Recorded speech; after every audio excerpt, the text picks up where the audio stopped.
Welcome, everybody, to a brand new Blu-ray and DVD out and about video today, and this week sees family values taken to a whole new level in Fast X, hitting store shelves along with the latest Wes Anderson experience, Asteroid City, the action comedy of the machine. A little bit of prequel Yellowstone goodness like 1923 4K upgrade love, such as the Wes Craven horror experience itself of Swamp Thing, and a little bit of Bruce Lee martial arts action in the classic Enter the Dragon. And Scream Factory is releasing a Blu-ray of the Adam Sandler oddity Little Nicky, plus much more. So let's go see the deals, exclusives, and we are at our first location,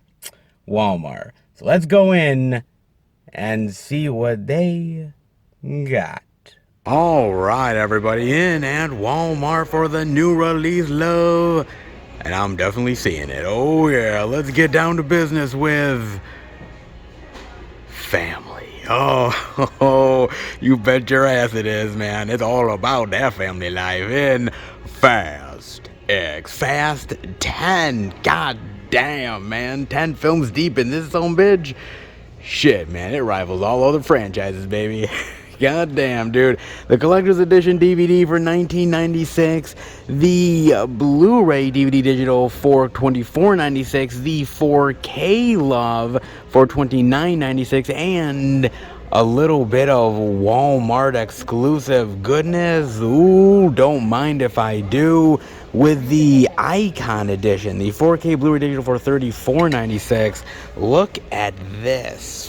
Nice. Oh my god.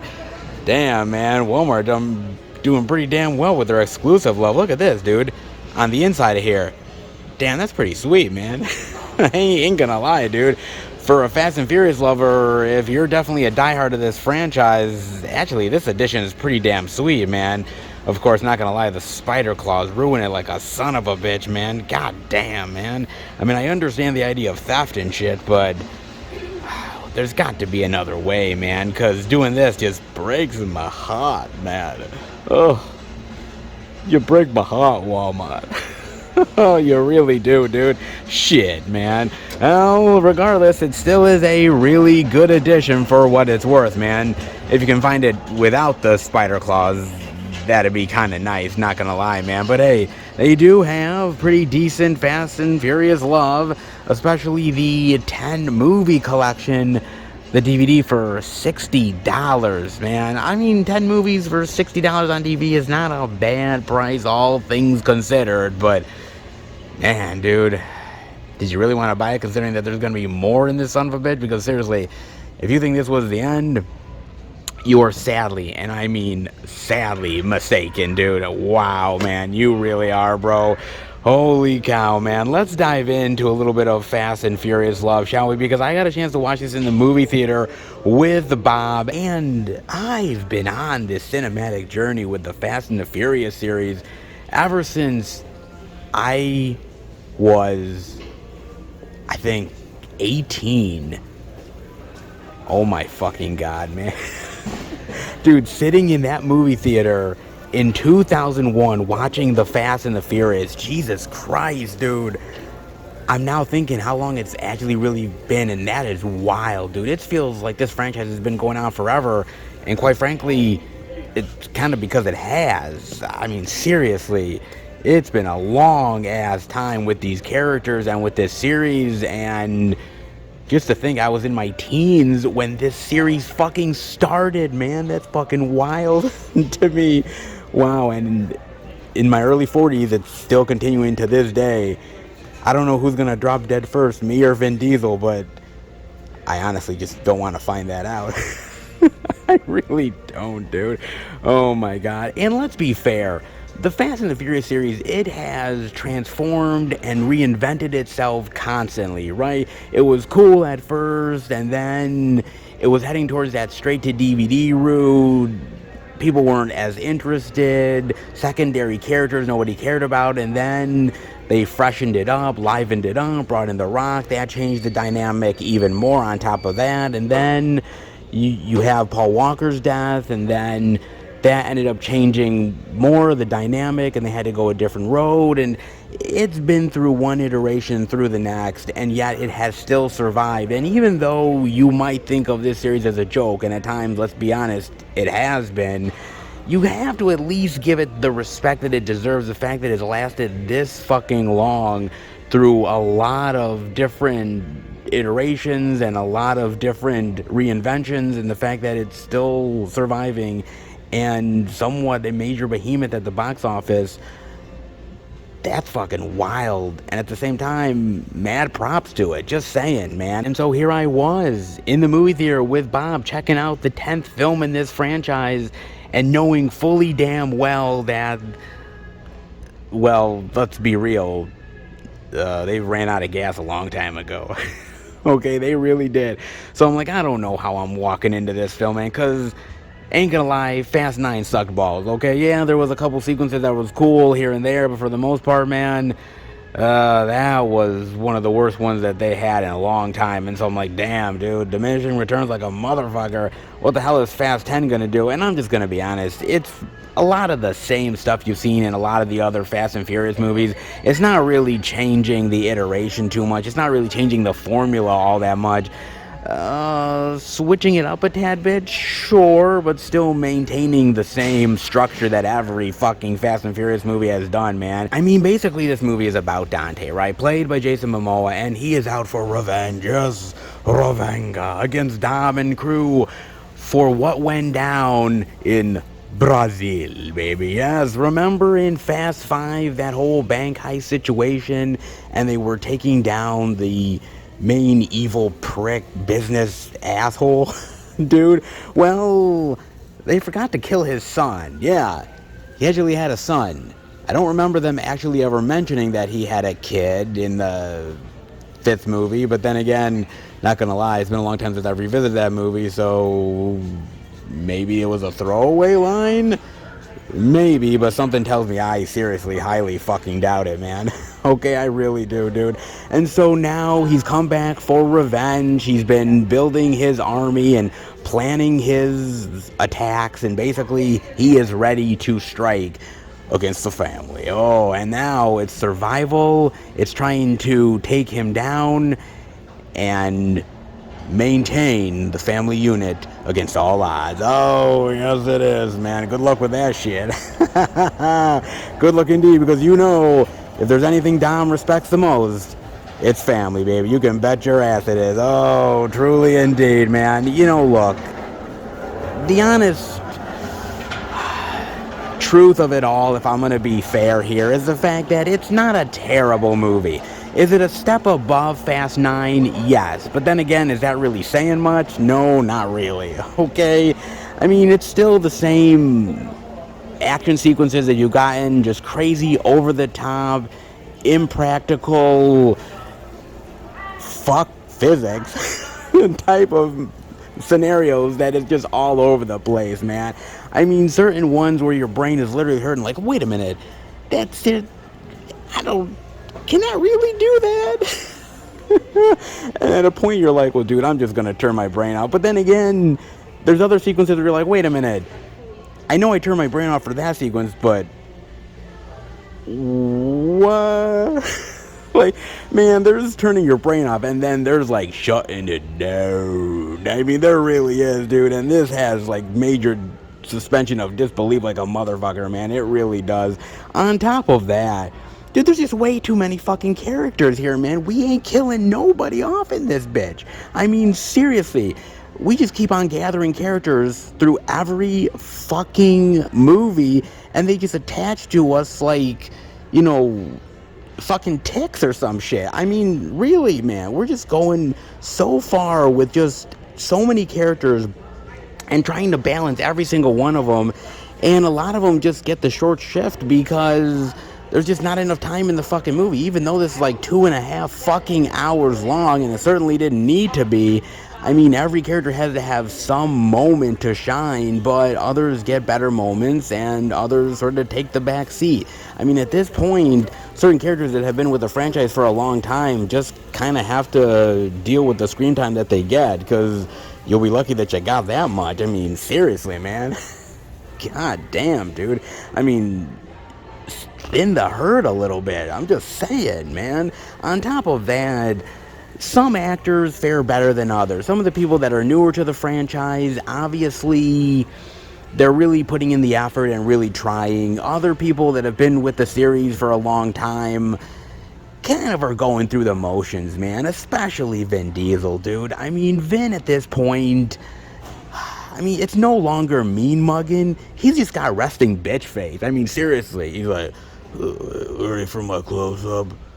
Yeah, it's all about family. I mean, that's all it is, dude. He's just basically snarling at the camera and doing his best mean, mugging, rusting, Karen bitch face, and hopefully it comes off as badass. Well, maybe it does. They probably lied to his ass numerous amounts of times. They probably did just to like be like, yeah, it looks good, Vin. Can we move on, please? Good God, dude. But I will tell you the standout in this movie, and that is Jason fucking Momoa, dude. My God, man. He is having a fucking blast in this movie, dude. He is loving every ounce of being evil in this film, man. He is like the Fast and Furious version of the Joker. He is just so unpredictable and wild and weird, and a great counterbalance to how stern and serious Vin Diesel is in this movie, man. He's so great. I had a ball with his character, man. If there's anything you walk away from with this film, it's how fucking awesome Jason Momoa is, man. He is loving just being the bad guy, man. He's reveling in that shit, and it's so good, dude. But at the end of the day, yes, he saved it somewhat, but he didn't save it all. I mean, there's side plots and little quests that are inconsequential to the whole thing. Dom's kid and his uncle John Cena and their crazy, weird, not really hilarious hijinks that absolutely go fucking nowhere. Certain things that happen with Letty in prison and having to reconnect with an old character, which was a real fucking stretch. I mean, my God, man. On top of that, the action scenes are just one crazy CGI fest at another. Absolutely improbable, and at a certain point, you just don't give a shit because you're like, well, look, if they can't even follow the simple rules of gravity, then I'm out, bro. Okay, I really am, dude. I can't with this shit anymore. And you just don't even care about them because you know everyone's gonna come out fine. You know everyone's gonna survive with minor scratches at best. Barely any injuries, if that. Sometimes even no injuries. The most craziest car crashes and scenarios, and they come out unscathed. What are they, fucking Superman? I mean, come on, dude. At this point, the plot armor is so fucking thick in this bitch that of course they ain't gonna fucking die. They're not letting go of any of these motherfuckers. I mean, the stakes should be even higher. We should be losing so many characters, and the stakes should be so fucking raised. It's enormous. No, we can't do that because we can't get rid of the family, man. Fuck the family. At this point, fuck it, dude. Seriously, fuck this shit, man.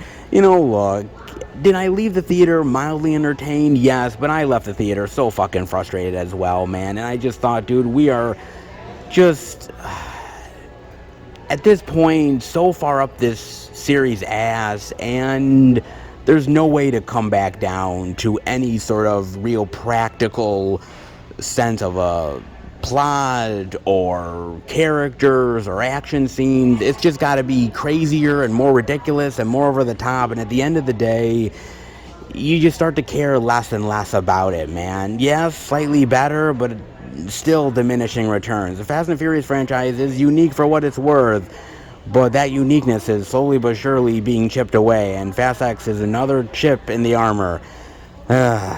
I love you, Jason Momoa, but something tells me your evilness versus Vin Diesel's resting bitch face, well, there's just really no match for it. The Dutton family is back. Well, not exactly the Dutton family, you know, a new generation of Duttons, which is technically the old generation of Duttons that set up the success for a new generation of Duttons, but this is a new generation from the older generation from 1883. Yeah, I'm confused too. Welcome to season 1 of 1923. The Blu-ray for $24.96, the DVD for $19.96. Oh, yes, man. More Dutton prequel love. Oh, I know you can't resist. Oh, I know you can't either, man. Because I told you, dude, with the success of Yellowstone, we were going to get more Yellowstone content, whether it be prequels or looking into the future of the Dutton history, you name it. They're gonna spin this thing in 10 million ways, man. They really truly are, and thus we are here, man. They did it with 1883. 1883 was a modest success. Modest is probably underappreciating it a little bit, undervaluing it. People really did dig it, but I will admit that with that success, they decided, well, I guess we could continue to be in the 1883 world, but that'd get boring really fucking quickly. So let's kind of up the timeline a little bit. Let's go to 1923. Oh, shit.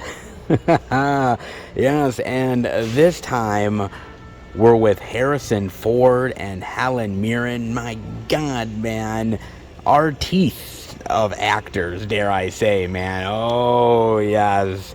Very nice indeed, man. I mean, basically, it is about the early 20th century, pandemics and droughts and prohibition and depression and everything like that. And basically, the struggles and the successes and the achievements and the Dutton way. Yes, indeed, man. Now, I will fully admit this. I have not really dived into 1923 so much. I'm gonna be honest, I have Paramount Plus. I could easily start watching Yellowstone in 1883 and 1923. I just haven't got around to it, dude. I'm gonna be honest, man. I got a lot of shit to watch. It's never fucking ending, and I gotta pick and choose like a motherfucker. And so, at some point I will get to it, alright? I promise. I will.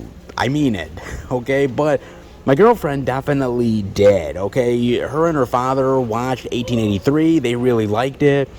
They've been diving into 1923, and they really love 1923, man. They love the characters and the old sort of Wild West, the early 20th century era setting. They really love that stuff, and the romance between Harrison Ford and Helen Mirren and their love story. They really dig this, and they've told me that this is a phenomenal show, man. Season 1 is absolutely fantastic. It's got the emotion and the heartache and the thrills and some really solid action scenes as well, some really thick drama.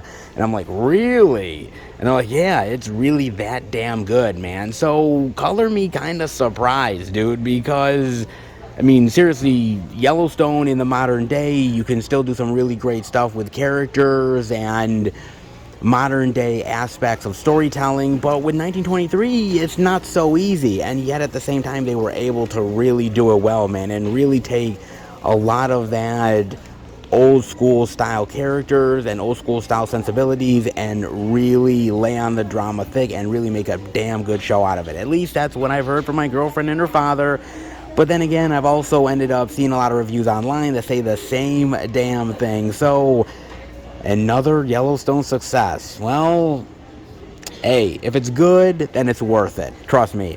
Not every spin-off to every show is good, but man, Yellowstone keeps on hitting it out of the park.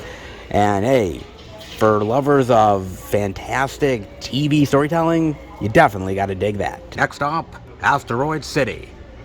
All on board. Yeah, for the Blu-ray DVD digital of Asteroid City for $22.96, the DVD for $17.96. Yes, who doesn't love a little bit of Wes Anderson love, especially when it's new release Wes Anderson goodness. Oh man, you know, it's kind of appointment viewing for lovers of Wes Anderson, and in fact I am one of them, because I went to the movie theater with Bob to enjoy a little bit of Wes Anderson gold, because truth be told, there's not many filmmakers that I will go see their movie just because of the name of the filmmaker alone, right? It's got to be the right story and the right actors, and it's just got to hit me the right way. But certain filmmakers have my absolute 100% utter respect to go to the movie theater just because they have filmed a new movie, and Wes Anderson happens to, oh, by the way, be one of them. And so Bob and I, we've loved a lot of his movies, and we were there opening weekend to watch this next, hopefully, masterpiece classic by the auteur himself, man. And the cast in this thing, my God, look at this, dude. I mean, Jesus, man, it's a who's who of big name and also indie actors as well. He gets a really great array of actors working on his movies simply because he's just such a unique filmmaker, and the way his style is, I think actors just gravitate towards his work, man. They really honestly do, and yet this is another one of them. And basically, this takes place in a small desert town around 1955, and there's this space cadet stargazer convention for these youngsters, and a lot of the parents and the kids are arriving at this small town, and something weird happens. They end up getting contacted by an alien, an extraterrestrial, and from there everything goes absolutely haywire. Oh, indeed it does. Wes Anderson style, that is. And all the complications and weird, odd happenings that go along with it, I suppose. Yes, indeed it does, man. Look, I'm gonna be honest, man. I walked into this movie curious about it because the trailer was quirky and odd and weird and everything that I like from Wes Anderson. And when Bob and I ended up leaving the movie theater, I think we were both looking at each other like, yeah, I'm not so sure about this one.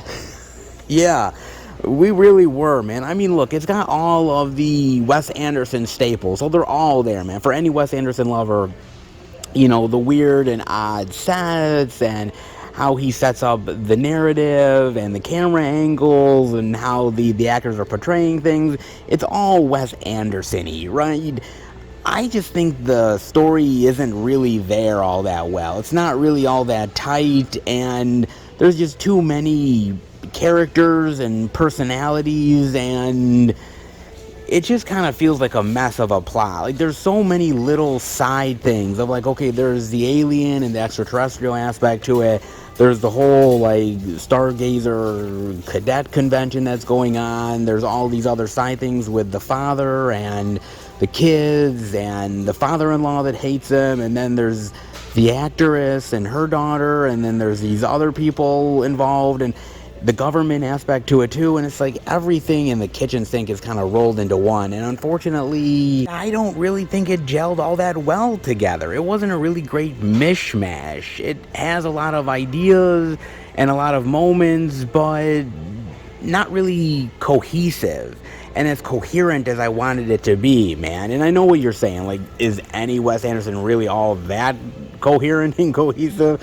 Well, yeah, it kind of is, man. I mean, even if it's really quirky and it's weird and got some unique sensibilities to it, the story is still there, the heart and the emotion is still there, and the impact of the characters and their through lines and their storylines can still be felt. Here, not so much, man. The heart of the story and the emotions of the characters and the overall story kind of get lost along in the shuffle, and that's just a really big damn shame, man. It truly honestly is. And on top of that, it's kind of like a movie within a movie, because there's like this play that's going on, and the play is exactly the movie that you're watching, and the actors are portraying these characters in the story that you're watching, and you go back and forth within the story of how they got involved in the play to begin with, and the play's creator and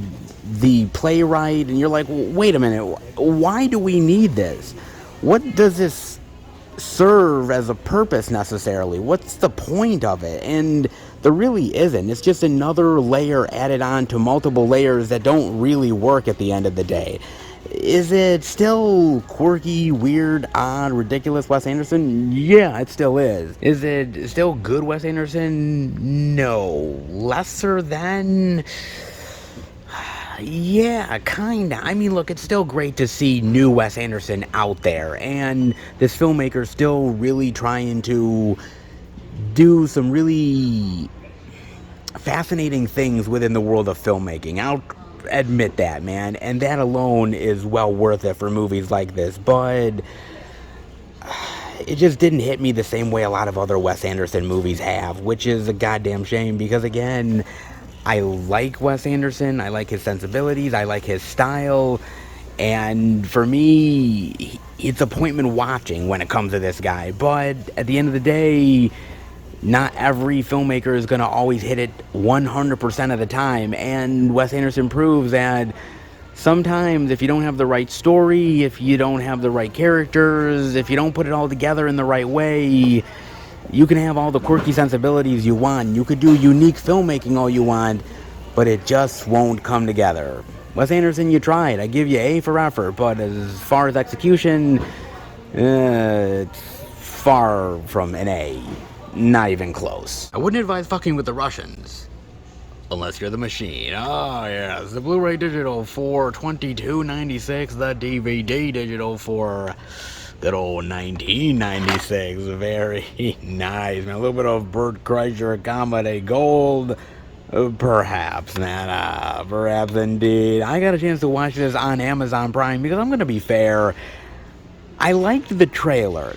I did, but I'll freely admit, I don't know much about Bert Kreischer. I mean, I know of him. I knew that he existed as a comedian, but I had no idea of what his comedy shtick was. I had no idea about how good or bad he was as a comedian. I had no idea. I just knew that he was a successful comic who got his own movie.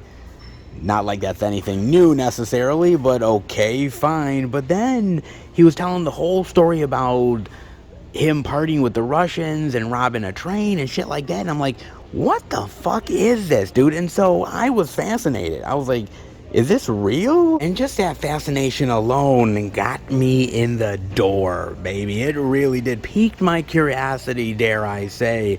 So I was intrigued, but I started to hear people talk about the movie. Well, it's not that good, could have been better, not as funny as it should be, and I'm like, oh man, really? And so I decided to wait. I didn't need to watch it in the movie theater, even though my friend Nick was really advocating hardcore for it, man. He really loved the trailer. He really wanted to watch it in the movie theater, and I was like, I don't know, man. I can wait. He really tried. I give him credit, man, but I just wasn't having it, dude. But for the out and about, to finally watch it, to experience it, sure, why the hell not, man? And basically, this is based off of his stand-up, his story about going to Russia and these hijinks with the Russian mob and robbing the train and everything like that. But then it dives into a whole other story where he's older and the Russian mob is coming back to kidnap him because of something he did or something he stole. So they're taking him back to good old USSR for some comedy hijinks. Along with, wait a minute, Mark Hamill, Luke Skywalker. You bet your ass, baby. Oh, you bet your ass indeed, man. Oh, man, they are trying for some comedy goodness, and sometimes they do succeed. I will admit, this movie has moments where it's really funny and outrageous and ridiculous. These crazy circumstances with the Russians and then being double-crossed and triple-crossed and gun shootouts and all the while Bert Kreischer's like, I don't know what the fuck is going on. What the fuck's happening here?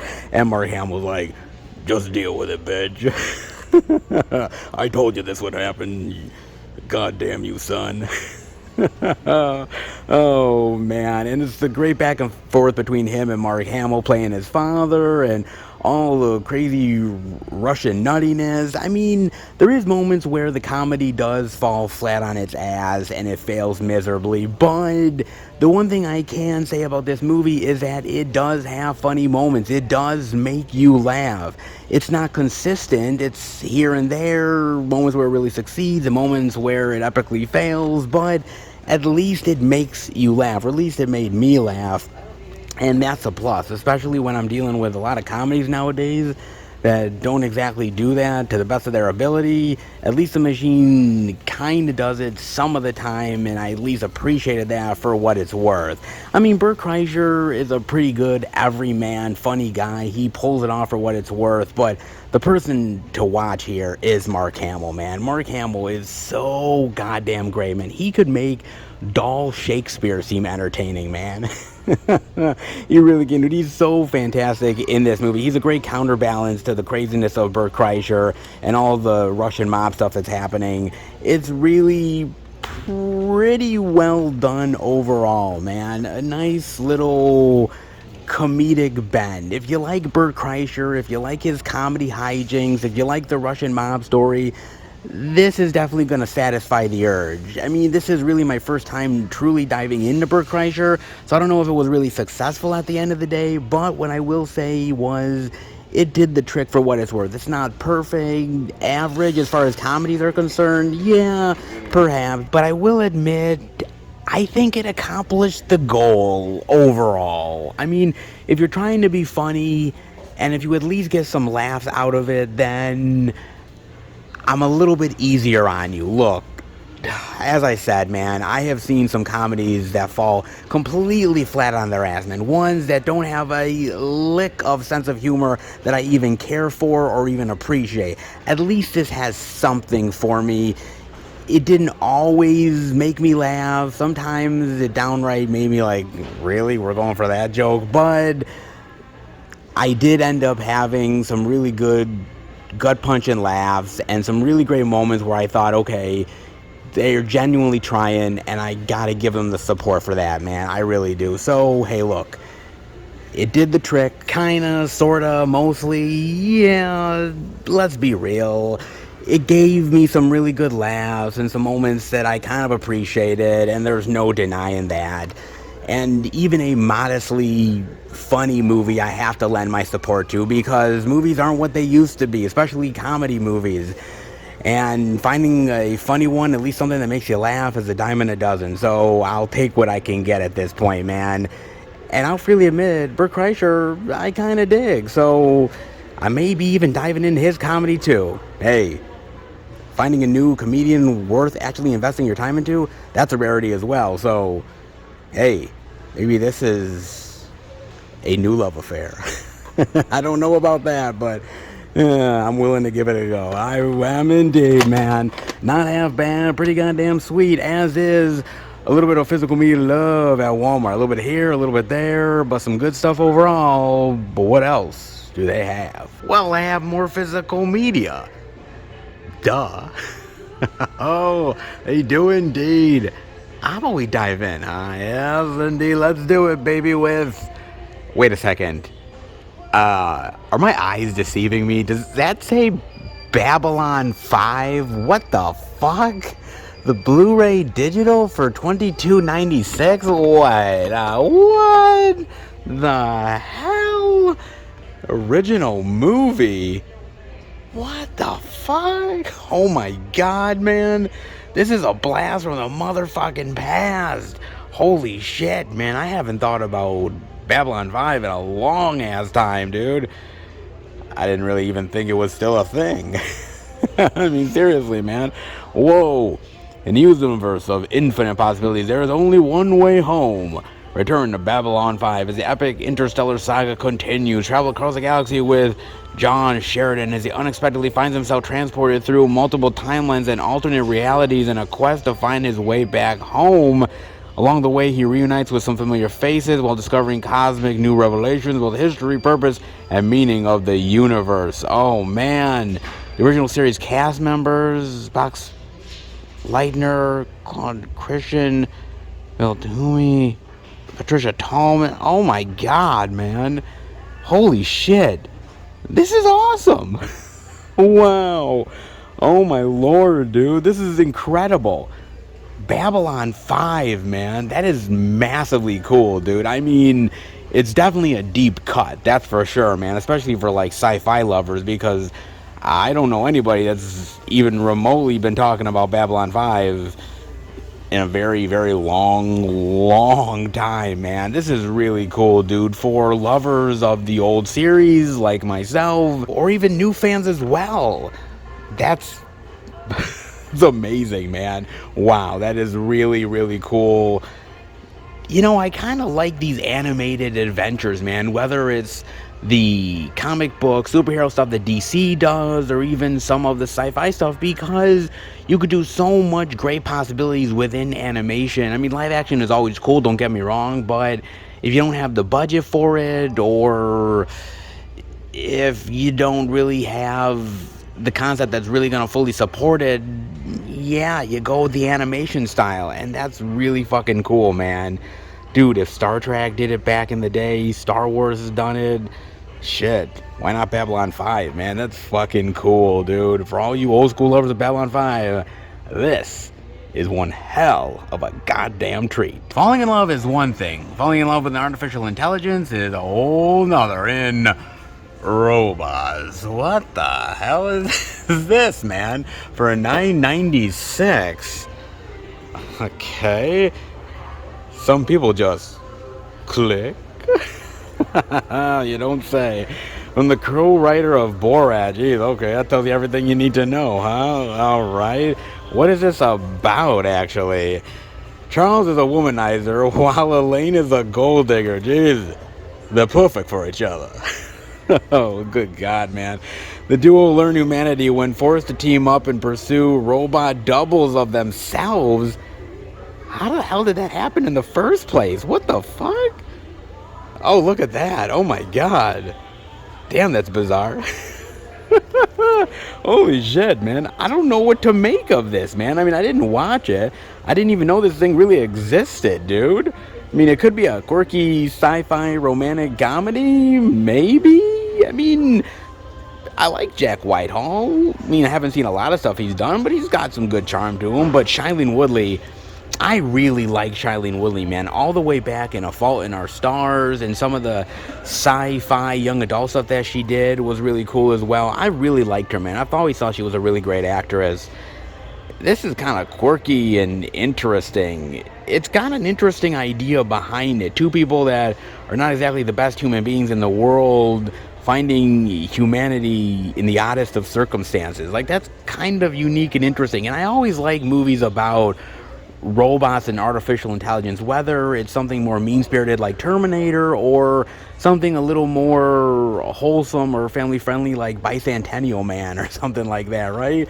And everything in between, dude. I don't know, this kind of looks interesting and fascinating, and maybe charming and quirky, and a nice little romantic bend to it, perhaps, man. Look, you gotta stand out from the crowd. Lord knows there's a lot of movies that are romance, but not a lot that are like this. I'll give it credit for something. They're definitely unique in all kinds of robotic ways. I suppose so, man. I mean, look, AI is becoming a thing. Robots are becoming a thing. And eventually, they might just actually be invading our world more than we might think. Oh my God. We might eventually live in a world of Blade Runner one day.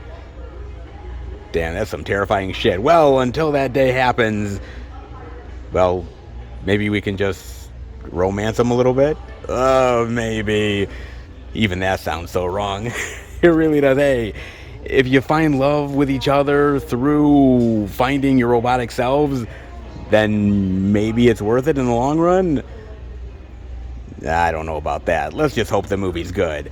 And if it is, well, at least that's half the battle. Some decisions can be quite costly in From Black. Yes, a Shudder original. Ooh, another one? You don't say. And they seem to be coming out every goddamn week. For $9.96, dude. Ah, interesting. The cover is really fucking cool. Let's be clear on that, man. It really is awesome, because darkness is coming home. Oh, you bet your ass it is. And something tells me they really aren't all that friendly. Oh, interesting, man. Now, I got a chance to watch this on Amazon Prime because every so often, I'll freely admit it, dude, I give a Shudder movie a chance. Some doesn't really look up my alley, and other ones I'm like, look, I know what Shudder is, and I know that not a lot of it is really up my alley, but some of it can be pretty solid.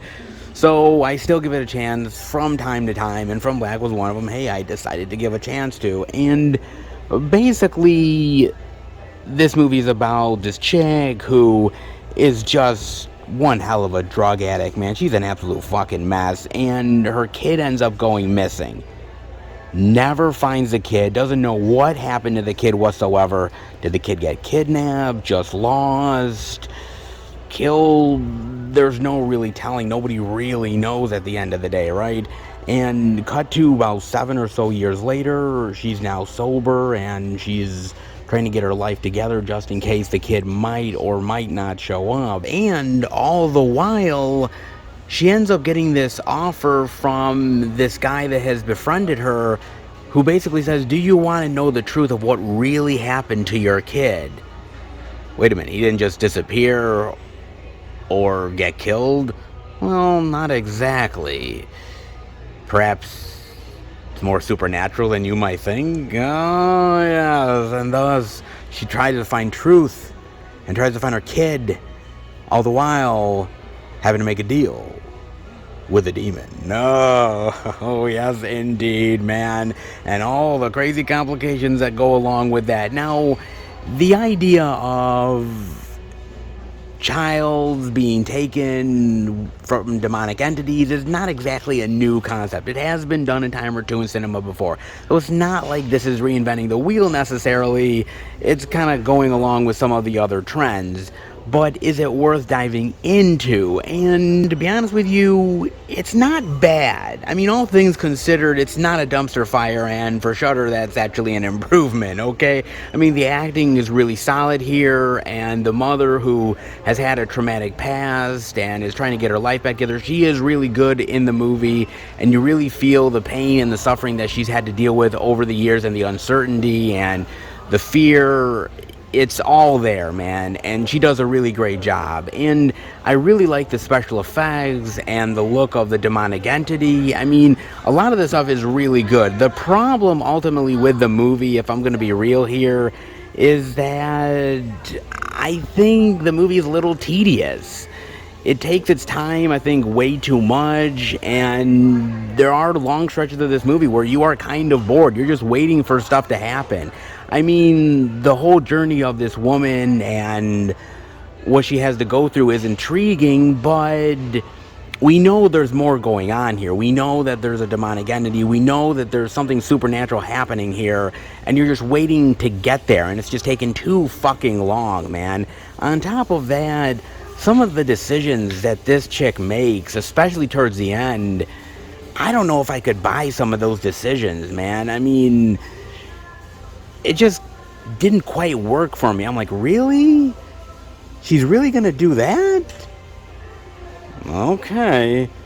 Wouldn't have been my first choice, but sure, why the fuck not, man? I mean, I don't want to give it away or anything, but it just comes off as kind of stupid and ignorant and just kind of out of character, man. And some of those decisions just didn't really make a lick of sense to me. And so, with it being a little boring, and some of the character decisions, especially towards the end, that kind of baffled me, left a little bit of a sour taste in my mouth. It's still not a bad movie, and all things considered, it's a pretty decent hour and 40 time waster, but could it have been better? Absolutely. Could it have been more hard-hitting and more gripping and more scary? Absolutely. There is some scary moments here that really work, but few and far between. Look, Shudder doesn't have the greatest track record, and this is kind of in between. Not terrible, not great, just okay and average. And, well, for Shudder, I guess that's an improvement, I suppose. I guess, man. Going with checked expectations, you might enjoy it. Demonic entities snatching kids. Well, there's a lot of things we got to worry about in life, and I guess we got to worry about that too. Great. What a time to be a parent, huh? Money, crime, and corruption. Well, it's just an everyday occurrence in the world of confidential informant, yes. Haha, for $12.96. Interesting. We got Dominic Purcell, we got Kate Bosworth, we got Mel Gibson, and right there, right in the ever-loving background is Nick Stahl, which is just kind of weird to me because he is a big enough name. I mean, bigger than Dominic Purcell, maybe on the same level as Kate Bosworth. Why isn't he more featured? I don't know, dude. Well, he's on the back at least, but still, I mean, come on, man. What the hell, dude? Seriously, man.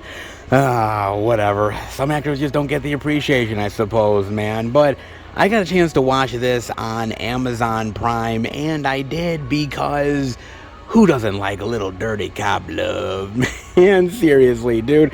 I love those type of movies, man. Whether it's Serpico or Training Day, Dark Blue. Oh my God, I love that subgenre of the movies, man. There's just some great hard hitters in there. I just love the crime element and the greedy cops and all of the corruption that happens in it, dude. It's just really seedy and thrilling and dangerous and dramatic and sometimes even ridiculous. I mean, look at a movie like Bad Lieutenant, man. Oh, God, I love Bad Lieutenant, dude. So fucking awesome. So, yes, I definitely like that genre in a big, bad way. And another one, to add to the pile, sure, why not? And the actors weren't half bad either. So I decided to give it a go. And basically, it's about this cop duo played by Dominic Purcell and Nick Stahl. They are a mess, man. I mean, one is in financial ruin and burden, and the other one is a recovering alcoholic and a drug addict, and he kind of is still recovering because he's not quite done yet.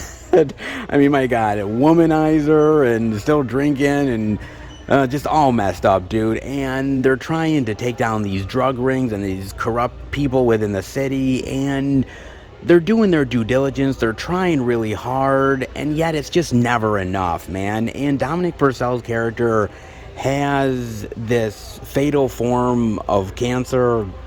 He's basically on his way out. He's gonna die very soon, sooner rather than later.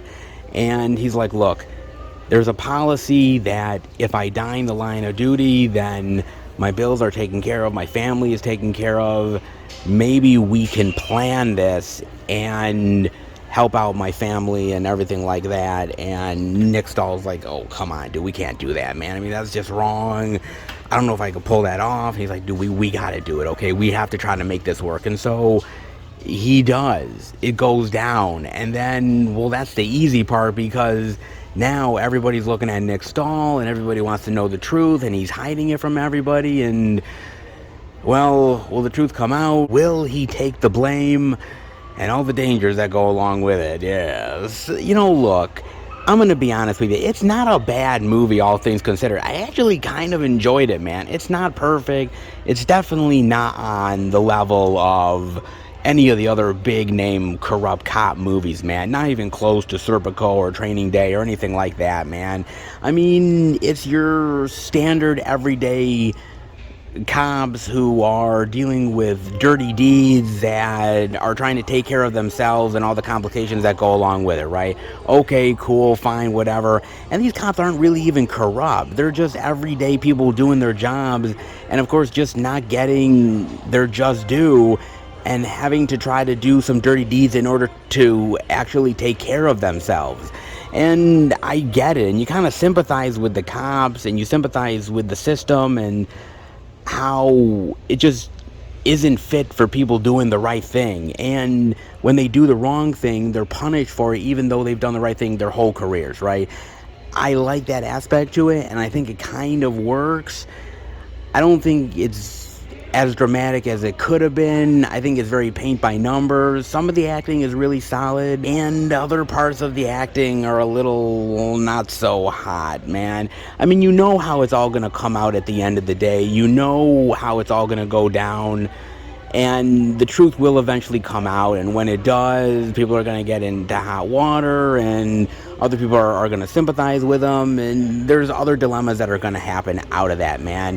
I mean, it's predictable, it's very well played out, but again, you know all the chess moves that are going to happen at the end of the day, dude. It's not a bad little time waster, but is it among the best of the bunch? No. But is it the worst? Far from it, man. I've seen some big-ass dumpster fires, pure crap in this genre, and this is not even close, man. It is a solid entry, but average and okay at best, man. But I think the acting lifts it up, and I like the story overall, and I think it plays pretty well. Look, I was never bored, so I gotta give it its just desserts. I gotta at least appreciate it for that, man. There's a lot of movies that bore me to tears. I've seen everything coming a mile away, and yes, this does the same thing, but at least I was entertained, and there's something to be said for that, okay? You know, dirty cops, they're all over the place. Some cops are just trying to get their just due. They're trying to get their money. They're trying to get paid. And some, well, they could give a shit. But these guys actually do, man. And sometimes you're trying to do a good thing, and it comes out all kinds of wrong and dirty. Hey, the system ain't clean. And these guys are just playing by the rules. Don't hate the player, hate the game, and give Confidential Informant a chance. Yeah, it's not the greatest, but it definitely fits the bill. Damn, the Mile High Club is getting really dangerous these days. It really is, man, with 97 minutes. The DVD for $12.96. Jonathan Rhys Meyers, Alec Baldwin. You're never safe in the skies. And this movie proves that. That's for damn sure. From the executive producers of Plane and Midway. Well, that gives me all kinds of comfort. Well, I don't know about that, but they were obligated to put on the back cover for some fucking reason. Oh, man. I got a chance to watch this thing on Amazon Prime, and I did because... why the fuck not, dude? I mean, seriously, I like some good hijacking plane goodness, man. I mean, you think of movies like Turbulence. Remember that one with Ray Liotta way back in the day, dude? Yeah, man. Or Executive Decision with Steven Seagal and Kurt Russell. That's a blast from the past, isn't it? Or Air Force One. Yeah, Air Force. Get off my plane. So I like some good stuff within that type of genre, man. So I'm like, okay, another one, why not? And I like Alec Baldwin well enough when he isn't trying to make a Western and trying to shoot somebody. So why the hell not, dude? So I basically gave it a go, and it is about this hijacked plane where these terrorists are taking it over, and Alec Baldwin and the government are trying to figure out what is the solution to get the plane down, to rescue the passengers, or if they even need to. I mean, with all of the things that are going on with these terrorists and the threat level that they are, maybe just cut their losses.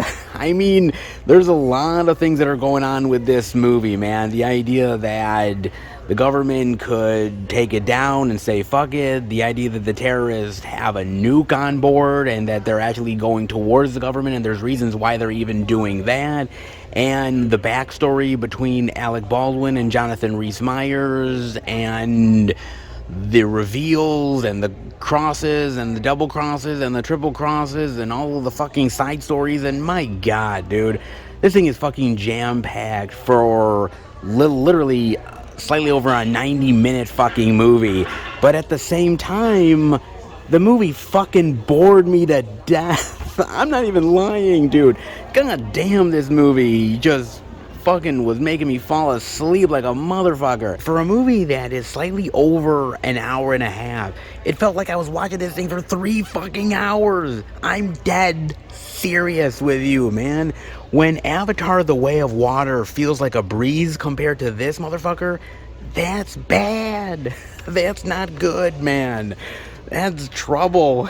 And it really, really was. And I just wish the movie was more simplified, dude. I mean, we dive into some of these passengers and some of their stories and how they're helping Jonathan Rhys-Meyers trying to take down some of the terrorists. And why?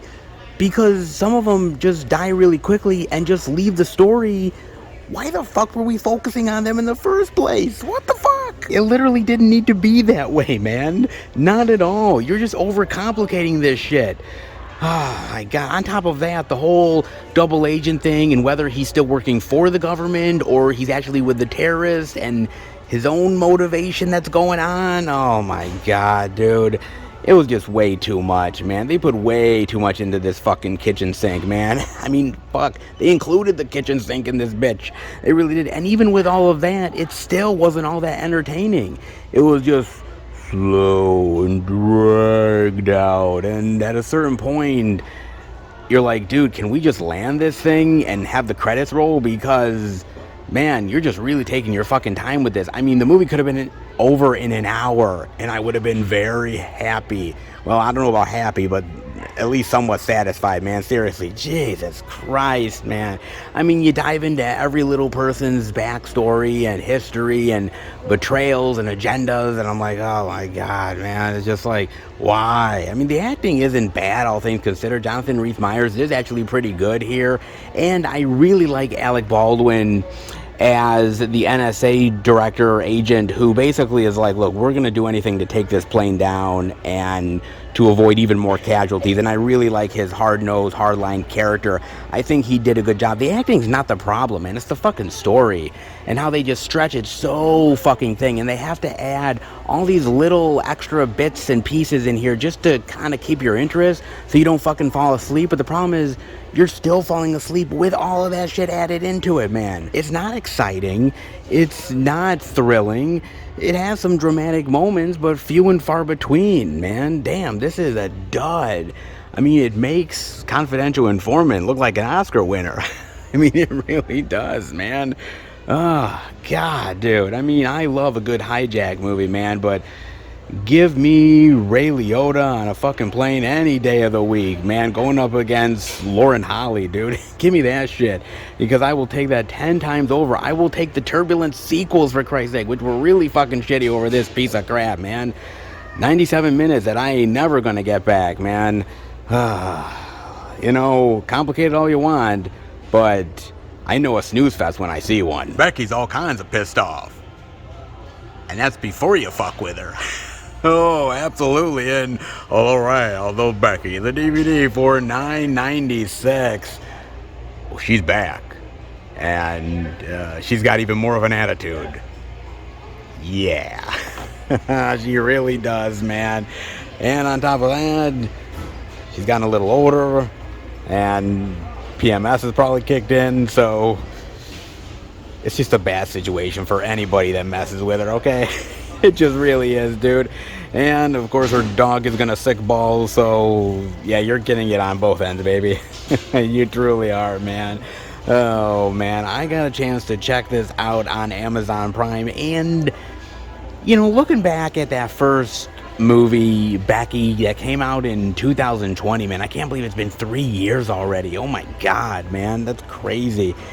I remember the hype behind that movie and people really loving how violent and gory and action-fueled and how they were really surprised by it. And I remember watching it and I really liked the movie. I don't know if I necessarily loved it, but I had to give it props for how brutal it was and how insane it got at moments and just how brilliant some of the performances were, and just seeing a little girl be this violent and just crazy and such a badass, man. I think people were really just taken by that, and Kevin James' performance certainly wasn't half bad either, man. He shocked a lot of fucking people too. So there was a lot of things to really appreciate with that movie, and I definitely did. But I thought, do we really need a sequel? I mean, the movie was really popular and it definitely made a decent amount of money, and so they're thinking sequel, right? I mean, hey, if it's successful, people really liked it, why not give them more of the same? She's a few years older, and would it still work the same way that it did with that first film? Could it still surprise you in the same ways? And so I wasn't quite sure, so I wanted to watch it. My curiosity kind of piqued, right? Curiosity does kill the cat, but did it in this instance? And quite frankly, no, not really. I mean, basically this movie is about Becky 2 or 3 years later, and she's on her own, she's a runaway, she's living with this random woman that's really not asking any questions whatsoever. And I'm like, really? Like this chick who's kind of bloody and mean-spirited, and you don't know what the fuck's going on with her, just take her in. I mean, I guess everybody needs a friend, but come on, man. And one day, there's this group of guys who is part of this hate association, kind of like a neo-Nazi group, these real evil motherfuckers who end up messing with Becky, beating the shit out of her, messing with the dog, killing the woman that took her in and she cares about. And when she comes to, she is pissed. Oh my God, is she, man? And she is out for blood. She's out for revenge. And nothing that these guys do is gonna stop her from getting her revenge, baby. Never at all, man. She is out to get every last one of these motherfuckers. If it's the last thing she does, man. And trust me, she's gonna do it too. Alright, she will. And all the blood that flows from there, man. Okay, so is it a good movie? Safe to say, yes, it actually is, man. I really did enjoy this movie. Now, some people have come out and said, well, it's not as good as Becky. I'm gonna buck that trend a little bit and say I actually enjoyed it more than Becky. Now, that doesn't mean that it's a perfect movie, and there is some things that are not as good as the first movie. Like, for instance, yes, there's some really great blood and gore and some really great kills in this movie, don't get me wrong, but I don't think it's as good as the first film's kills.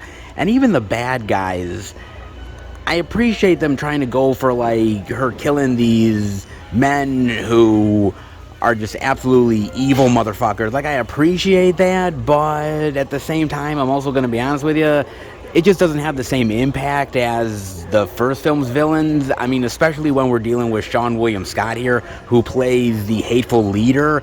I mean, I kind of like what he was going for, but he's not nearly as effective or scary as Kevin James was, man. Kevin James was fucking terrifying as shit, man. He was badass. Nobody had ever seen him like that before. Sean William Scott kind of feels like Kevin James light here. It kind of feels like if Stifler went postal, right? Like, he just got pissed off that his mother was sleeping with all these random teenagers, and he was like, oh, I hate women.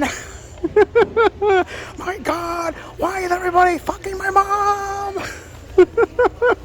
Something like that, man. He just went fucking postal and decided to be part of this, like, neo-Nazi hate group or some shit.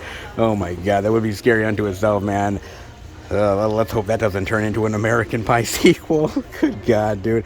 But he was effective for what it was worth. I still like him, but not nearly as good as Kevin James, man. But I really like the complication of Becky. I think she's a much more well-rounded character. I appreciate her motivations more, everything that she's been through and what she's going through and what her mindset is and all the violence that she's seen at a very young age. I really think that they really deepened her character a hell of a lot more in this movie, and I actually appreciated it a lot more.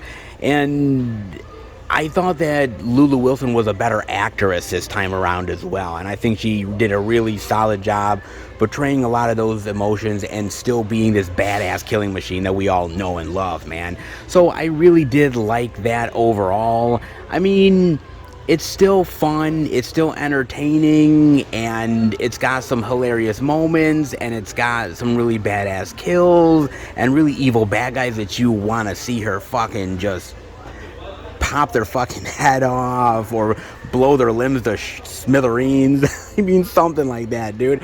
I mean, it's still got all of that great quality that the original Becky had, a little bit more darker, yeah, but I think it also has some lighter moments in it as well, man. Is it ultimately going to be as memorable as the original Becky is? I don't think so. I think that first film really caught fire in the most perfect way. I mean, back in 2020 with the pandemic and everything like that, you were starving for entertainment, and that was definitely one of the best ones that came down the pike that year. This one is very similar to what Becky was, just a little more of a darker teenager bend to it, and a little bit more of a neo-Nazi hate grouping and women despising men, which, I mean, they all need to die anyway, so why not buy Becky's Hannah? I mean, seriously, dude. So all things considered, I do think it's a worthy successor to Becky, a worthy sequel. I do really believe that, guys, but it's not nearly as iconic or as classic as what people really loved about that original movie. It's got some really great bright spots to it, and moments where you're gonna be like, it could have been a bit better, man. But honestly, for me, I really enjoyed it, man. I had a lot of fun with this movie, and I really dug the Becky character and all of the bloody craziness. And yeah, it's not reaching the legendary status that film already has, only after 2 or 3 years, man. That's really quick. But that being said, I think you'll have a fun time with it. Lessen the expectations a wee bit, but go in wanting a hell of a bloody good time, and I think you're gonna achieve that, man. And on top of that, perhaps a little bit of a tease for another Becky adventure. If it's gonna get even darker for her, I'm on board, man. Seeing this pissed off teenager killing some bad guys who definitely deserve to die in very ugly ways, more of that? Yeah, I'll take it. As long as she's not killing me, we're all good. World War II on the cheap. Just what the doctor ordered. Ah, shit. And Come Out Fighting, the DVD for $12.96. Ah, fucking hell. Victory and brotherhood. I don't know if I want to be part of this brotherhood. I don't know. Oh, man. Kellen Lutz, Tyrese Gibson, Michael Jai White, even my man Dolph Lundgren. Why, Dolph? Why, baby? Why you gotta do me like that, man? Set during World War II, in this military adventure, a small specialized squad of U.S. Army African-American soldiers are sent on an unofficial rescue mission behind enemy lines to locate their missing commanding officer. The squad, upon bailing their way through the German defenses, encounter more than they bargained for when they locate a downed U.S. Army fighter pilot. With the help of their friends at the 761st Tank Battalion, the squad must find a way to survive and make it back in one piece. Yes. Well, with this squad, I don't know if that's really a possibility. I guess we're going to trust it regardless, right? I guess so. Look, guys, you know I love a good World War II movie, man. It's actually one of my favorite genres of war movies is World War II. Fucking love those stories, man. I mean, come on, Thin Red Line, or movies like Saving Private Ryan, and so many more. Jesus, man, it's fucking fantastic. I love that, man. And you can have some really great stories within there. They're still making great World War II movies. And then they make this. And then you're like, yeah, about those good ones. Cherish them. Really cherish them. Really cherish them indeed, dude. I mean, come on, man. This thing is probably cheap as fuck. I mean, seriously, with this group, I don't think they're really spending the budget. This isn't Steven Spielberg level quality filmmaking, ladies and gentlemen. I can guarantee you that one, man. On top of that, some of these actors, I mean, is Tyrese really lighting anyone's fire anymore outside of being in the Fast and Furious franchise? I mean, seriously, all he's got is family at this point. And when that's over, geez, I hope they'll still invite you to the barbecue. I hope they still will, man. Shit, maybe kind of slip you one Corona. Maybe. Good luck on that one, Tyrese. I mean, Michael Jai White, I still really love Michael Jai White, but he ain't exactly doing the most wonderful work. Even Dolph Lundgren, man. I mean, he's just waiting for the next Expendables paycheck to be coming in. All right. And Kellen Lutz.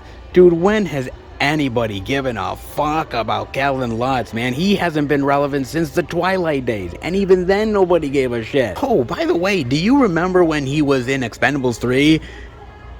Yeah, that's how memorable his performance is. Ain't nobody remember that motherfucker in that movie, dude. Jesus Christ, man. Yeah, seriously. He might as well be the invisible fucking man, dude. My God, man, what a group this is. Look, some World War II movies are really worth diving into and taking a chance on and buying, and then there's this. $12.96 is way too fucking high for this. Even $5, even $1 at the fucking Dollar Tree. And hell, it's not even $1 anymore, like $1.25. Man, save the fucking money. Buy something better, please, because something tells me that you are going to regret your purchase. World War II movies are really great. War movies are great.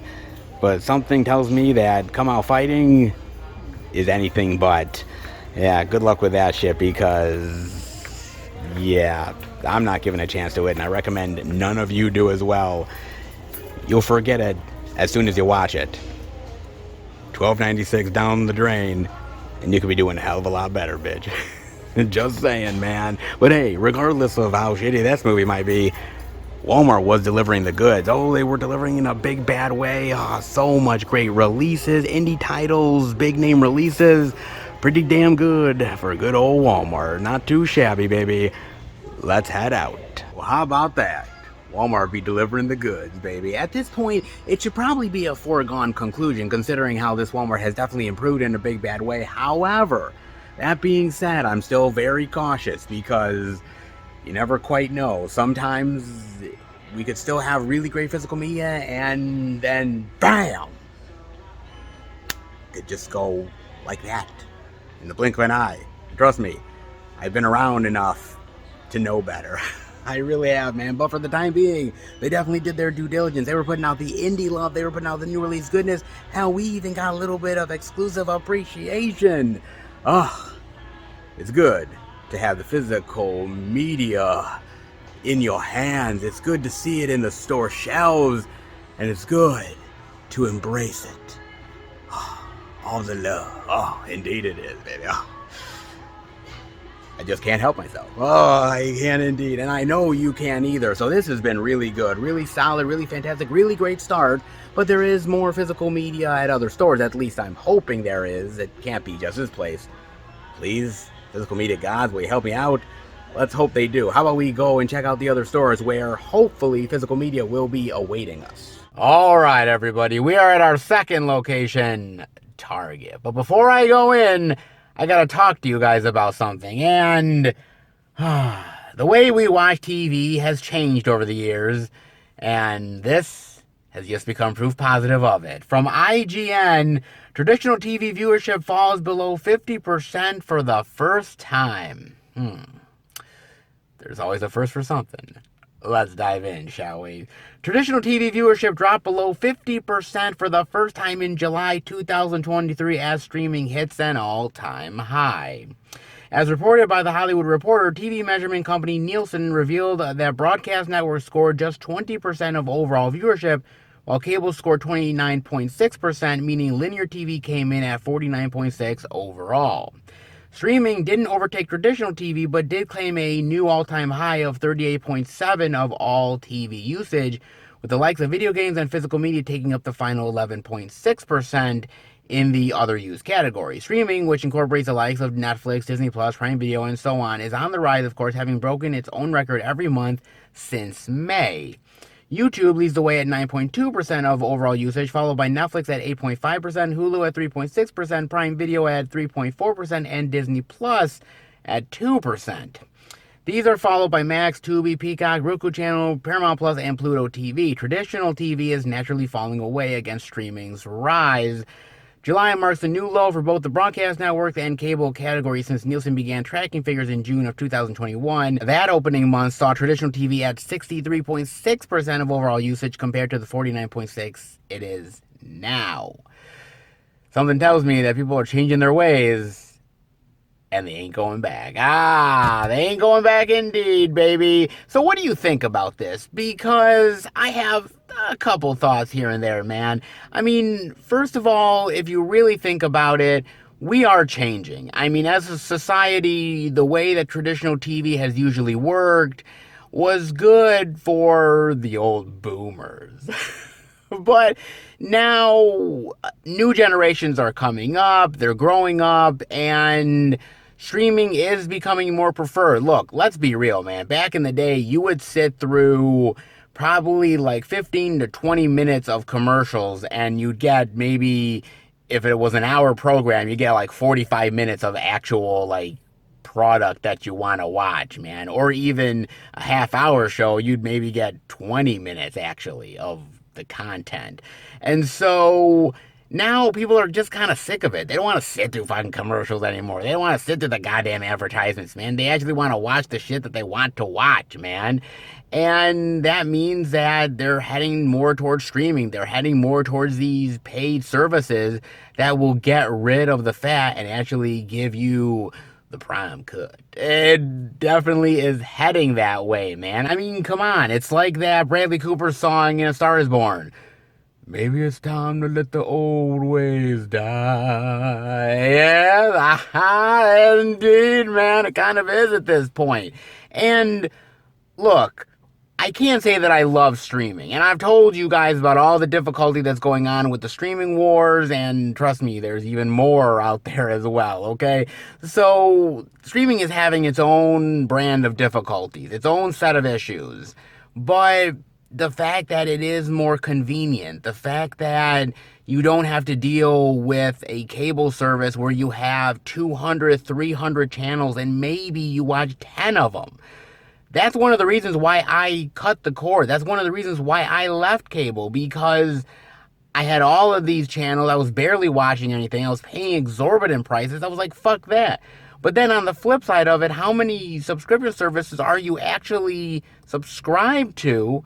And how much are you paying with all of those combined? So, on one hand, you're leaving one bad situation for a potentially better one, but you're still being trapped in service hell, because how much time in the day do you really have to watch stuff? And how many services are you actually subscribed to, maybe to just get one or two things out of it? It's not easy, man, and there really is no simple solution to anything. You might be trapped in another bad situation just through streaming alone.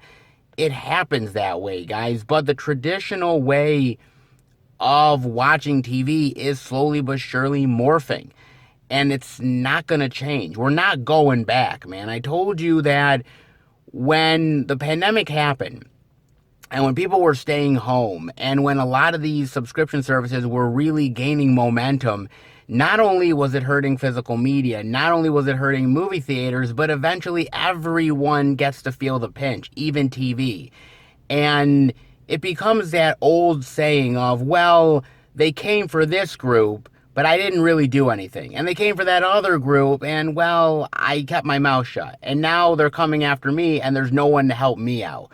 And that's the same concept here. Nobody came to physical media's aid when streaming was really taking a chunk out of the profits. Nobody, like TV, was really saying anything about the movie situation when streaming has really taken a bite out of that. And now that TV is now feeling the pain, ain't no one coming to their aid either. Just saying, man. Look, I feel their pain. I feel what they're going through, but at the same time, they kind of did it to themselves, man. They've had the same model for year after year after year for decades and have done really nothing new or innovative with it. They've just been charging you more for more channels that you're barely fucking interested in, that you can't get rid of on your fucking subscription because it just comes with the fucking package. At least with streaming, you have options. It might not be as much options as you want, but it is better options. And so it's a sad reality, but look, I cut the cord years ago. A lot of people are doing the same. Hell, my mother did as well. My mother was a loyal TV watcher for the longest time. And even I told her, I said, Ma, go to streaming. I said, you might not find everything you want from TV, but at the same time, you're paying lesser money. So you're going to win out in your wallet in the end. So a lot of people are moving and changing, and a lot of the new crop that's growing up these days are sadly going to abandon that old TV reality. The fact that it went down by the drop in percentage that it did only says that Well, people are less interested in the traditional way of doing things and want something new and more inventive and invigorating. And that's what they're asking for. And if you're not going to change the concept and how you do things, if these services like Spectrum and all these other companies are not willing to play ball with consumers, consumers are going to fucking leave. That's the reality of it, man. And there's no stopping that. I don't see this trend going back to where it used to be. In the next couple years, maybe 5 years, TV might be less of a reality than you might think. The old ways of doing things used to work way back in the day, but as technology has seeped into our lives more, and the fact that convenience has really become an even bigger thing than what it used to be, well, you can sit through commercials if you want, but most of us want to skip that shit. And, well, if TV ain't doing it, you're switching your ass to streaming. Just saying, man. What do you think about this? Do you think that TV needs to change, or the fact that, well, too little, too late, and quite frankly, they kind of deserve it? Just saying, man. What do you think about it? Definitely let me know. As far as physical media is concerned, well, Walmart was definitely delivering the goods, but what about Target? Will they keep the pace? Let's hope. How about we go in? Check it out. All right, everybody. We are in at Target under the new releases, and oh, I think they're definitely doing their due diligence in the new release love. Oh, I do believe they are, baby. So let's dive in because, well, when in Rome, we're here. Might as well, right? Might as well, baby, because it's all about family. I mean, at this point, let's be real, that's all they got. So, I mean, might as well stick with what is kind of, sort of not really working. Hey, Vin's amassed a hell of a lot of a family, so at this point, well, he's got a lot of mouths to feed, so yeah, he needs to be working.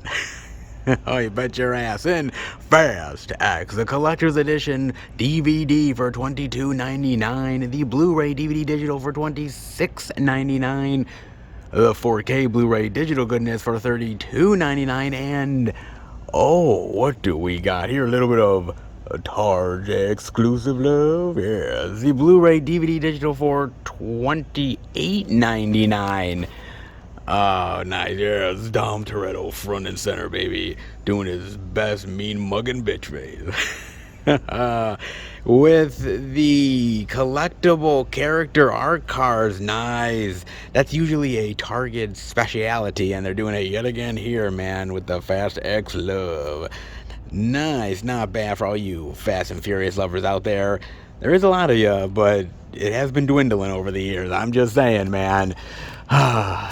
It's not exactly quality over quantity anymore. Just speaking the truth, man. Just speaking about it indeed. But, well, actually, when I watched this movie, I was really thinking about something, especially when it came to the villain, because I told you guys how much I love Jason Momoa, man. My God, he was so awesome in this movie, dude. I thought he was fucking brilliant, just batshit crazy. Loved him, man.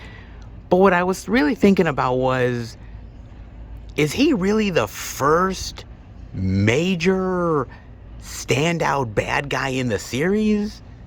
I mean, really think about it for a second. I mean, really, really do. Because the first movie did have a bad guy. Well, technically we didn't know whether Dom was good or bad. So that was part of the maybe kind of bad guy switcheroo that they were doing. But also they had that Chinese Asian group that was also kind of on the bad side as well. Yeah, not really all that memorable. The second one, oh my God. Jeez, who remembers that shit? God. The third one, yeah. And yeah, ain't no one remember that shit either. The fourth one had the whole, like, drug runner scheme thing, and it was okay for what it was. It wasn't terrible, but not exactly memorable. I mean, the fifth one did have the whole corporate dirtbag asshole, which had its moments, yeah. And of course, you did have The Rock, but The Rock wasn't exactly the villain in that, just another antagonist for Dom to try to intimidate with his big, sweaty arms. But then again, The Rock also had huge, gigantic, big, sweaty arms, so yeah, that was like a draw. Pretty much, man. The sixth film, God, man. I mean, I don't even remember the sixth film really all that much. I mean, it wasn't bad. I just didn't really leave much of an impression on me. And of course, the seventh film, you could argue Statham. You could argue that Statham was definitely a very memorable bad guy. But the problem with Statham ultimately was that he didn't have much of a personality. He really didn't, man. He was just kind of dry toast. I mean, he was badass dry toast, don't get me wrong, but he didn't leave much of an impression outside of just being a complete and utter unstoppable badass. And the fact that he had killed Han, the whole, like, trying to retrofit part 3 into the whole overall saga, which has become really complicated and convoluted, and the whole Justice for Han thing, man, that's turned into a complete joke in and of itself. Jeez, man. And then I guess you could say part 8 with Cypher, maybe? But I'm gonna be honest, man. I don't care how much fucking technobabble they give Charlize Theron. I ain't never believing she's this superior hacker bitch. Like, I'm sorry, man.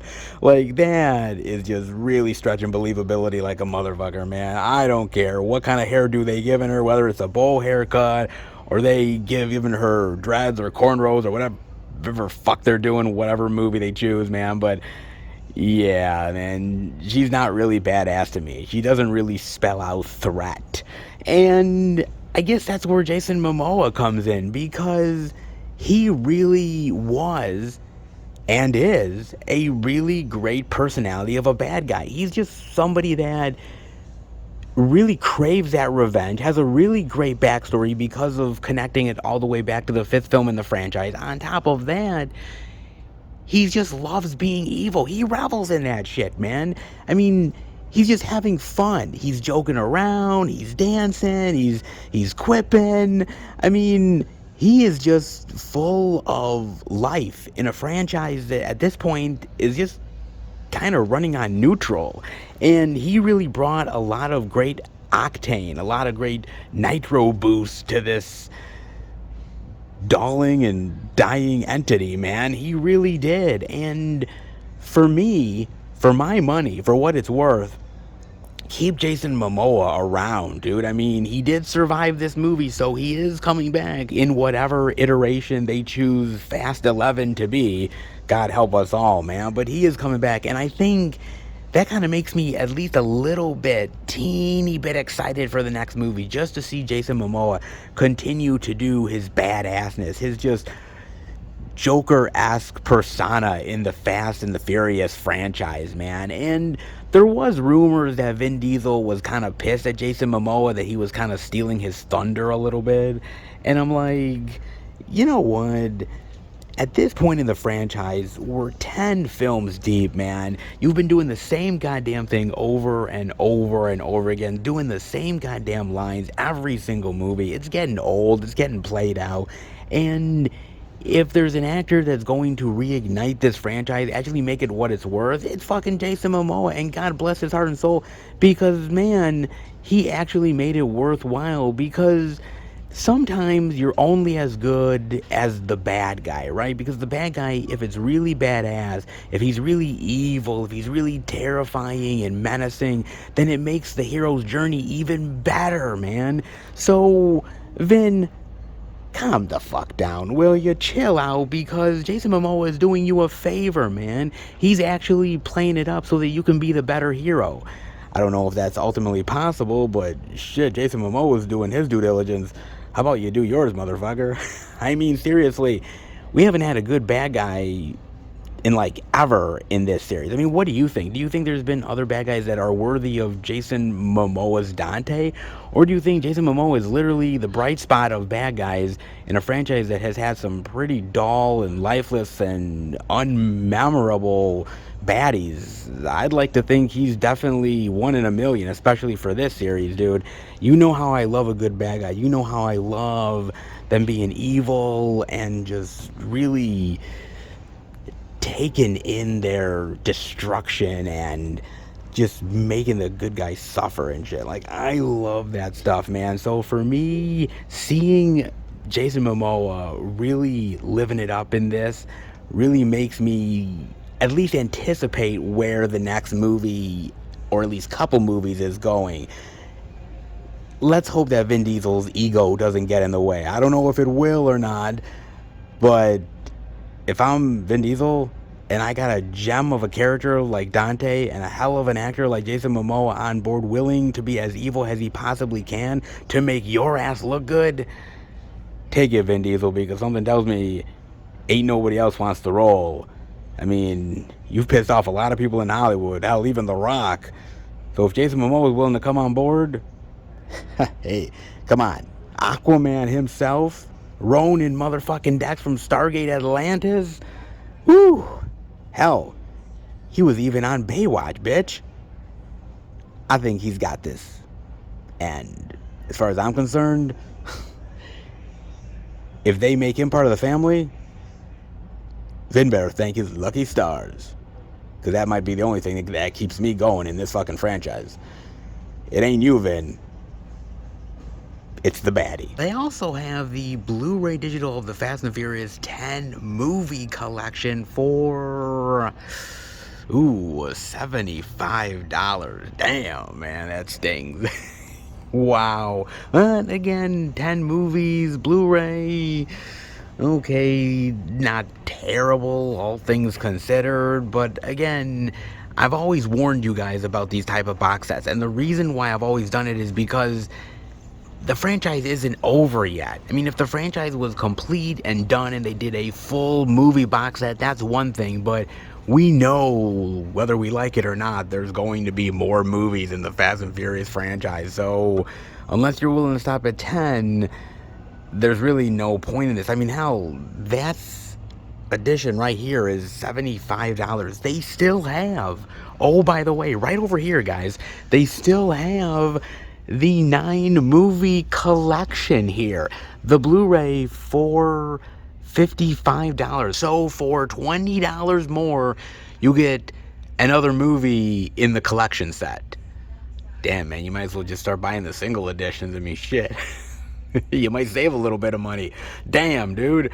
I don't know. I mean, if anybody bought the 9 movie collection, you were a fucking idiot, okay? Because you knew they were gonna make more.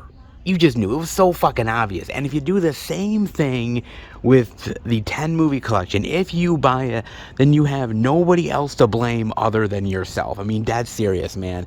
You can't blame anyone else for your misfortune and your misgivings. You're spending $75 for 10 movies when you know in the long run there's going to be this huge, gigantic Fast and the Furious set that's going to have all of the 25 movies in the collection, plus the spin-offs, the various TV shows. I mean, you know, at the end of the day, there's going to be a mega series set. You know it's going to happen, man. So spending the money now doesn't really make sense when you could spend it later and get a better value. Just speaking the truth, man. But hey, it's your money. You do what you want to do. I'm just speaking the truth. Yeah, man. But enough of family. We've had enough of that shit. How about we go to Babylon 5? Yes, the road home. The Blu-ray digital for, let's see here, Babylon, $22.99. This small print shit. Come on, Target. But hey, regardless, $22.99 for Babylon. Hi, that's pretty goddamn cool, man. And I'm just excited. I just really am, because do you realize that Babylon 5 has not even been a thing since 1998?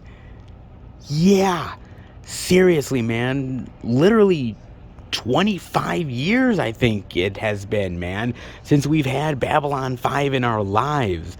So the fact that this is out there in the ether is kind of cool, man, because nobody really remembers Babylon 5. I mean, well, the hardcore nerds like me kind of do, but for the most part, like the popular culture, yeah, that shit has totally passed us by, man.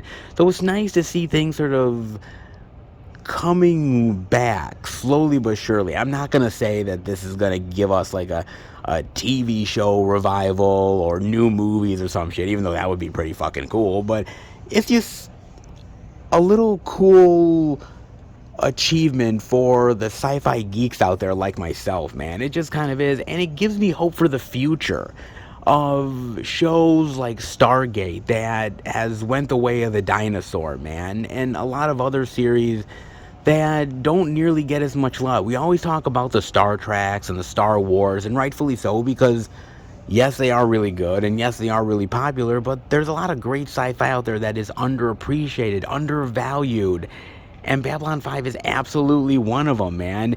If this release does anything, if it gets even one person who has never heard of Babylon 5 to go check out the series and the various movie interpretations and all that stuff that's out there, then that is really fucking awesome, man. That would be really fucking cool, dude. A resurrection of Babylon 5, man, that would be wild to think of, but that would be fucking awesome, man. That would be great, dude. I definitely have to check this thing out. I really do, because, man, it's been so long since I've ever seen anything Babylon 5. It's been a long, long ass time. And to just dive back into that world and that universe and the characters, man, that would be a sweet treat. It really honestly would, man. You know, sci-fi is getting a lot more appreciation nowadays, a lot more love. I mean, with movies like Avatar that really resurrects sci-fi in a really brilliant and very exciting way. Of course, with the resurgence of Star Trek and all the things that Star Wars is doing with The Mandalorian and Ahsoka and everything like that. I mean, it's a great time to be a sci-fi fan, so why not dust off some of the older stuff and give them a little bit of a new shine? If Babylon 5 can get it, then anything can. Oh man, what's next? I can't hardly wait. Quirky characters, odd situations, and the occasional awkward moment. Yeah, sounds like a Wes Anderson movie to me. Indeed it is, with Asteroid City, the Blu-ray DVD digital for yes, $24.99. I definitely gotta love it, and this cover definitely feels very Wes Anderson-y, doesn't it? Oh, it absolutely does, man. And I've said it before, and I'm gonna say it again. I really do appreciate Wes Anderson as a filmmaker, and he is one of those filmmakers that still to this day is appointment viewing for me, appointment watching. I know I'm gonna be in a movie theater watching his stuff, but that being said, I'm gonna be honest, it's not like the good old days. I'm just being honest with you guys. I mean, it's not that I hate Wes Anderson, because I really don't. I love his filmmaking style. I love his sense of storytelling and what he does with these characters and the quirky, odd, yet somehow relatable dialogue. And just how he makes it all work, man. He's a master filmmaker, unlike any other.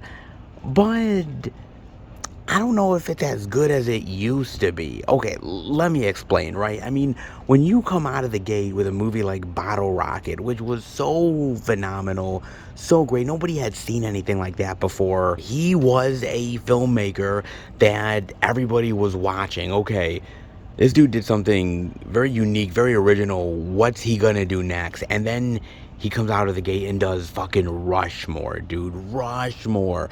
That is one of my favorite Wes Anderson movies of all time. I love that movie, man. And to get Bill Murray to play that type of sarcastic asshole yet funny man character and still be able to be somewhat relatable and charming at the same time, that's not easy to do. On top of that, seeing Jason Schwartzman playing this real prick of a kid, yet you're kind of rooting for him being the asshole as well, and you had never just seen anything like that done in that type of way, man. And Wes Anderson's style just brought to that story of two guys falling in love with this girl, two totally different age groups, and fighting over her. not that it hasn't been done before, but in the Wes Anderson style, man, he proved he could kill it. And it's funny as hell. It's sarcastic. It's got a hell of a lot of style and charm and a lot of charisma. And man, I love that movie so much. But then you're like, okay, Bottle Rocket was awesome. Rushmore was fantastic. But come on, what's he got next? Nobody saw Royal Tenenbaums coming, baby. Nobody saw that shit coming. It's so fucking good. One of the best Wes Anderson movies, and he keeps hitting it out of the park, man. And everyone's like, okay, what's next? You got 3 great ones. Can you go for the quadruple? Can you go for the home run? And in my opinion, he damn well did it, baby, with The Life Aquatic with Steve Zissou. That is, I think, my all-time favorite Wes Anderson movie. No lie, man. I fucking adore that movie. I think Bill Murray is brilliant in there. I love Jeff Goldblum. I love Willem Dafoe. Man, everybody is so fantastic in that movie. I think the comedy is spot on. I love the old school quirky special effects. I love the idea of this man doing this documentary on himself and his life and his legacy and all the crazy weird complications that go along with that. Man, I thought it had an emotional, real great hook to it, and at the same time the great Wes Anderson charm and the quirky weird characters, and I think it just is brilliant. I just truly do, man. And I'm like, man, this guy is 4 for 4. He's done amazing things. And I think the expectations were so high. I think the expectations were so great. We were loving everything that Wes Anderson was doing. And at some point, what ends up happening with a filmmaker is that he gets so good at what he does, and he starts to change it up. And that's not really necessarily a bad thing per se, but I think people are putting too many high expectations on you. I think that's ultimately the problem. And he started to, in my opinion, not make as good stuff as he used to. I mean, the Darjeeling Limited really isn't that great of a movie. I mean, it's better than some of the newer stuff I've seen, but I think it's lesser Wes Anderson. I mean, The Fantastic Mr. Fox is pretty solid. I do like that. I don't love it, but I do really enjoy it. Moonrise Kingdom, yeah, I'm not really a fan of Moonrise Kingdom. I mean, there's moments that I like in Moonrise Kingdom, but it didn't really connect with me. I will say this, though, that Isle of Dogs is pretty fun. I love the animation, the voice acting. I love the story. It really connected with me far more than Fantastic Mr. Fox did. And I know, right? That's sacrilege among Wes Anderson fans. The fact that I actually like Isle of Dogs better than Fantastic Mr. Fox. Sorry, not sorry. Just spitting the truth. Well, at least for me, man. Just saying, dude. But even better is the Grand Budapest Hotel. I love the Grand Budapest Hotel, man. Me and Bob, when we went to the movie theaters, we had a ball watching that. It really felt like old school Wes Anderson to me, dude. It really did. Yeah, there was all the characters and the side stories and, you know, all the stuff that was going on, but there was a really great hook to it, and I really like Ralph Fiennes in the movie, and man, I thought it was a really solid story overall that really got me, and damn did I love that movie. But then again, with a movie like French Dispatch, it did have promise. Okay, it's not like it didn't, but there's these characters with all bunch of side stories and adventures, and it doesn't ever really gel or come together in the right way. You still have all of the Wes Anderson quirkiness and all of the oddities, but it just felt incoherent to me, and it never really had a good hook to it. And it's the same thing with Asteroid City, man. It's the exact same thing, man, where, yeah, there's a possibility of a really great story, a really great idea in there, but there's all these different variety of characters that have all their different side stories, and they cross paths, but that's about it. There's nothing really monumental about it. There's not a really great emotional hook or a really great story that you're invested in. It just is quirky for quirky's sake with weird characters, and that's all you get, man. And I don't want to say that Wes Anderson is becoming a one-trick pony, because I don't believe that's the case, man. I still really like Wes Anderson. I still really like a lot of the stories that he's telling and the style that he does it in, but I think he's got to have a better, simple story to be telling, man. You don't need all of these side characters, these unimportant people that are gonna come in and out of the story for like a minute, do a little quirky, weird saying or a little weird moment within the film, and then poof, they're gone. I mean, that's what's been happening in a lot of his movies, man. Whether it's Moonrise or Asteroid City or French Dispatch. I mean, yes, they did it in a movie like The Grand Budapest Hotel, but I thought the hook and the emotional story was there, and I thought it connected in a really great way. He's just not doing that, man, and he needs to simplify it a little bit more. He needs to get back to the emotional core of the story and bring the characters together in a satisfying way. It's just not happening here, man.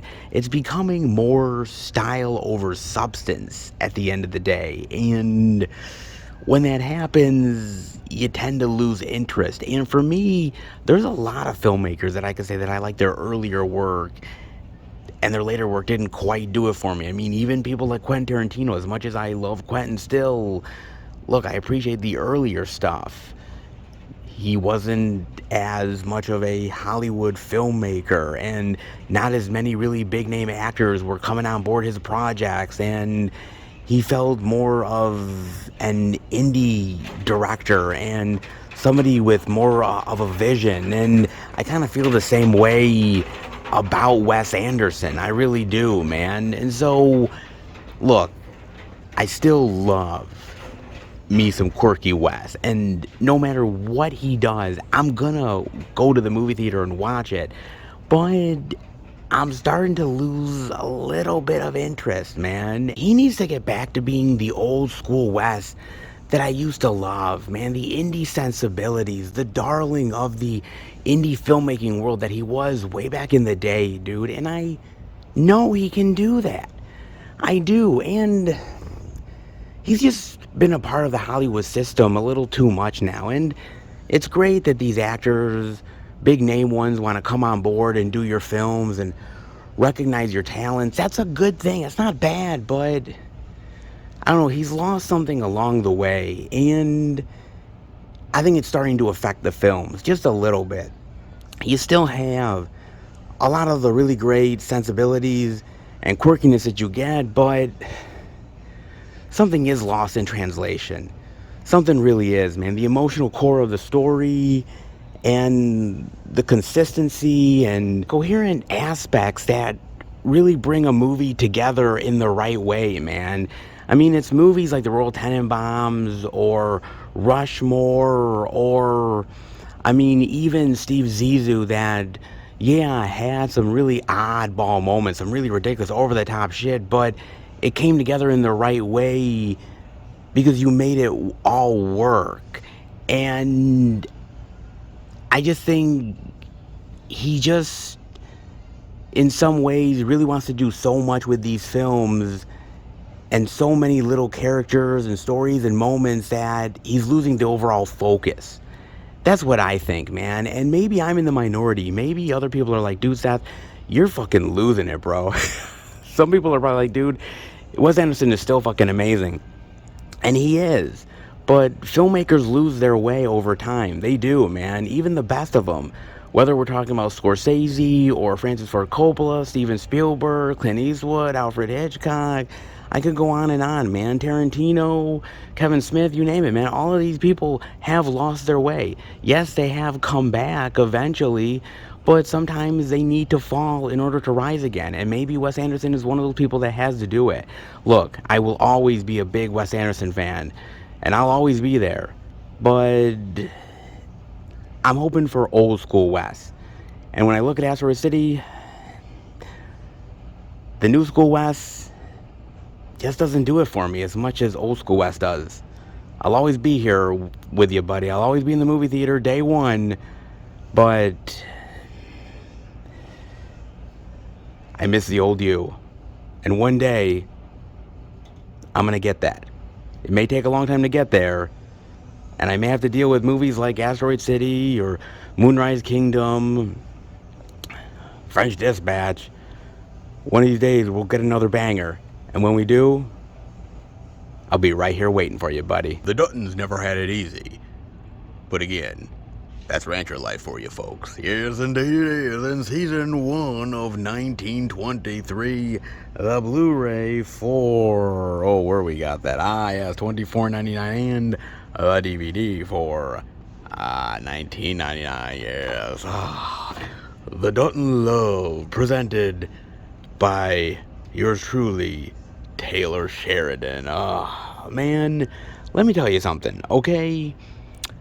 Taylor Sheridan is a force unto himself, man. He really has become that really great powerhouse of a writer, creator, artist that whatever he touches at this very moment is turning into gold. And he's unstoppable. And I gotta give him a hell of a lot of respect for that, guys. I mean, yes, I haven't been watching Yellowstone or 1883 or, well, 1923 for that matter, but he has been making some really great stuff as of recent, some really amazing things, like, lest we forget, he also ended up creating, writing, producing, yes, Tulsa King, with my man Stallone. I love this show. In fact, my mother ended up watching this show as well. True story, dude. I told her about it, and she watched it. She loved it. I was like, I knew it. Oh, man. She thought it was great. She can't wait for the second season whenever that happens to be. Whenever they get around to it. But let me tell you something. She's jonesing for the next one, baby. She really is. I knew she'd like it. I knew it. Totally knew it, man. She really, really dug that as well. I don't know. I may have to recommend her Yellowstone, maybe? Maybe. I mean, if you like Tulsa King, maybe she'll like Yellowstone. Possibly, sort of, kind of. You never really know, man. It's possible. But, I mean, Taylor Sheridan has been doing this stuff for a really long time, man. I mean, he ended up writing movies like Wind River, Hell or High Water, a bunch of those, man. But then again, he also wrote Those Who Wish Me Dead, the Angelina Jolie movie, which was okay. It wasn't the greatest, and a couple other duds here and there. But hey, let's be fair. Nobody's perfect, okay?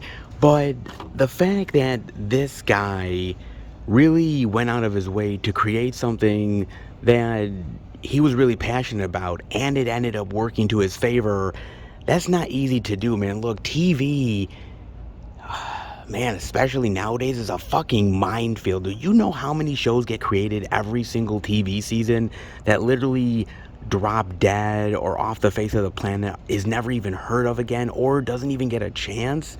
Man, that percentage is really fucking high, dude. So the fact that Taylor Sheridan ended up breaking through, especially with something that has become this cultural zeitgeist water cooler show, that is damn near impossible, especially in the age that we're now in with all the programming and streaming, you name it. So, man, whether you like the dude or not, you gotta give him a lot of respect, and I definitely do, man. Through everything that he's been through with the Yellowstone series, the battles with Kevin Costner, and some of the controversies that have been happening, but he pushes through, and he's fucking brilliant, man. And the fact that there's talk of another spin-off series, another prequel series, stuff going on with Matthew McConaughey coming into the Yellowstone world, which would be actually kind of cool. I could totally see Matthew McConaughey doing that, man. All right, all right, all right. I mean, if you get Kevin Costner, if you get Harrison Ford, I guess the most natural progression is going to Matthew McConaughey. Sure, why the hell not, man? The McConaissance is never really over, let's be fair, man. But look, Taylor Sheridan has really been hitting out of the park, and he's been making fantastic content, gripping, dramatic work that people have fallen in love with, and God bless his heart and soul, man. Look, there's not really a lot of wonderful material out there in the TV landscape anymore. I mean, there is, but it's not as easy to find as you might think it is. Cherish shows like Yellowstone, 1923. Cherish these properties, because there's going to be one day where they will not exist. And when that happens, you will be sadly, sadly missing it, dude.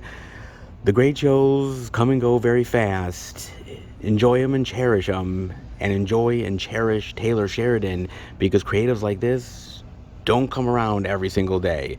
Let's hope that he continues to build on his legacy. Let's hope he continues to make really great shows, because honestly, if he continues to make bangers like Tulsa King and the Yellowstone stuff, I think I'll probably be a fan for a pretty long while. Police work can be deadly, especially if you're corrupt and confidential informant. Yeah, the Blu-ray Digital 4. Let's see over here, baby. 1999.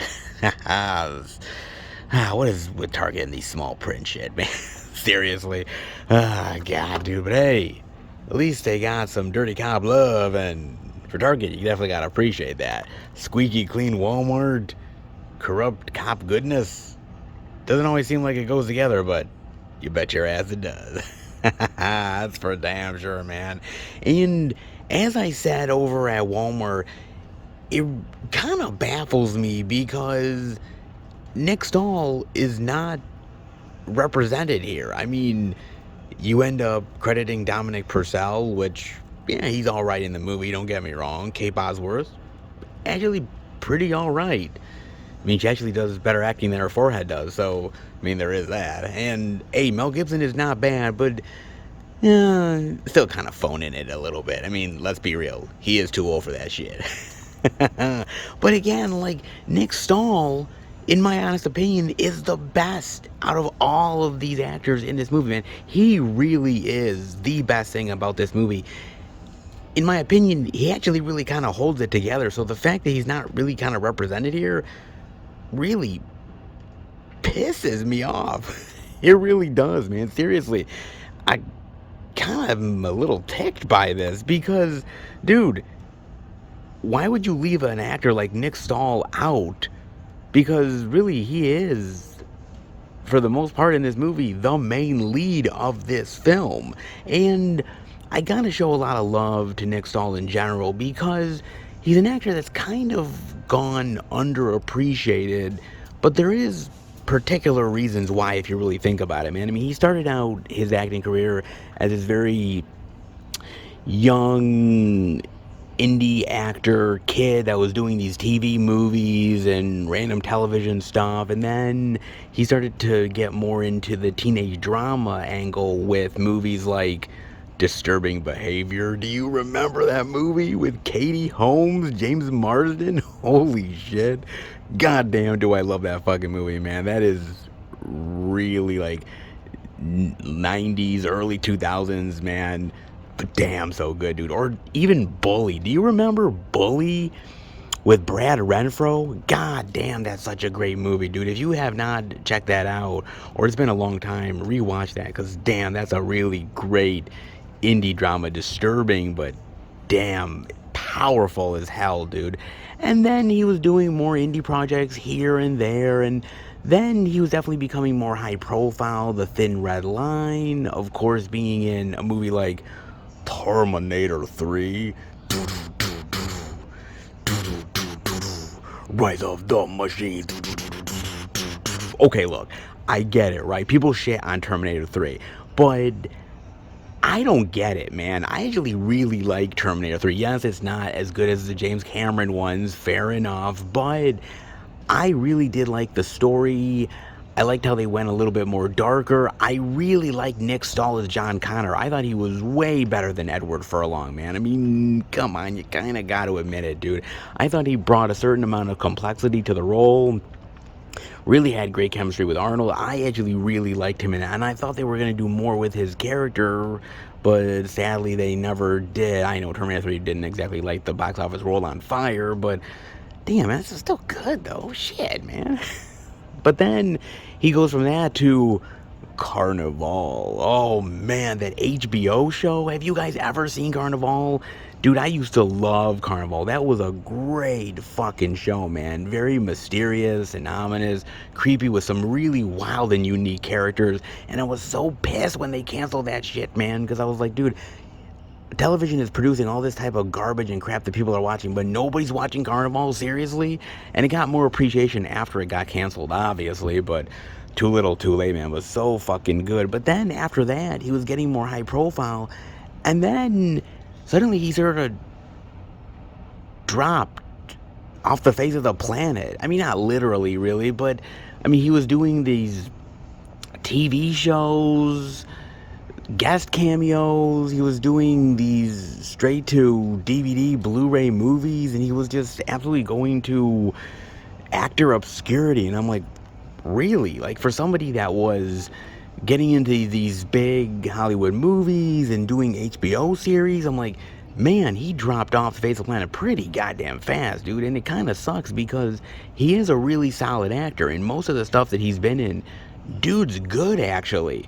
I think the problem ultimately is that the material he's getting ain't that hot, man. And most of it is just this straight to DVD crap that nobody really gives a shit about.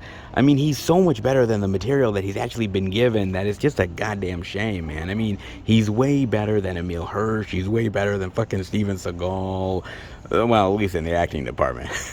I mean, I don't know about the martial arts angle thing, but I mean, he's better than JCVD, and he's better than a lot of these actors that have just gone to straight to DVD hell, man. And I just feel sorry for him because he really is a pretty solid fucking actor, man. So, all things considered, when I see Nick Stahl in a movie, yeah, it's not necessarily the movie's gonna be good, but I know he's gonna be good in the movie. I mean, even remember being back watching him in Sin City, dude. Oh, that Robert Rodriguez, great fucking movie, man. I love that flick. Him playing the yellow bastard, he was so great. Oh, man. And just seeing him in movies like this where he really shines and not getting nearly the notice that he should. I mean, not even being barely represented on the cover. Man, that fucking blows, dude. So, for me, I still appreciate Nick Stahl. I appreciate the good times, you know, the John Connors and Disturbing Behaviors and Sin Cities and all that great stuff, man. And let's hope that he gets more opportunities because he really is that good. Sometimes Hollywood chews you up and throws you away, and good talent gets destroyed by really shitty decisions and crappy movies. It happens way more than you might think it does, and yet again here, Nick Stahl's way good, way better than this shit, but well, actors gotta act, and, you know, you do need to put food on the table, and, well, if they're willing to pay you, even for movies like this, you take it.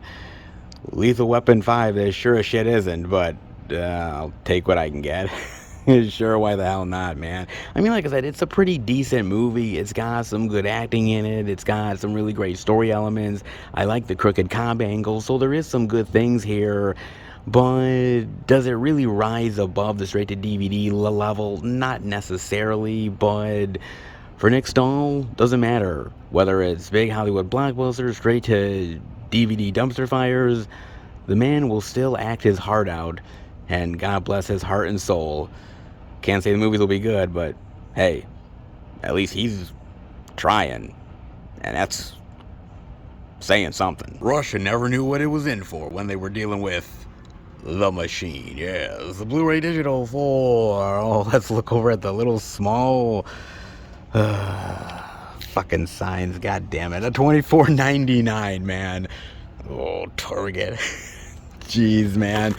Yes, good old Bert Kreischer, baby. Yes. Oh, man. And if you remember when I was talking about yet another comedian, yes, Sebastian Maniscalco.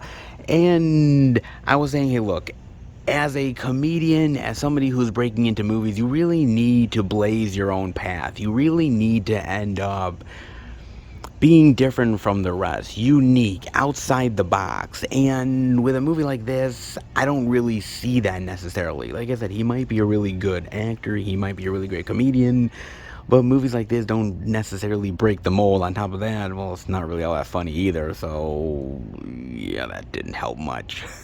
Alright, just being fair.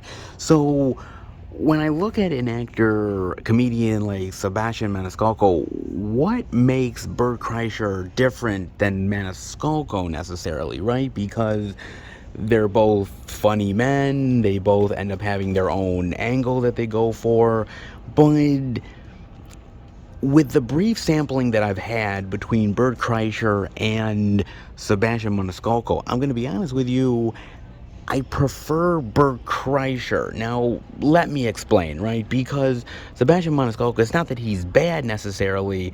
I'm sure he's a funny comedian. I'm sure he has his own lane that he's in and does it quite successfully. But he doesn't really stand out to me, where I think Bert Kreischer definitely does. He has this angle, this funny man comedy that he ends up personifying and ends up really portraying himself as that, and I think people really embrace it. When you're a funny man, especially trying to entertain a crowd of people, you really need to end up, I guess, really trying to be a little bit more outrageous, a little bit balls out crazy, if you want me to say it as best as I possibly can, man. And with Bert Kreischer, the whole thing of him doing his comedy where he's taking his shirt off and really exposing his weight and telling the wild Russian story, I mean,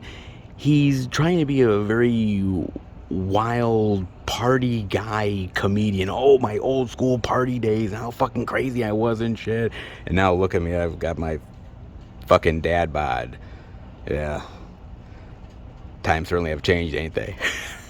I mean, I like that angle, and I think the best comedians out there, whether we're talking about Sam Kinison way back in the day, Rodney Dangerfield, you look at Bob Saget, Chris Rock, Eddie Murphy, Richard Pryor, Andrew Dice Clay, these are comedians, and many others among them, that they ended up having a certain shtick, really sticking with it and going wild with it, and really became popular because of it. And you can't, as a comedian, just be a simple comedian. You have to have some sort of angle that's really going to electrify the crowd. Look at somebody like a Jeff Foxworthy, for instance. I mean, a lot of those comedians that were really sort of the redneck comedians, Larry the Cable Guy, right? They had a certain angle. They had a certain kind of personality that really shined through the comedy, and that's what you really have to do nowadays. And I give Bert Kreischer a lot of credit because I think he's able to do that, even in a movie like this where it doesn't always work. I think the personality shines through. I think the charisma and the comedic shtick comes through pretty well. He's taking that story, that angle, and really amplifying it to 11.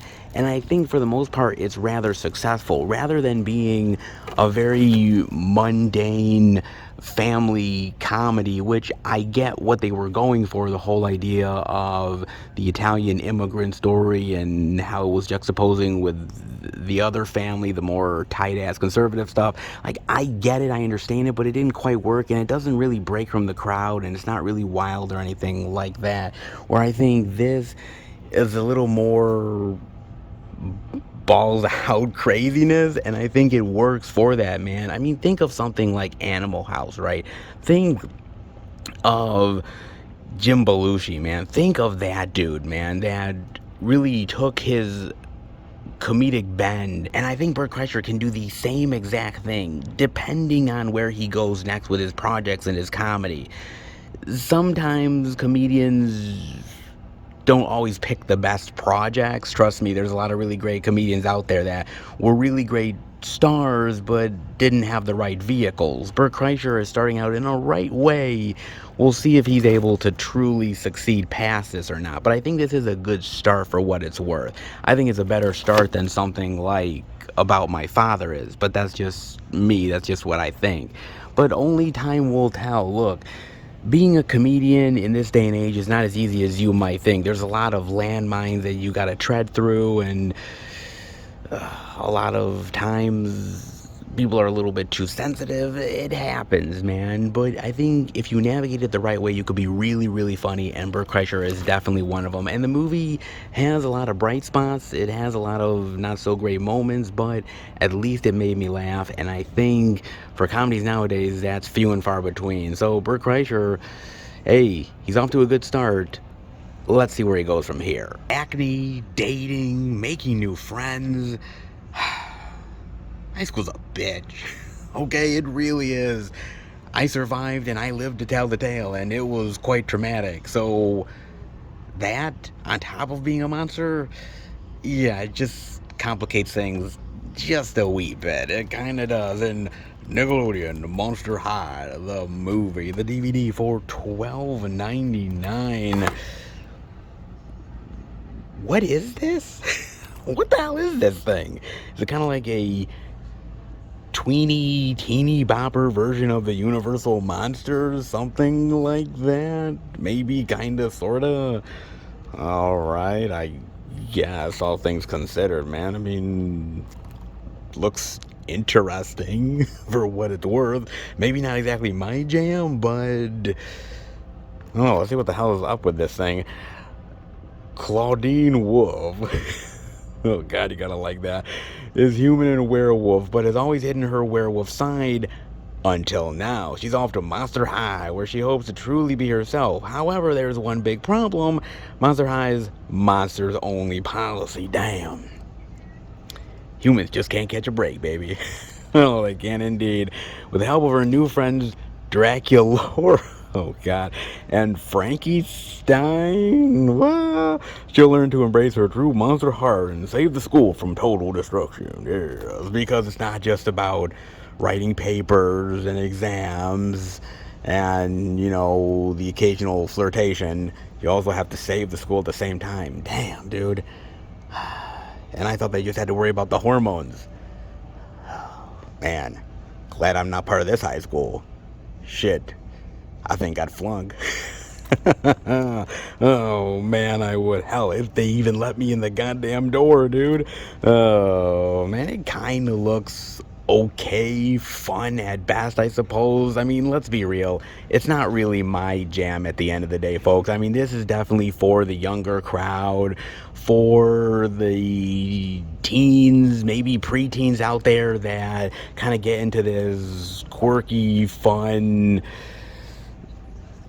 harmless Universal Monsters ripoff shit. I mean, there's a lot of that stuff out there. There's stuff for the little kids, there's stuff for the grown-up adults. Hell, there's even the old school Universal Monster love for the geriatric boomers. And of course for the good old tweens out there. So everybody gets a little bit of good old monster goodness, man. Whether you're looking at the new generation of monster lovers or the old school generation, everybody gets in on the fun, man. I mean, look, this looks harmless at best, man. Not exactly something I'll watch, but I'm sure somebody's getting mileage out of this motherfucker. I just hope that at the end of the day, the people who are into this maybe eventually get into the old school black and white stuff. I know, I'm asking a lot, right? Black and white. God, that's so 20th century. Oh, my bad. Jeez. Well, hey, as long as you're enjoying Frankenstein in one way or another, Dracula or Draculaura, Frankenstein, whatever the fuck you want to call him, at least you're enjoying it, and I should probably just take it for what it's worth, man.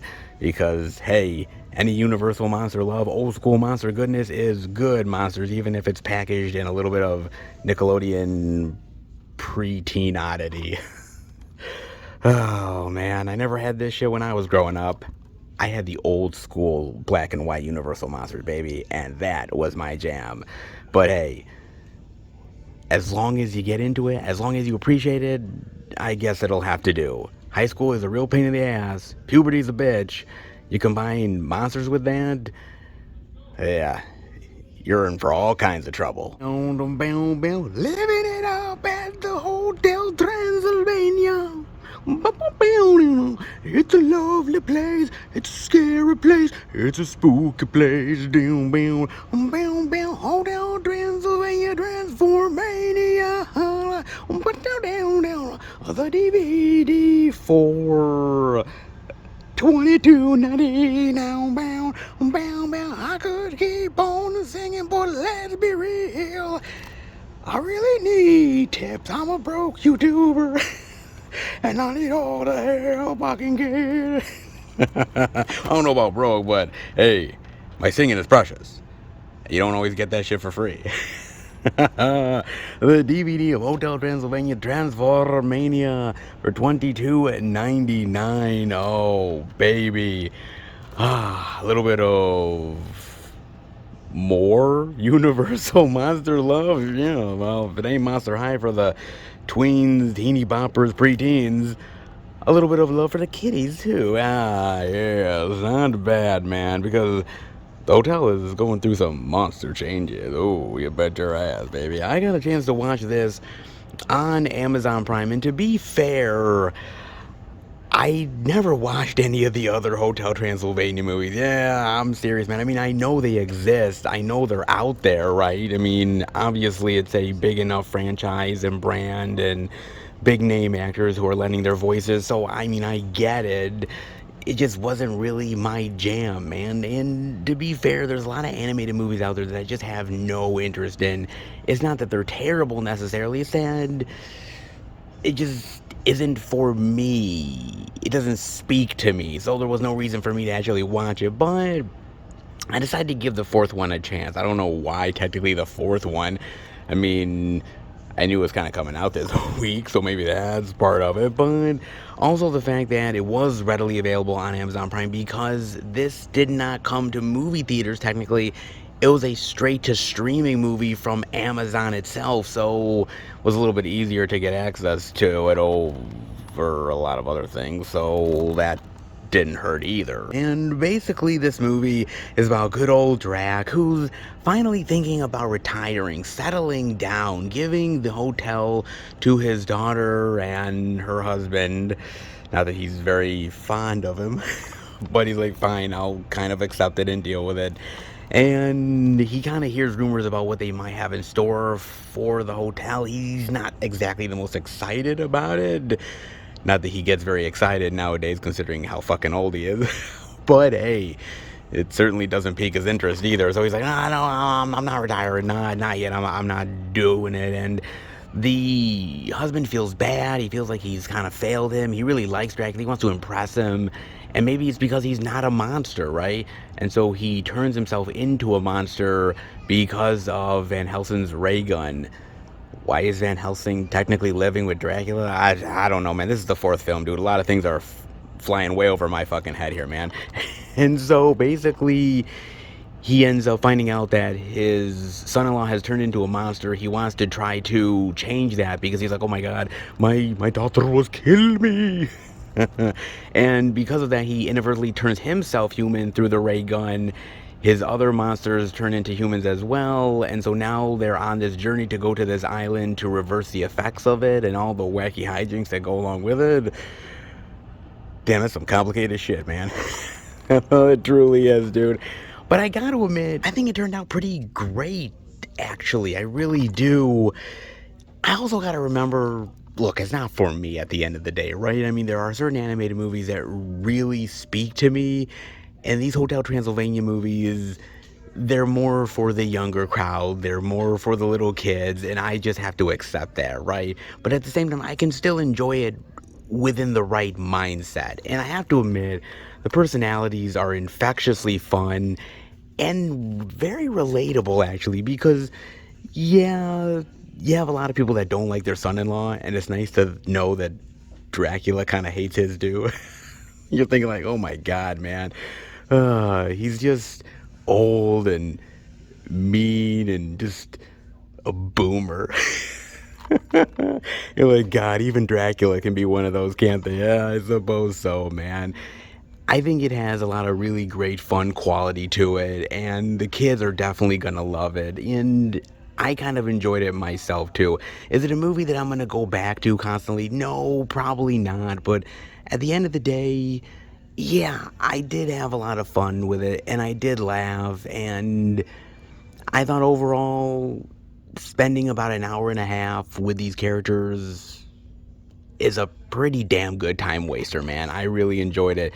Now I kind of think I want to go back and watch the other three movies to kind of catch myself up, because if they're even half as fun as Transformania, yeah, I think I'm going to have a really good time, man. I really do. Surprisingly, really quite enjoyed this one, man. Surprisingly so. Yes, some of these Universal monsters can be for the kiddies, but that doesn't mean that adults can't have a little fun with them as well. And I definitely did, man. The black and white ones will always have my heart, but Hotel Transylvania is all kinds of hella fun, baby. Oh, indeed it is. How they even have the 4-movie collection as well. The DVD digital for thing, ooh, $32.99, man. Actually, it's okay of a price. I mean, if the DVD alone is $22.99, this is $32.99, so really not a bad deal, all things considered, man. Pretty rock solid. It's just shocking that they made 4 Hotel Transylvania movies, man.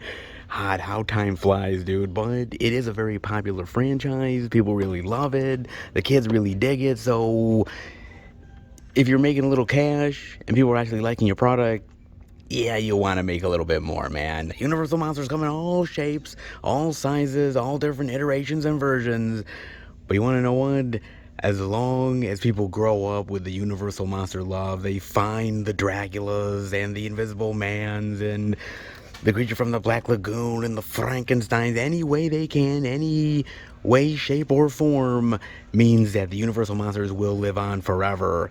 It may be in animation form, it may be in preteen, teeny bopper, high school weirdness. Either way, they live on. And for an old school horror fan, that's alright by me. Well, well, well, what do we've got here? Animated love? Well, I mean, we know Hotel Transylvania is popular, but this I've definitely never heard of. Mavga, the Forest Song. One heart, two worlds. I could continue to sing, but I know you're very impressed and you're blown away, and I know you want to give me money. Hold your cash, folks. I ain't done yet.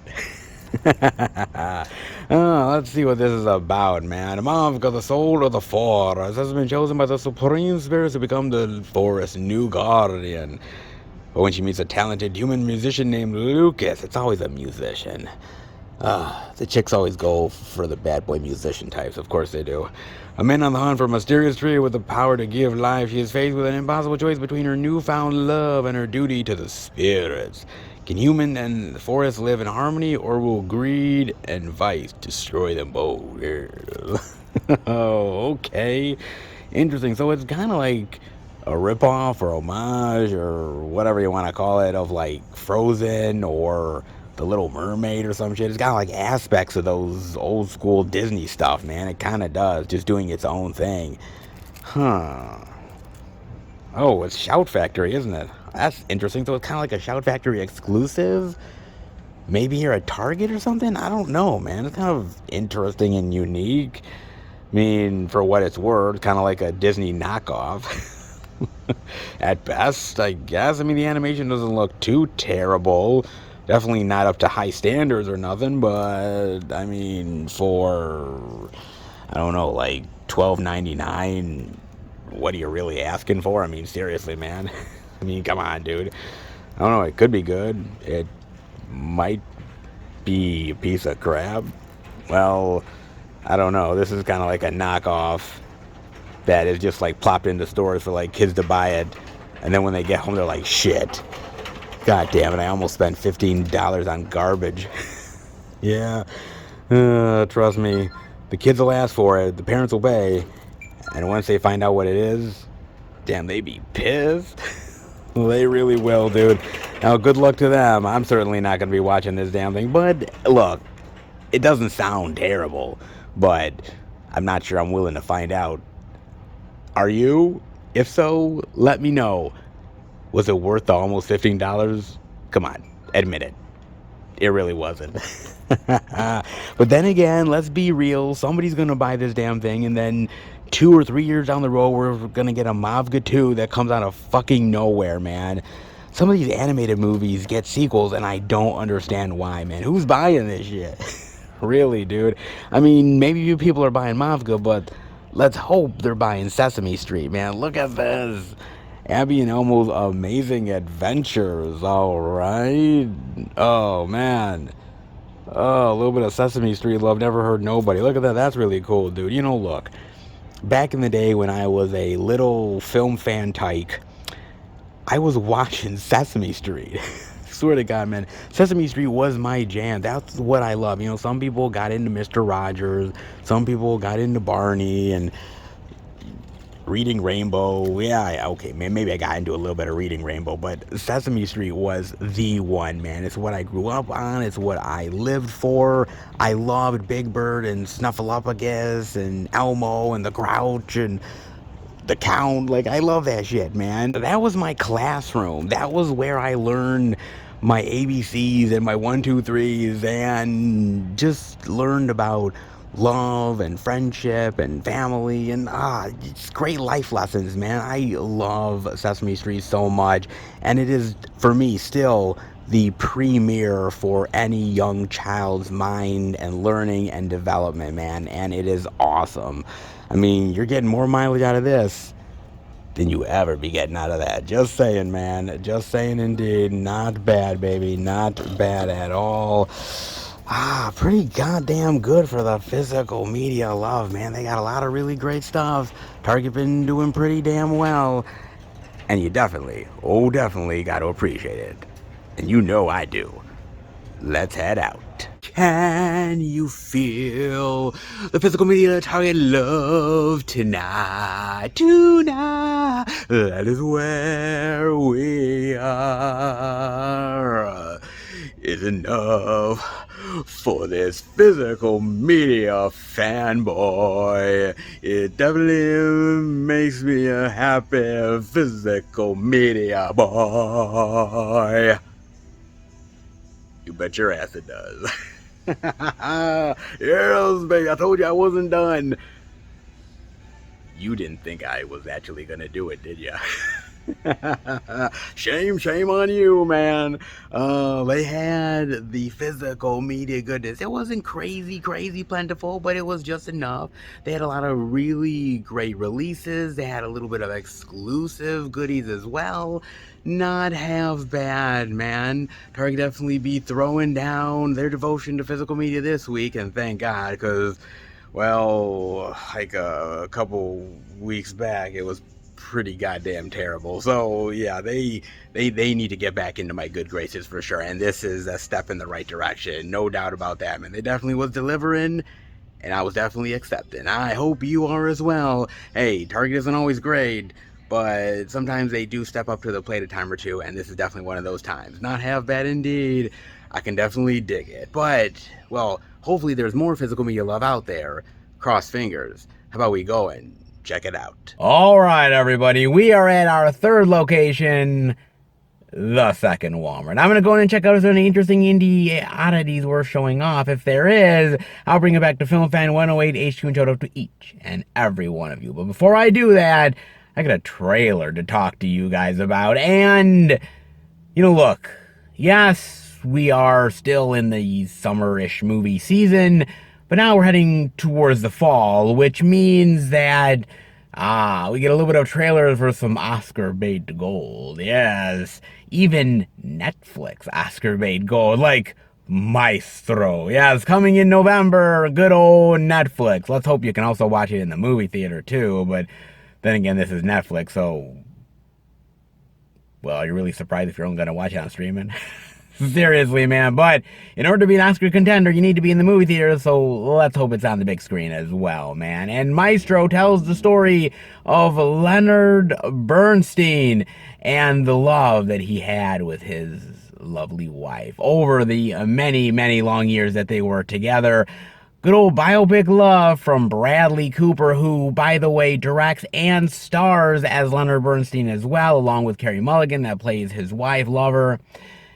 It looks very interesting, man. I'm actually really kind of intrigued about this movie because I love a good biopic. I've always told you guys that I'm a lover of biopics. If it's really well done, really well acted, and the story really engages you, it could be a very fascinating journey. And Leonard Bernstein is one of the best composers and musicians of our era, of our time. And the idea that it's taken this long to get a biopic is a real big shame. At the same time, is he the most iconic and entertaining figure of all time? No, not really. So maybe there is a reason why it's been taking this long. But at the same time, in the hands of Bradley Cooper, who, man, with A Star Is Born, absolutely shined as a director and was able to handle the acting ability as well, to do both a second time around, could it spell Oscar gold? Maybe, kind of, sort of. There's a lot of great movies out there that deserve the Oscar consideration. Maestro is pushing its way in there as well. We'll see how it does, but I have faith in Bradley Cooper. I have faith in Carey Mulligan, two fantastic actors. I know there's the controversy going around about him wearing a prosthetic nose to look more like Leonard Bernstein, and I know people are kind of like getting on Bradley Cooper's ass about that. Let me just say this, right? People have been wearing prosthetic appliances to put on their face for decades, all right, to transform themselves into different people, characters, creatures, personalities, you name it. Bradley Cooper is not the first to do it, nor is he ever going to be the last, okay? And so, yes, you want to get more into character and you put a prosthetic nose on, okay, fine. I know that he's trying to portray a Jewish guy, and if he has to wear a fake nose to do it, fine, whatever. I'm a Jew, okay? I think I have some authority to talk about this shit, and I'm not really offended at all, man. So, get off your high fucking horse. Who gives a shit if he's wearing a prosthetic nose? I care more about his acting ability than anything else. Can he pull off playing Leonard Bernstein? Can he pull off the emotion and the drama and the love and the complications? Can he do that? And if he does it with a fake nose, so be it. I don't give a shit, man. I mean, seriously, dude. People will get upset about the most asinine things. Just saying, man, they really do, dude. But I like the idea in the trailer of it going between black and white and color and the different filming techniques.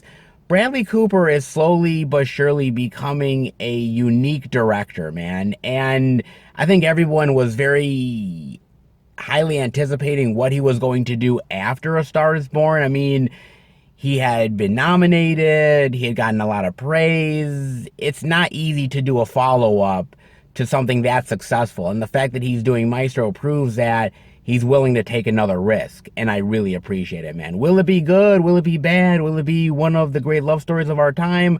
Will it be a great biopic? Only time will tell, but I trust in Bradley Cooper. I trust in the actors, and I can't always say I trust in Netflix, but, well, with a story like this, I'm going to give it a go. What do you guys think? Are you guys interested in this, or is this a possible dud? I don't know, good, bad, indifferent, but hey, I'm always up for a good biopic, and I think Bradley Cooper, at the very least, at the very tiny least, deserves at least my consideration to give him a chance. I think it might be well worth it, because Leonard Bernstein is a really great artiste, and it's about damn time that he gets the love that he so properly deserves. What do you think about the trailer? Definitely let me know, but what about the good old second Walmart? Will we have, finally, hopefully, sort of, kind of, some physical media weirdness worth checking out? Maybe. I'm hoping. How about we go in and see what they got? All right, everybody. In at the good old second Walmart, and I'm going to be honest with you, I can't really even call it the good old second Walmart anymore because there's nothing good about this place, or it hasn't been good for quite a while, man. I am been hoping and praying for great indie weirdness, ridiculous oddities, and I've gotten jack shit, man, okay? So, I come in here dreading it, quite frankly. So, is this week going to be any different? I mean, we've got some great releases at Walmart and Target, so maybe here might be the week where we jump back into the oddities and the bizarro. And I'm going to be honest with you, you're dead ass wrong. Shit, yeah, I hate to say it, but yet again is another week of just nada, zippo, zilch, and, well, we've seen it all, and we've talked about it all, and there's just nothing really unique or interesting worth showing off. Of course there isn't, because why would there be? I just want my idioties and my weirdness, baby, all I want. What the fuck? What the hell, man? One of these days, we're gonna get back to it. I am the ever-hopeful optimist, mind you, so we will one day, but man, that confidence is slowly but surely being chipped away like a mofo, man. God, it really is. So, nothing here yet again. What a shocker. Geez. So, maybe next week, only time will tell, but off to hopefully another location that will have the physical media. Please. Please. All right, everybody, we are at our fourth and final location, and, well, when it comes to physical media, hey, anywhere can hold the key to the magic of the physical media wonders. Even a bookstore chain? Well, I never said it was obvious. I never said it was indeed. You know where we are at, and it's none of them. Good old Barnes and Nobles.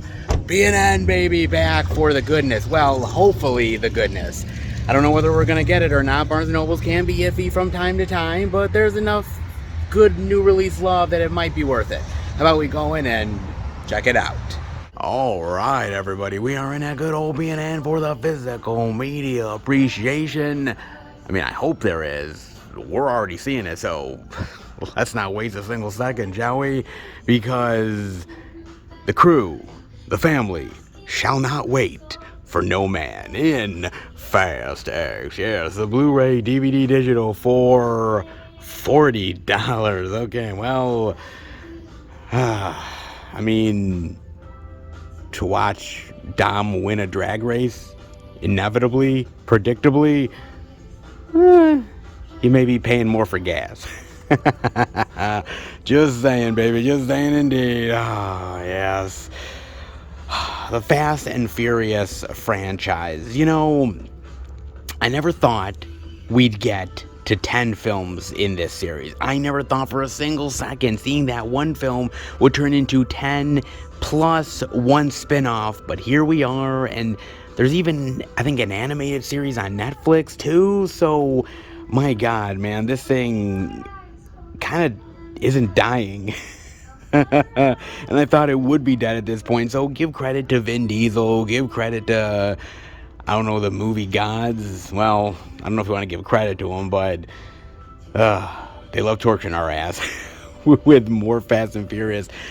But I kind of wonder, where's the end of this? Where is the final moments of Dom's journey, of the crew, of the family?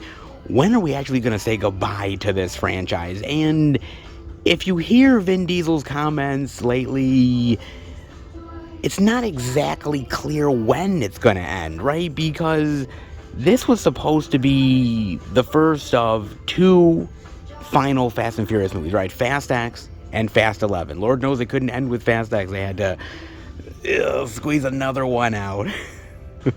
Literally. But then again, Vin Diesel had a comment where he's like, well, wait a second. The studio wants two more. Fast 10, Fast X, and oh, by the way, Fast 12, yeah. We're gonna have another trilogy in this sumbitch. God damn it, dude.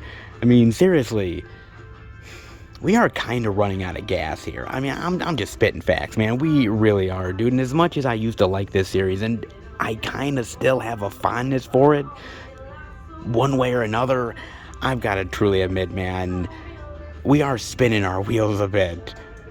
No pun intended. I mean, really, we are, dude.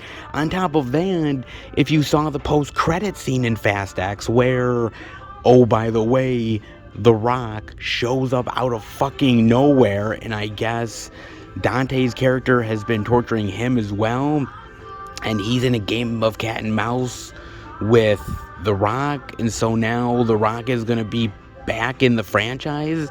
Well, not exactly, because he's going to have his own spin-off where he's going up against Jason Momoa as Dante. So I'm like, okay, that's another spin-off on top of perhaps maybe another Hobbs and Shaw sequel, maybe, possibly. They haven't exactly said no, but they haven't said yes either. And then Vin Diesel comes out and says, oh, we're going to do more spin-offs of the kids of the Fast and Furious world, right? Dom's kid and Brian's kid and all of these kids growing up, and then they're gonna get their own franchise. And I'm like, Jesus Christ, man, with the animated stuff and all the various spin-offs, and God knows if they're ever gonna actually let go of the regular series itself. This could go on for a long time, man. You thought Star Wars has overextended itself? Baby, you ain't seen nothing yet. You really haven't, man. It's actually kind of crazy if you really think about it, right? I mean, I've always said, especially when it comes to franchises, that there is certain ones out there that as long as you're enjoying the characters and the story and the plots and the movies, yes, it could go on for a long time, but you're willing to give it a pass, right? You're enjoying the ride and everything's cool, and every installment, maybe some are not as good as others, but you're still along for the ride. And then there's other ones that feel like, man, we really should have ended this a long fucking time ago, and we're just sticking around because of greed. I mean, that's pretty much the end of the day what this is, man. Because think about it. What else does some of these people have? I mean, what else does Vin Diesel have? Okay, he has Riddick. But when was the last Riddick movie? That was a long time ago. In fact, I'm waiting for the next Riddick film. Why the fuck are they taking so goddamn long? Well, the script is done, and we're designing the costumes and the universe and the planets and the creatures and all that shit. Okay, great. Oh, we're gonna film next year. Oh, fantastic. Well, we have to delay it for the next Fast and Furious movie. Of course we have to, because you're a producer, you're a fucking creator, you're a goddamn dictator on this son of a bitch, man. I mean, seriously, you get paid so much goddamn money from the Fast and Furious franchise for barely doing anything. What? Mean mugging and having the resting bitch face look? Jeez. I mean, you've perfected it well, I'll give you that much. But come on, man. Stretch a little bit. Get out of your comfort zone, man. Do something different. It's been a long ass time, man.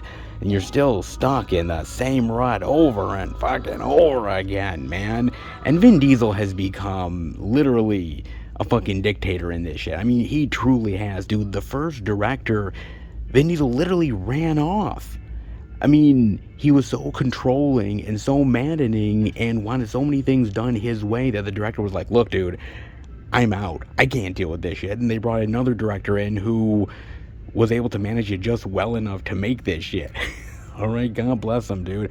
I mean, he gets pissed when people are overperforming past him. He gets pissed when he's not the center of attention. I mean, this is literally what diva status is now. And let's be real, Vin Diesel has become diva status with this son of a bitch. I think everybody has, man. We just collected this cast of actors and these characters and these personalities, and God forbid we get rid of one of them. God forbid we get rid of any of them, man. We just gotta keep on going because family, bitch.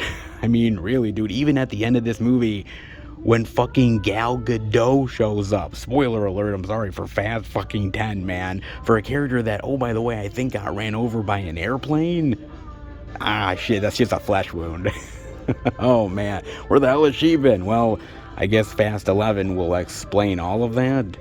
Ugh, God help us all, man. Look, I think, my own personal opinion, that this series should have ended way back at Furious 7. I mean, it really should have, man. I think that was a really great final installment for the crew and for Brian, and a great send-off for Paul Walker, and I think it was the right way to end it, man. And everything after kind of felt like half-hearted. And it's not like they weren't trying, but they were.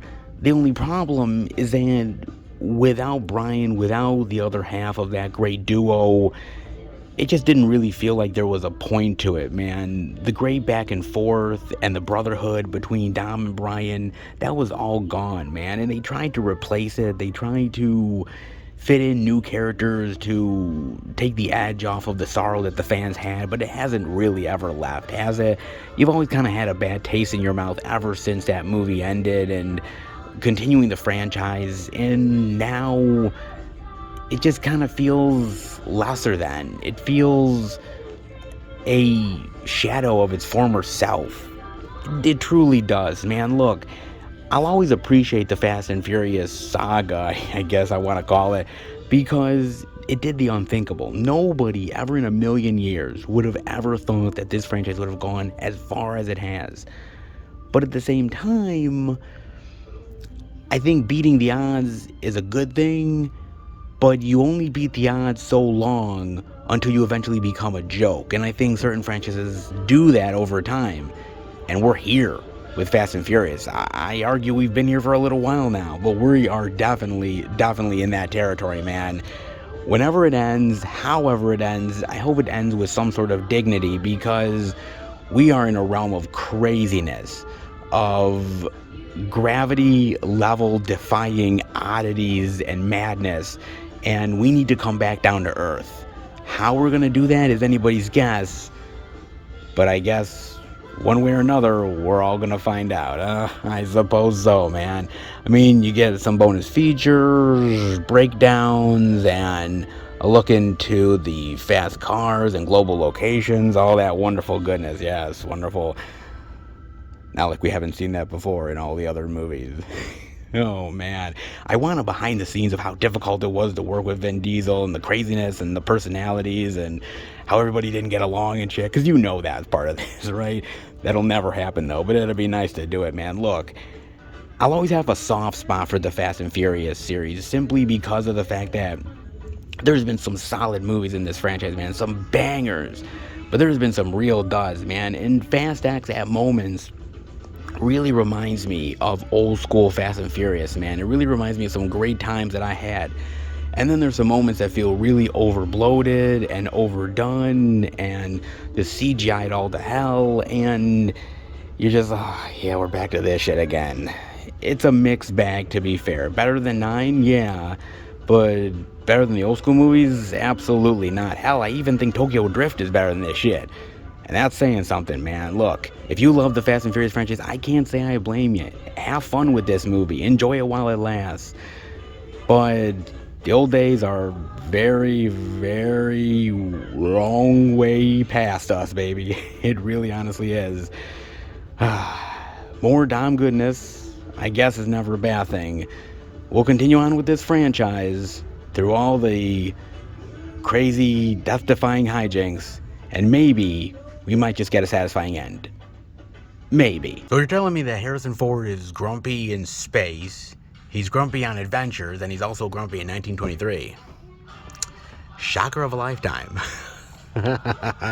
In 1923, for $29. Not bad, all things considered, for a little bit of Yellowstone prequel love, yes. And to be fair, Yellowstone has become this crazy, wild phenomenon, man, that has captured the attention of audiences worldwide. Hell, I even recommended it to my mother, for Christ's sake, so we'll see how that one goes. But to be fair with you guys, I think not only has it attracted audiences, but it has attracted talent too. Think about it. I mean, when you get Kevin Costner right off the bat for your TV show, when Kevin Costner rarely ever does TV, man, if at all, that's a big get. And then the fact that he's been nominated and winning, and people have praised him for his acting ability. He's really praised the writing. I mean, when you get that level of caliber of acting and it succeeds,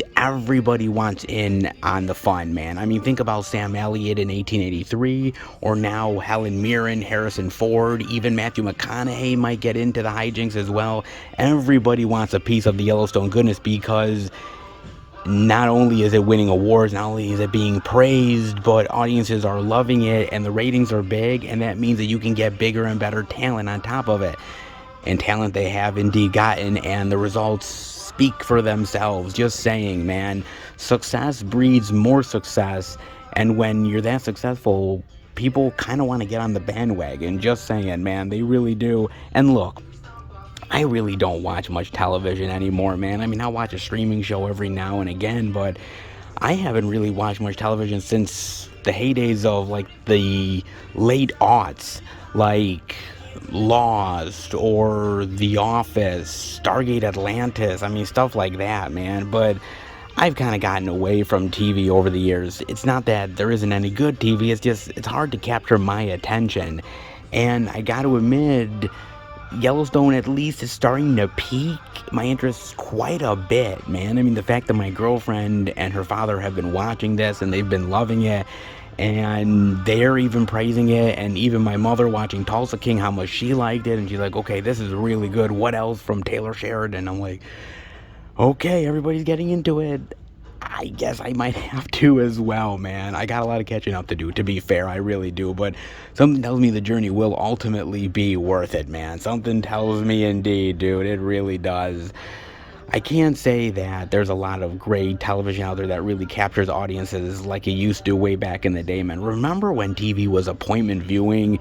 I mean, stuff like MASH way back in the day, or All in the Family, Law and Order. Oh my god, man. All the fucking spin-offs Law and Order had. The old school days of ABC with Family Matters. Life Goes On. Step by Step. Holy shit, man. Dude. Full House. Man, I used to watch a lot of shit back in the day, dude. And now it's not as good. I mean, I know there's still great stuff out there. Modern Family and This Is Us. And I know there is stuff out there. Trust me, I do. CSI. I get it, guys. I do. All right. NCIS. But Yellowstone has really done something that not many shows nowadays are really able to do. Capture the cultural zeitgeist. And I hand it to the cast. I hand it to the writing, I hand it to Taylor Sheridan, the execution of the story, the brilliance of the characters, and the thick drama that just keeps you intrigued episode after episode, man.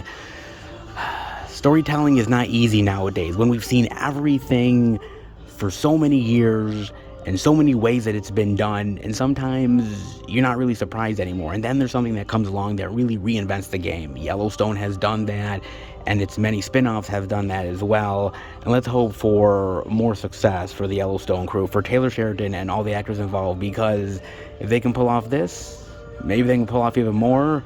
Well, here's the hope. Here's the hope indeed, man. I mean, you get reflecting humanity, I am the land, unstoppable change, behind the story, inside the series, nice little special features, man. You know, at the end of the day, not every spin-off works, okay? Lord knows they've tried to spin off a lot of shows, and sometimes the results have been mixed at best. I mean, remember they had, like, that spin-off for that Andy Griffith show, like Mayberry, RFD or something like that shit? Yeah, like nobody remembered that shit. Shit, dude. And there was so many of them, man. And some work out better than others, and a lot of them just end up just failing and falling flat on their ass. But Yellowstone has actually done 2 that have been really successful so far. Can they go for a third? They go for the ultimate hat trick? Well, it will be fascinating to find out. I feel you, Dracula. Sometimes family can be a real pain in the ass. I really can. In Hopedale, Transylvania, Transformania, yes. The DVD for $31. Well, to be fair, you'll be spending more money if you stay at a hotel itself, so I think it's a win. I do indeed, man. Not bad, baby. And it's interesting because the other 3 Hotel Transylvania movies, they made a lot at the box office. They weren't slouches by any means. So why did this technically go to streaming? Well, there's a lot of reasons. Rights issues, and with Amazon, I think they wanted to maybe make their streaming service a little bit more high profile, so get more eyes on it, you name it. And also maybe COVID might have had a little bit of tiny issues with it as well. So there's a lot of factors overall involved with this, man. But the reason why they continue to make franchises like Hotel Transylvania and all these other animated movies is not technically because of the box office. I mean, yes, that's a part of it. I mean, you want people to go see your fucking movie. You want to make it the best that it can possibly be. Of course you do. But at the end of the day, it's all about merchandise. Merchandise. That's where the real money from the movie's made. Yes, indeed it is, man. Because think about it. You can sell the toys, and you can sell the plushies, and you can sell the blankets and the pajamas and all that shit, and you can literally shove it down kids' throats in order for them to buy all of that stuff. So you're making a lot more money on the back end than you are on the front end. Yes, that's what it's all about, man. Why do you think some of these franchises keep on going forever, man? I hear that we're gonna get another fucking Toy Story movie. Toy Story 5. Why? It ain't like Toy Story 4 was all that fucking good. And the reason why is, of course, to sell the toys, man. It's all about the merchandise. That's all it's ever been about, man. And these franchises, especially a lot of the kids' ones, never really die, man. You think of G.I. Joe and Teenage Mutant Ninja Turtles and some of the Nickelodeon stuff like Rugrats and everything like that. They always come back around because, yeah, not only can we get new eyeballs on it, but we can also sell a little bit of the toys as well, a little bit of the kiddie stuff. They're gonna be like, Mommy, I need the latest Hotel Transylvania Dracula toy, please. And you're like, oh, God help me, Lord. Why do I gotta pay $40 for a toy? That's why my mother always brought me over to McDonald's, because the little toys and the Happy Meals are much cheaper. Yeah, they are, man. You know, look, I appreciate the fact that companies want to make more money with all of the extra shit that kids want to buy, man. But for me, at the end of the day, the movie is the most important part. And this movie actually did impress me. I did like it. And I do realize that, you know, animated movies, generally speaking, are not for adults. There is certain ones that do buck the trend, but generally speaking, most of them are for the kiddie crowd. And I gotta get used to it, man. And sometimes that's good, sometimes that's bad. Sometimes you literally sit through shit just so that your kids can enjoy it, man. I know a lot of parents go through that shit. Okay, I do, man. But occasionally, you get to have a little bit of fun with your kids as well, with a movie that's harmless, entertaining, and has some funny moments too that adults can really appreciate. And I think Hotel Transylvania definitely does that, man. The characters are quirky and cool and uniquely designed, and I like the odes and the homages to old school Universal monsters. And so for me, it's got something in there that I can really appreciate and enjoy. So yes, is it all about making money off of the kids these days? Absolutely. In fact, it always has been. It's not anything new. It's been going on for years. But you can also make a good product at the end of the day too. And if you can do both, it is a win-win, and Hotel Transylvania definitely is that, man, in a big bad way. I mean, you do get filmmaker commentary. Oh my God, you get a filmmaker commentary on an animated movie? That's wild. Usually we don't get that, man, unless it's like some Disney shit. Wow, okay, that's interesting. You get Selena vs. Andy, Making Hotel Transylvania, Monster Mashup, Love Is Not Hard to Find. Okay, not bad, man. Interesting special features, a hell of a lot more than I was anticipating. Look, I think we'll get a Hotel Transylvania 5. I think we'll get a Hotel Transylvania 6, because animated series nowadays never really go out of style, because as long as somebody's watching it, it's always worth making, man. Especially when new ones are always coming around the pike to entertain kids even more, to make more money. It just means that the older ones have a reason to still exist, don't they? Indeed they do, man. I love Universal Monsters. I can't say that I love every iteration of Universal Monsters and everything that's come out in the past, present, and possible future, but I think this one is really damn fun. And for kids who are getting into it, the young little titties, the tykes out there, I think it's an adventure worth diving into. Monster love is never a bad thing. I love a good monster. And with Hotel Transylvania, you get more than you were ever hoping for. Transformania indeed, because getting the little kids early into monsters is never a bad thing. Never a bad thing indeed. Enjoy Hotel Transylvania love, because Dracula will welcome you with open fangs. A movie about quirky people doing very odd things. Well, nothing new for Wes Anderson. It was in Asteroid City, the Blu-ray DVD digital for $36. Well, I mean, if you're going to stay in Asteroid City, well, you might be paying a little bit more. So, a little trip to a little weird town, I think that's a steal. Oh, yes, indeed, baby. But here's the thing, though. Because, yes, does it have all of the Wes Anderson staples? Absolutely. All of the weird, quirky oddities? Of course it does. But I don't know if it 100% works. And I've told you some of my reasons. And here's another one that kind of makes it feel out of place. And I think it's some of the actors. Now let me explain. When you're successful, that breeds more success. As I said with 1923, yes. And that means more actors want to work with you and they want to get in on the fun, which is fine. There's nothing wrong with that. But some actors just aren't right for your world, right for the type of storytelling that you do. And I think a lot of actors that have worked with Wes Anderson have done a phenomenal job, have basically worked around the way that he writes his characters and the way that he shoots things and makes it work within his own world. And then there's some actors that just kind of feel kind of like a fork in the road that's not really supposed to be there. And some of the actors in this movie kind of feel that way, like Scarlett Johansson or Tom Hanks, for instance. And those are just a couple that feel kind of out of place, man.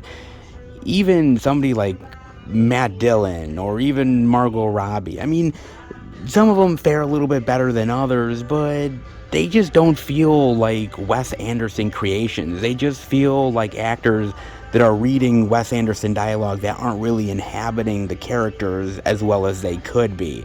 And some actors just aren't able to do that. I mean, they try. I give them credit for trying, but it doesn't quite work, man. It's the same with, if you remember with Tom Hanks, a movie like Lady Killers, when they did that remake. And Tom Hanks really didn't fit in that movie. I didn't think he did at all, man. He felt like the odd man out. I mean, I know they needed a big name, and they got Tom Hanks for it, and great that they did, but it just didn't really feel right to me, man. And even Scarlett Johansson, who's a fantastic actress, and I love her so much in so many movies, but here, it just kind of feels like she's just trying too hard. It's not really feeling natural to me, man.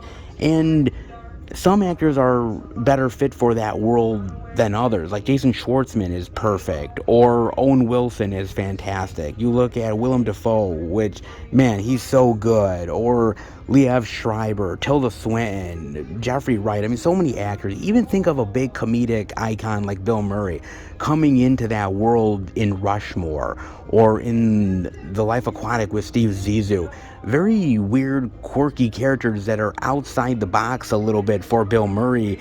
And I think he was able to fit his comedic sensibilities in with the way that Wes Anderson does his own comedy and his stylings. And I think the melding worked really well, man. And I think as of late, it just hasn't really worked out to his benefit. There's just certain actors that I just don't think can really pull it off as hard as they try, man. Even in that one movie with Adrian Brody, as much as I like Adrian Brody, he just felt like the odd man out, man. It just didn't quite work. And for me, once an actor isn't really working out in a role, once you kind of feel like it's not really paying off, you kind of lose interest in the character or their story, or you just kind of tune out. And that's kind of what I was doing at moments with Asteroid City. It's not a bad movie necessarily, and it's got a lot of the great staples that I love from Wes Anderson, but I think some of these actors just don't quite fit. And I think they wanted to work with Wes Anderson because he's such a weird and unique filmmaker that they just wanted to get in on all of the great fun and acting style that they've seen other actors do in the past. But it really is true that sometimes actors, yes, they're really good at adapting to certain roles, but some actors unfortunately just can't do it. And Asteroid City is proof positive of it. Even when you do something weird and quirky and outside the box, some actors are able to pull it off better than others. And Wes Anderson has picked a really great group of actors over the years, and he's collected a lot of oddities that really have been unique. Even Gene Hackman, who was in the Royal Tenenbaums, did a really great job in that role, man. Even he really was able to go with the sensibilities of Wes Anderson and really change his acting style based on the character. But some are just not able to do it, man. Even though they're master thespians, even though they've won awards and been praised for their style of acting over the years, not everything fits perfectly the way you want it to. And you know, some movies prove that some actors got it and some actors don't. Just saying, man. Just saying indeed, dude. You may like all of the Wes Anderson quirkiness, but sometimes an actor can either really make or break a movie. And if they break it, it's hard to get back on the train. It really is, man. Just saying, dude. I mean, you got Desert Town, Population 87, Doomsday Carnival, Montana and the Ranch Hands, The Players. I mean, even somebody like Steve Carell, man, who I really like Steve Carell. He's so odd in this movie, and he's so out of place. And why is he fucking there, man? I mean, that's just what I'm saying, dude. Like, certain acting personalities who are really great sometimes just don't fit. And even though you try your hardest to make it work, even though they try their hardest, it just doesn't always happen, man. Look, I will always love Wes Anderson. Always, man. Every movie that he will put out, past, present, future, I will watch because he's proven himself to me. And even the lesser ones are still fun to a certain extent. But some prove that the formula doesn't always work the way you want it to. Asteroid City is good, not great. Lesser Wes Anderson, that depends on your mileage, but, well, even lesser Wes Anderson is still better than, well, a hell of a lot of things, man. Just saying, it really is. You can cherish a movie, but sometimes the imperfections do tend to stand out. Nefarious. Oh, yes.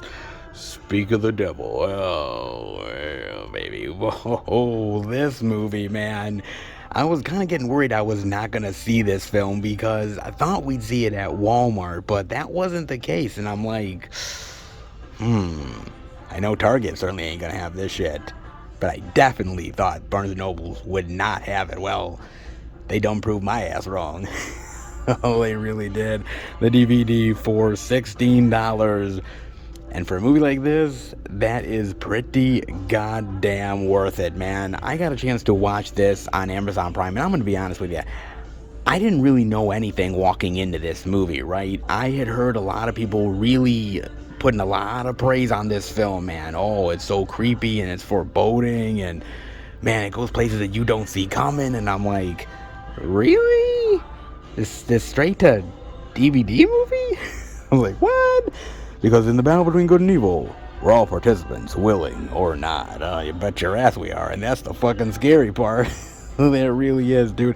I mean, basically, it's about this convicted serial killer who, on his execution, gets a last-minute court-ordered evaluation from a psychiatrist about whether he should be fit to end up getting the electric chair or not, right? Should he be killed or should he not be killed? And this psychologist, psychiatric evaluator comes in, and basically the warden's like, you know what, look, just say that he's fit to die because this guy is a real twisted, evil son of a bitch, man. And the psychiatrist is like, look, I'm gonna do my job, good or bad, whether you like it or not, and I'll let you know my findings, right? And he meets this guy And this dude is just absolutely off his rocker, man. I mean, he is so manipulative and twisted. He's kind of like Hannibal Lecter on meth. I mean, really. Holy hell, man. It's just kind of crazy. And the psychiatrist doesn't know what to do exactly. He's like, he knows me. He knows my past. He knows people in my life. How the fuck does he know this stuff? And basically, he's like, I am a demon that is inhabiting the body of this guy. I knew you would show up. I ended up anticipating it. I ended up making all of this happen so that you could tell my story. And not only are you going to evaluate me, but you are going to kill 3 people within a short period of time. And it's like, wait a minute, what? What the fuck? And this guy is so convincing. You don't know whether he's lying, he's telling the truth, if he's just batshit insane, you have no idea. But you are going on this ride with the psychiatrist and this serial killer, whether you like it or not, man. And when it's all said and done, man, you are in for some crazy revelations, baby. Oh my God, you are, dude. I got to admit, this thing threw me for a fucking loop, man. I loved this movie. Seriously, it is one of the best psychological, mind-bending thrillers that I've seen in quite a while, dude, because I'm thinking it's all matter of fact, right?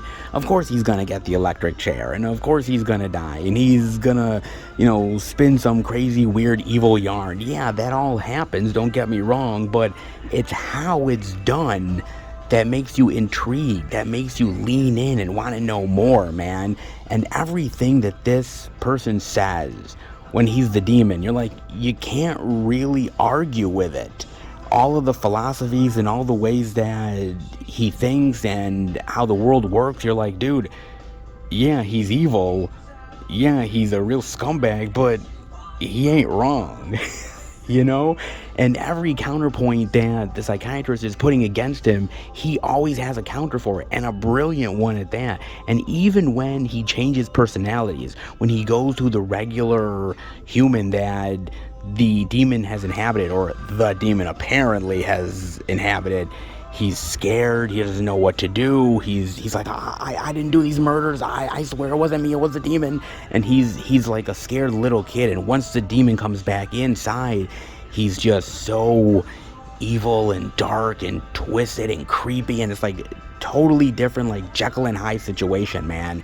I loved it, man. And I love how the psychiatrist is getting all twisted around and turned, and his philosophies are being turned against him, and man, it is just a great cat and mouse game between the two, and I loved it, and I thought, man, was it phenomenal.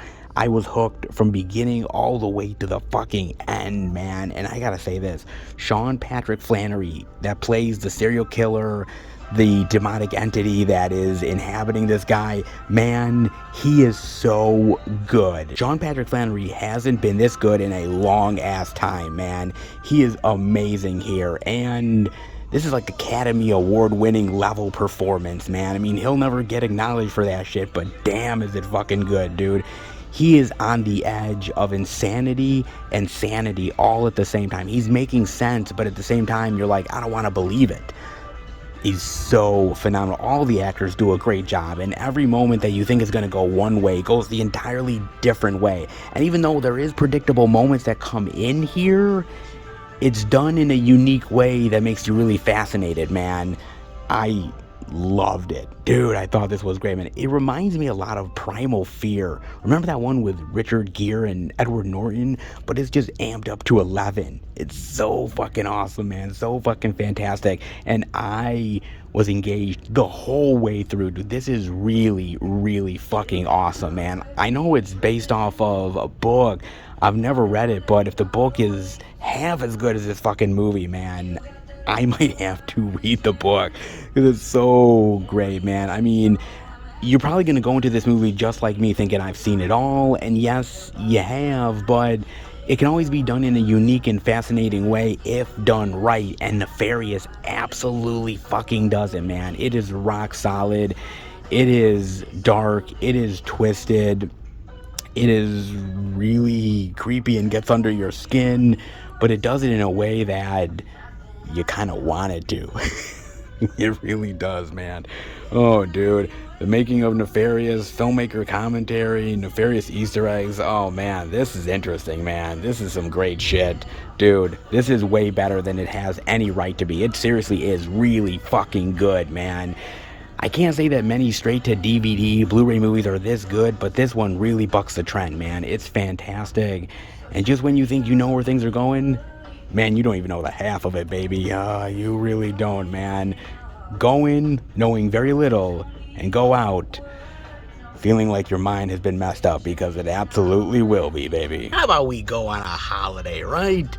A Roman holiday. Ah, yes, the Blu-ray digital of Roman Holiday for $20, but they also got the 4K love, yes, for $28.99, $29, because the classics never go out of style, especially when they're 70 years old, man. Roman Holiday 70th anniversary. Man, happy birthday to this movie, because, man, so damn good. Oh, it really is, man. Gregory Peck, Audrey Hepburn. Man, so good. In fact, Audrey Hepburn was so good in this movie that she ended up winning an Academy Award in her first starring role ever. I'm telling you, man, she was one of the best. Good reason for it, man. I love this movie. Basically, Audrey Hepburn plays this princess who is trying to escape her sort of royal tendencies. And Gregory Peck is like this newspaper man who pretends to not know who she is in order to kind of get in her good graces, in order to eventually get a story from her. But what ends up happening is they fall in love. Of course they do. Aww. And all the hijinks and hilarity and madcap love in between. Yes, indeed, man. It is really fun, and the personalities are great, and the acting is wonderful, and the chemistry is so great between these two. I mean, they're great actors anyways, but they just have such great charm together, and it really just shows off in the best ways possible. The locations are absolutely beautiful and gorgeous. This is one that I watched way back in the day, man, on VHS long ago, dude. It's been forever since I watched this movie, but it was so good back in the day, and I loved watching movies like this, man. And I thank my mother and my father for getting me into the old school classics, man. The black and white ones, and great actors like Gregory Peck and Audrey Hepburn or Rock Hudson and all these great old school actors, man, because, yeah, it just made me really appreciate that work that they did and how influential they were to modern day filmmaking. And it's movies like Roman Holiday where you can see a lot of romantic comedies even nowadays really aping off of it, man.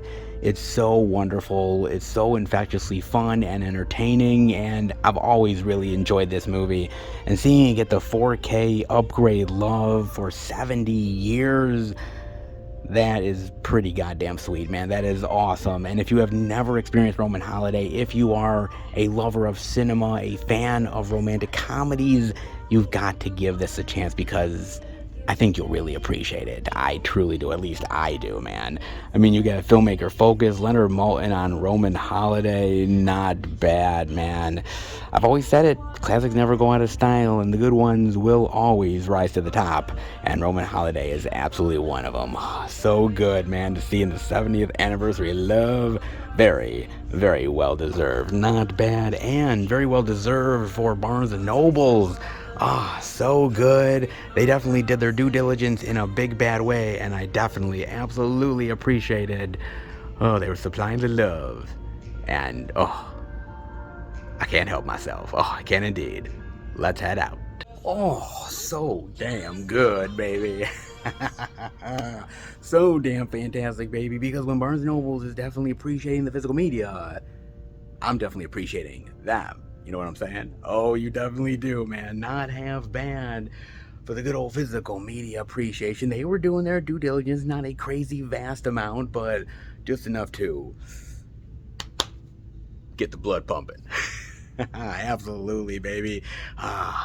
They had the goods. They delivered. I'm damn glad for it. And I know you're damn glad for it too, man. So, wow. Barnes & Noble's delivered. Walmart delivered. Well, one Walmart delivered. Target delivered.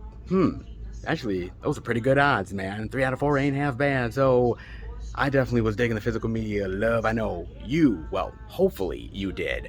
How about we go home after all of the crazy in-store hijinks and finish the video? Wait, hold up. I know, right? I said, hey, it's the end of the video and we're heading home.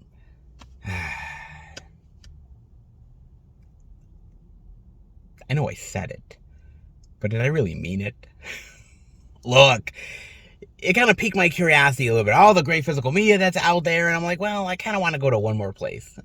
Well, doesn't really hurt a little bit. I mean, come on. I just can't quit physical media. And I come back to this place every now and again to check out the love, and I did drive an hour out of my way, so I really hope it piqued my curiosity somewhat, somehow, some way.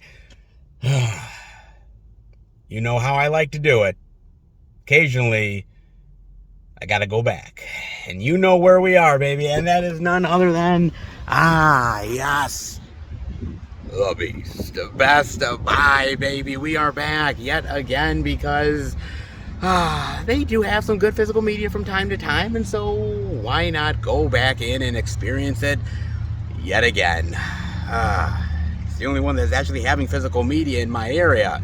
So if I drive an hour, better hope I find something damn good. Let's hope.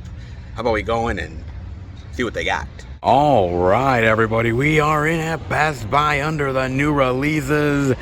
And I'm already seeing some new release love. But I do have to point out that the Guardians of the Galaxy Volume 3 Steelbook is all gone, man.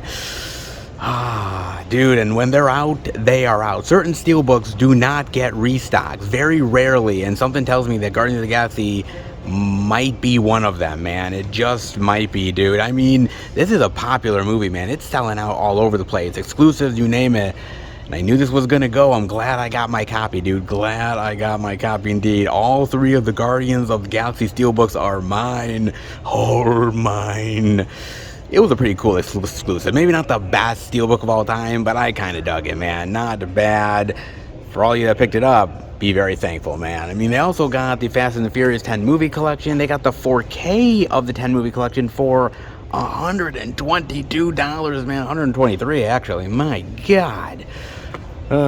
You know, guys, just wait. Please to God, just wait until this series is all over, whenever it'll be over. I know you're probably going to be like 70 or 80 years old when it's all said and done, but, you know, I mean, you'll have time on your hands. You can just sit and watch whatever you want. Just saying, man. $123, shit, dude. And the series isn't even over yet. Just wait, will ya? I mean, they do have the Blu-ray of Fast X, the 4K. They also have, the exclusive Steely Love. Yes, the Best Buy exclusive steelbook packaging for $36. This is not bad. Okay, all right. I mean, it's kind of like pink and purplish mixed together with a little bit of yellow. And it really doesn't fit, dude. I mean, I think it fits as far as the steelbook designs are concerned, right? It's the same design with all the steelbooks, so it kind of matches the steelbooks if you have all of them, so it kind of makes sense in that realm. But I don't know, man. The steelbook colors don't really excite me. It doesn't really work, all things considered. I mean, I like this image a hell of a lot more than I like this one. I mean, yeah, if you like hot pink, but if that's the case, just wait for the Barbie steelbook. I mean, when I look at this, I'm almost thinking like, wait a minute, is Barbie part of the family? And why are we leaving Ken out, man? Come on. Damn, dude. Looks all right, but I have none of the Fast and Furious steelbooks, and something tells me I'm probably not gonna start either. Just saying, man. We're 10 films deep in this bitch. If I start now, man, I'm way behind. All right? I think I'm just gonna wait until it's all said and done, even if I'm gonna pick up the goddamn thing, because to be fair, this series has went downhill like a motherfucker, and I mean, I sort of jones for the good old days, because it ain't here, folks. I'm just saying, man. And they still have a lot of Avatar, man. A shitload of Avatar. Even the Steelbook. They have a ton of the Steelbook here, man. I mean, it's just not a really great designed Steelbook. I mean, it's okay, but nothing spectacular. And, of course, this movie is so popular, I knew they were going to get in a lot of copies. And, well, there you go, man. So, hopefully this sells. Well, for what it's worth, I think most of the people that bought it have already bought it, and most likely they're waiting until Black Friday for a good sale on this. Can't quite say I blame them, man. They got that. They got the Disney 100s, which don't really pique my fancy all that much. They have the Ferris Bueller Steely. They also have that new release of Ender's Game, the Lionsgate Steelbook Best Buy exclusive for $21.99. They do have this, and I like Ender's Game. It's not a bad little sci-fi movie. Some good action, the characters, drama, some good stuff, but I don't know why it technically needed a Lionsgate Steelbook, man. I like what Lionsgate is doing with some of their Steelbook releases, but some of them, I kind of question the reasoning. Like, why Ender's Game necessarily? I mean, does it really have that much of a fan base? I mean, I don't really see people going out of their way to want Ender's Game. I could be wrong. I mean, like I said, the movie's not bad. It's pretty decent, all things considered. Just, I don't know if I'd go out of my way to buy the damn thing. Just saying, man. It's a cool looking Steelbook, but I just kind of wonder why. I really do, man. I mean, hell, they've even got the Shazam Fury of the Gods Steelbook, too. This is definitely a nice Steelbook, man. And again, the movie ain't half bad. It's really not, man. It's pretty darn good. I know a lot of people kind of shit on it, but I tend to like it. Sorry, not sorry, just saying, man. I mean, they got more Disney 100s. It's embarrassing, man. I mean, they've even got, The Man Who Fell to Earth, a Best Buy exclusive for $22. That's actually a nice price, man. Little David Bowie love, never hurt nobody, baby. Great movie, man. Definitely deserving of the Steely love. Hell, I'd get this a hell of a lot faster over Ender's Game, man. I mean, no offense to Ender's Game, but you don't got David Bowie in it. Just saying, bro. You got Super Mario, a little bit more of Lords of War, Jaws too, but you notice they never restocked the Steelbook. Yeah. Glad I got my copy, just saying, man. I mean, the slipcover has a good image too. Either way, you're getting a great movie. Jaws 2 is a fantastic sequel. Probably the only really good sequel out of the bunch. Just spitting facts, folks. Spitting facts indeed, man. Not bad over here. Pretty interesting. They got some good stuff over here. Some good Steelbooks, some out of stock. Don't know if they'll restock, but if they do, you better pick it up, man. They also have over here some other Steelbook love. I mean, they have Halloween Ends.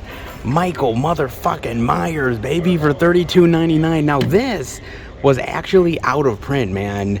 Once it sold out fast, and you could not find a copy. And those fuckers on eBay, man, literally were robbing you blind. But now, I believe they did a restock of this. And I actually am kind of happy that they're doing these restocks. I know some people are kind of pissed because the resale value isn't as good anymore. Fuck that, man, right?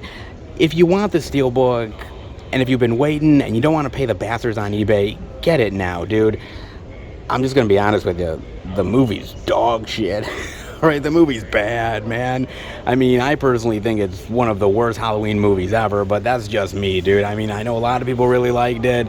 It's not my jam, but it's somebody's, and God bless their heart and soul, man. For $33 for a Steelbook, I better really like the damn movie, and I like me some Michael Myers, but for me, it ends at Halloween H2O. Once Laurie chops his head off, that's it. Sayonara, no more, baby. Man, what they do to my boy Michael. What they fucking do to him, man. Jesus Christ. They got that. They also have that Cabin in the Woods Steelbook that I showed off the last time, and that's another restock that they're doing as well, which again, this was out of print, and man, you better pick that up, because that's a great Steelbook, dude. That's a good one. The Mortal Kombat Snow Blind, that's a really nice Steelbook as well. And even over here, Ooh, the steely love of Mission Impossible. Dun dun dun dun dun dun dun dun dun dun dun dun.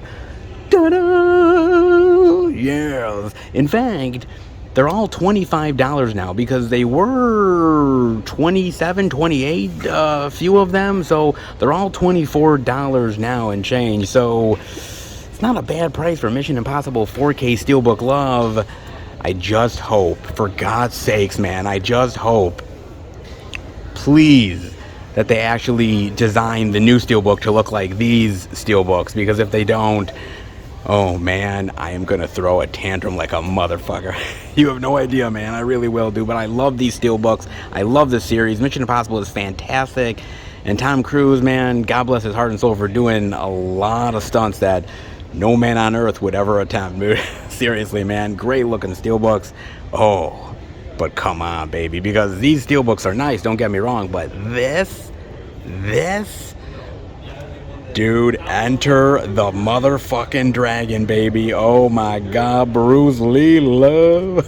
Oh, this is awesome, man. The 4K Steelbook for $32.99. They also have the regular 4K release for $25.99, and that's a really good price as well. Oh, dude, this is awesome. This is the most legendary Bruce Lee film of all time, man. Bruce Lee was so fucking awesome, man. One of the best martial artists ever, and what a great showman with all of his movies. Had great charisma and charm and personality and great screen presence. He was so great, man. And Enter the Dragon is the best of them all. At least I think it is, man. I've never owned it before, and this Steelbook is looking mighty tasty, baby. Oh, it really is, man. Not bad. So good. God, I love this fucking movie, dude. If you have never experienced this, if you are even remotely a martial arts lover or a cinephile, you name it, Enter the Dragon is well worth diving into, man. So fucking good, man. Oh, so fantastic. Love that. They have 2 guns, a Steelbook. They have a shitload of the Big Lebowski, man, for $24, which it's not the best designed one. I have an edition myself of the Digipack, which looks a hell of a lot better. Not so hot for me. I mean, they have the Scream Love, Zenpoon's Vacation, 65, John Wick, and as you guys realize, they still haven't restocked the John Wick Steelbook, because most likely that's never getting restocked, baby. Oh, man. Good luck on eBay for that one, guys. Hell, they even have some Sisu love, man. The Steely for $32. It's a great movie, man. I'm telling you, it's a great movie, man. Badass old dude that loves taking out Nazis. It can't get any better than that, seriously, man. Unless it was me killing Nazis, then it would be even better, but just saying, man. Oh, dude, that Steelbook is great. I love that, man. And anybody who I have said to check this movie out, they have all loved it, man. John, Van, everybody. Dude, they have fucking loved the brutality of this and the kills. Fucking loved it, man. Caesar's really fucking good, I ain't gonna lie, man. Really, really solid. I mean, they also have the Crank movie on Steely as well. Love this Crank movie. I just kind of wish they would release the second movie on 4K as well, man. I mean, kind of waiting for it, man. I still have my DVD of Crank High Voltage, and I'd like to ditch it, so I don't know, you know, maybe put it out sometime soon, just saying, man. And they still got the Creed Steely Love as well. Great third movie. Of course they're going to do a fourth one, man. This franchise prints money, are you kidding me? And they got Italian Job, they got Quantumania, which again, the Steelbook is not really all that impressive. It's kind of the same with Wakanda Forever. I mean, the Steelbooks are okay, but they don't really stand out. And if you really want to attract Steelbook buyers, you got to really stand out among the crowd, man. I don't know, it's not really the best designed one, and the same with that. I like the design on this far more than I like that, man. Marvel, they gotta step it up, dude. They really do. I mean, they got Pulp Fiction, they got Dread. This is another one that the Steelbook was out of print and was going for big money, and now it's back in stock. I'm telling you, if you were looking for this, buy it, and buy it fast, man. They got that, the Batman. I mean, they have some good stuff so far, man. Some really great Steelies, some really great deals. Enter the motherfucking Dragon. Oh, baby, you might be going home with me, Bruce. You might indeed, man. Oh, so great. Not half bad so far. I'm kind of liking what I'm seeing. Let's see if they got anything else. And indeed they do. More physical media. Oh, yeah. Nice. They've got the 4K of Babylon 5 for $29, which ain't bad. Still, I can't believe I'm living in a world in 2023 where there's new Babylon 5. That's fucking wild to me, man. That's so fantastic, dude. Oh, what's next, baby? What's next, man? They got The Machine for $27. Pretty solid. Oh, My Father. Fool's Paradise for $16. That is way too fucking high. Jeez. Knights of the Zodiac, So I Married an Axe Murderer. Love this movie, man. One of my favorite Mike Myers movies ever. Hands down. Great, man. 4K of the War of the Worlds, Team America. And what a ridiculous flick. My Best Friend is a Vampire. Awesome. Again, $12, man. What a hell of a price that is, dude. Moonhaven. Upgrade. Such a fantastic sci-fi horror flick. You guys got to check it out if you haven't, man. You will be astonished by it. It's so fucking cool, dude. Love that movie. Mallrats, George Foreman, Cocaine Bear. People Under the Stairs. Great Wes Craven. You even got a little bit of Training Day love, Plane, Maltese Falcon, Indiana Jones, nice, Evil Dead Rise, Vanilla Sky, Rain Man, The Last of Us 4K. I cannot wait for season 2, man. That'll be fucking awesome. World War Z. I'm glad that I did pick up World War Z, man. It's a really good zombie movie, man. It's not the best, but as far as big Hollywood blockbuster zombie flicks are concerned, man, it is top tier, dude. And yes, the novel is so much better. I will freely admit that, but the movie ain't bad either, man. Not bad. Hell, they even still got Nightbreed love. Man, as a Clive Barker fan, I love me some Nightbreed, man. My favorite Clive Barker of all time. Love me this movie, man. No doubt about that, dude. You also have, Hotel Transylvania, Transylvania, yeah. Not bad. Hell, they even got Hugo love too. Nice. The 4K for $24. Pretty solid deal, man. And look, it is not the most memorable Martin Scorsese of all time, but it's really well done, and you really see his passion for cinema. And I think it's a rather underrated gem in his filmography, man. Yes, one of the newer ones. People like more of his older catalog, but man, I think this is still a really great Martin Scorsese flick, man. Really dig that one a lot, dude. Asteroid City, 1923, War World, Paint, a little bit of rip-off goodness. Hey, Owen Wilson did good for it, I ain't gonna lie, man. Are You There, God? It's Me, Margaret, The Last Starfighter. Love The Last Starfighter, man. So good. Hell, they still have the copy of Carrie left, man. I already picked up the regular 4K release, but goddamn, that artwork is so fucking cool, man. I give Scream Factory a lot of credit because a lot of their steelbooks are pretty goddamn solid, man. I love them. I'm not as crazy about steelbook collecting those, but I know a lot of people are, and I can't quite say I blame them, man. I mean, you also have a hell of a lot of the Disney 100s that are literally just sitting here. No lie, they're not even moving, okay? I mean, maybe some of them have sold one copy here and one copy there, but the designs suck, dude. I mean, all it is character profiles. There's nothing really stand out about it, and the steelbooks are just fucking ugly as shit, man. I mean, just saying, dude, whoever designed these, man, I hope they're fucking gone. I hope they're fired. I hope they got the pink slip like a motherfucker, because they deserve it, dude. These are embarrassments, man. And who's gonna pay $30 fucking for these, man? I mean, when you could get better steelbooks around the same price, why? It just doesn't make any sense, man. Disney, I do like you, but damn, you done fucked up, dude. Seriously, man. You got 12 Monkeys. You've also got the steelbook for Belly. Nice. Really do like that design, man. That's really cool. Assassin's Creed, Casablanca, Cool Hand Luke. The Project Pop Art Desperado steelbook. Do you remember when this was a thing? They did all these Project Pop Art releases. I never really got into them. It was never really my jam, but I got to admit, dude, it was kind of clever for what it was, and some cool designs, man. You don't really see it much very often anymore, but it is a cool design regardless, man. I do a lot like it. I mean, they have Dragonheart, they have the Flashdance Steelbook. Oh my god, I love me some Flashdance. Oh god, I love this Steelbook, man. If there is any Steelbook that highlights the 80s, or the style and the look of the 80s, this Steelbook does it in spades, man. So fucking awesome. God, I love that movie so much, dude. They got the Indiana Jones 4-movie collection, which again is pretty much obsolete at this point. Hunger Games. They got the Men in Black Steelbook, which I love. It's great design. Rebel Without a Cause. I am so glad that I picked up the Steelbook release, because I've been looking around and they did not bring it back in stock, so something tells me that's gone, dude. I'm so glad I got my copy, man. Streets of Fire, Warm Bodies, which is not a bad little zombie romance flick. It's got some moments. Kinda, sorta, it's okay. They got the Wolf of Wall Street Steelbook, which is a nice Steelbook, but I did pick up the Arrow edition because, oh, I love me some Arrow, man. Like that. Ooh, they've even got the old school Blu-ray edition of the Texas Chainsaw Massacre for $11.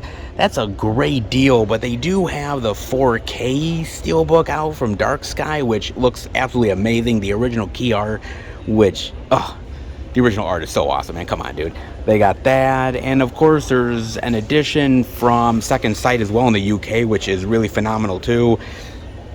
Whatever edition you get, it's fucking Texas Chainsaw Massacre, dude. It's awesome. Come on. I mean, it's a no-brainer to pick it up. Seriously, man. They do have that 2-movie collection for 48 hours and another 48 hours. Not bad, however, I ain't gonna lie, man. Ugh, God, that slipcover is fucking chewed up, man. Damn, what fucking dog got to that shit? Damn, dude. I mean, I like the movies, but man, you might get better shit from Amazon. Just saying, dude. And they got all those old school 4-film favorites, which are really great. They got 1883, Community, Dawson's Creek, the John Wick stuff, Kingsman, Magnum P.I., Quantum Leap, Planet of the Apes, 70 Show. They got a lot of box sets and everything. Some are really cool. Some I can kind of wait on. I mean, I didn't really need some of these Steelbooks. I mean, they may make another Kingsman. The Jordan Peele collection, he's making more movies, so what's the point? Well, John Wick is pretty much obsolete at that point. It's only chapters 1 through 3. They're going to make another Hitman's Bodyguard movie. So some box sets are better to get than others. It just kind of depends on your mileage on the movie series or the TV series, how much you want to spend, and if you're willing to wait a little bit. It's all up to you, man. Box sets are never easy to really figure out if you want them in the collection or not. And when you do, there's a better edition that comes out. It's a fucking mess, dude. I don't get many box sets, and there's a reason why, man. I mean, you also got some more Steelies over here. Speaking of the Texas Chainsaw 4K, look at that artwork, man. Who will survive, and what will be left of them? Well, not much, considering the family eats them, too. Just saying, man. Oh, that artwork is so killer. Pun totally intended. They got that. They got the Thor Love and Thunder Steelbook, which isn't really selling all that much, and I'm kind of not really shocked by that. I mean, the movie is not really all that good, but it's kind of growing on me a little bit, but still the lesser of all the Thor movies, and that's saying something, man. And you also got the Black Panther Steelbook, which still hasn't been selling a lot. The Lightyear one, which Lightyear's not a bad little movie. Not the best, but for what it's worth, it was pretty decent, man. I mean, more of the Halloween Ends, Green Lantern, Catwoman, Sweetwater, Deep Impact, Strange New Worlds, Wonder. I mean, they have a lot of really great stuff here, man. Fantastic. God, I love coming into Best Buy, dude. It's so cool. It's so awesome. Jesus, man. I mean, I kind of come in here to look at the cool releases and the artwork and everything, and they don't disappoint me. They really don't. It's really that freaking good, man. I love it so goddamn much, dude. Some, to be fair, are better than others, and then there's others that, quite frankly, are embarrassments. Yeah. Nobody be buying these motherfuckers. Nobody be buying them indeed, dude. But they are really cool, man. I love this stuff. This is so awesome. This is so great. It's great releases. Well, what can I tell you, man? I mean, they have that. They also, over here, real quick, they do have some of these releases over here, though. They do have Moonfall, the Lost Boys 4K, which, again, I love Lost Boys, but man, that artwork really fucking pisses me off.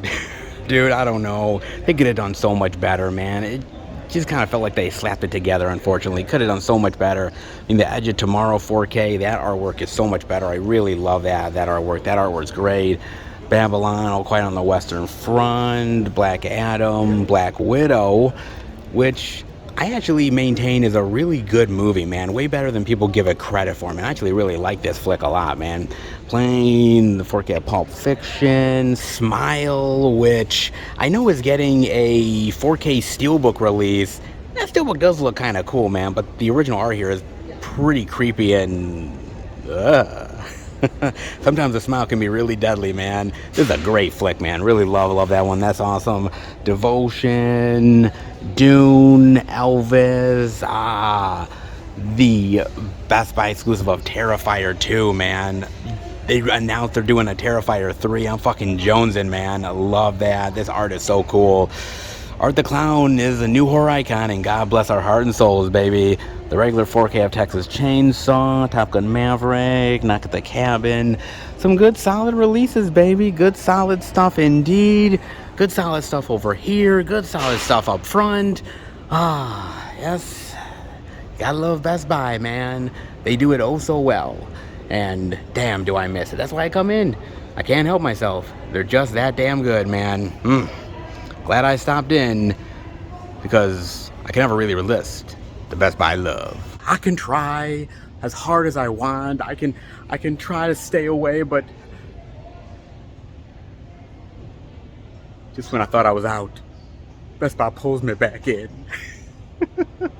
I can't say no to Best Buy. I never can. Even if it's an hour away, I'm still gonna drive here ever so occasionally to check out the physical media love, because come on, it's Best Buy, man. There's gonna be one day where no Best Buys are gonna be carrying physical media. That is going to be a sad, sad day, ladies and gentlemen, when that happens. And I know that's slowly becoming a reality. So that's why I'm coming here as much as I possibly can, because one day it'll all be gone. And when it does, you're gonna wish you went into Best Buy more. Just saying, man. Just saying indeed. They definitely got the goods, all the 4K love, all the Steelbook appreciation, and a title or two that I may just pick up. I may indeed, man. I'm gonna look around a little bit more, but I always enjoy coming in here. They always carry the goods, and damn glad for it, man. Hope you enjoyed it too. Now we can head home and finish the video. I promise. All right, everybody. That'll do it for the Blu-ray and DVD out and about video this week. And man, it was pretty solid. Come on, dude. I mean, Walmart was hitting it big. Target was. Barnes & Noble wasn't half bad. And hey, Best Buy tended to come through like aces. Indeed it did, man. This was phenomenal. Some great physical media we're checking out and talking about. I wish every week was this damn good, but as we know, physical media has its highs and it has its lows, and there will be weeks where it's not as good as it should be, but hey, if you stick on the train long enough, you can get on board and find some really good physical media we're checking out, and this week definitely proves it, baby. Hopefully you picked up something good. If you did, definitely let me know. As far as I'm concerned, ooh, yeah, I picked up some goodies, alright. Oh my god, did I? Damn, do I got one hell of a haul for you guys, man. I really do. Of course I do. I'm not going to leave you guys hanging. And this one, oh, this one is pretty goddamn sweet, man. So, okay, I'm over at Best Buy, right? And I'm looking at the physical media, and some stuff is really cool. Other things, that could be a bit better. And then I saw one thing where I was like, holy shit. I cannot believe it's here at the Beast, baby. I gotta get this, man. And so I pulled the trigger. I said I was going to. I said I was going to possibly take Bruce home with me. And indeed I did, baby, because I picked up Enter the Dragon. Yeah. Oh, look at this. The steely love at that, man. Oh, that's pretty damn nice. Look at that. Woo! The back cover is looking pretty cool, too. Oh, not bad. Damn, man. Adding a little bit of Bruce Lee love to the collection is never, and I mean never, a bad thing, man. And again, I have never owned Enter the Dragon in the collection, and I've always appreciated martial arts movies, Bruce Lee, especially growing up with my dad. My dad was a big martial arts fan, loved Bruce Lee and loved Jackie Chan and a lot of those old school artists, and he would constantly watch movies like this or Bloodsport, stuff like that, man. And he really got me into it, and this is one of the ones where I really appreciated the masterful artistry that Bruce Lee had, man, and how he would just electrify the screen. He was so amazing, and it's movies like this that truly prove it, man. It's so good, dude. So fantastic. I'm so happy to have the 4K Steely Love. And what I did, guys, now I told you that I never have actually owned the release before, which is true, but I did something that I normally never do. I went ahead on Amazon and I bought the Blu-ray edition of Enter the Dragon. Now, why I did that was because as much as this is gorgeous and it looks amazing, and I'm sure the 4K is going to shine like a motherfucker, not all the special features are transferred from the Blu-ray over to the 4K. In fact, most of them just are absolutely absent here, which really sucks ass. So what I did was kind of interesting. So the Blu-ray release had all bunch of goodies, man. It had like cards and art cards and making of stuff. It had all kinds of things, man. And it was really cool. So I added them to the steelbook itself.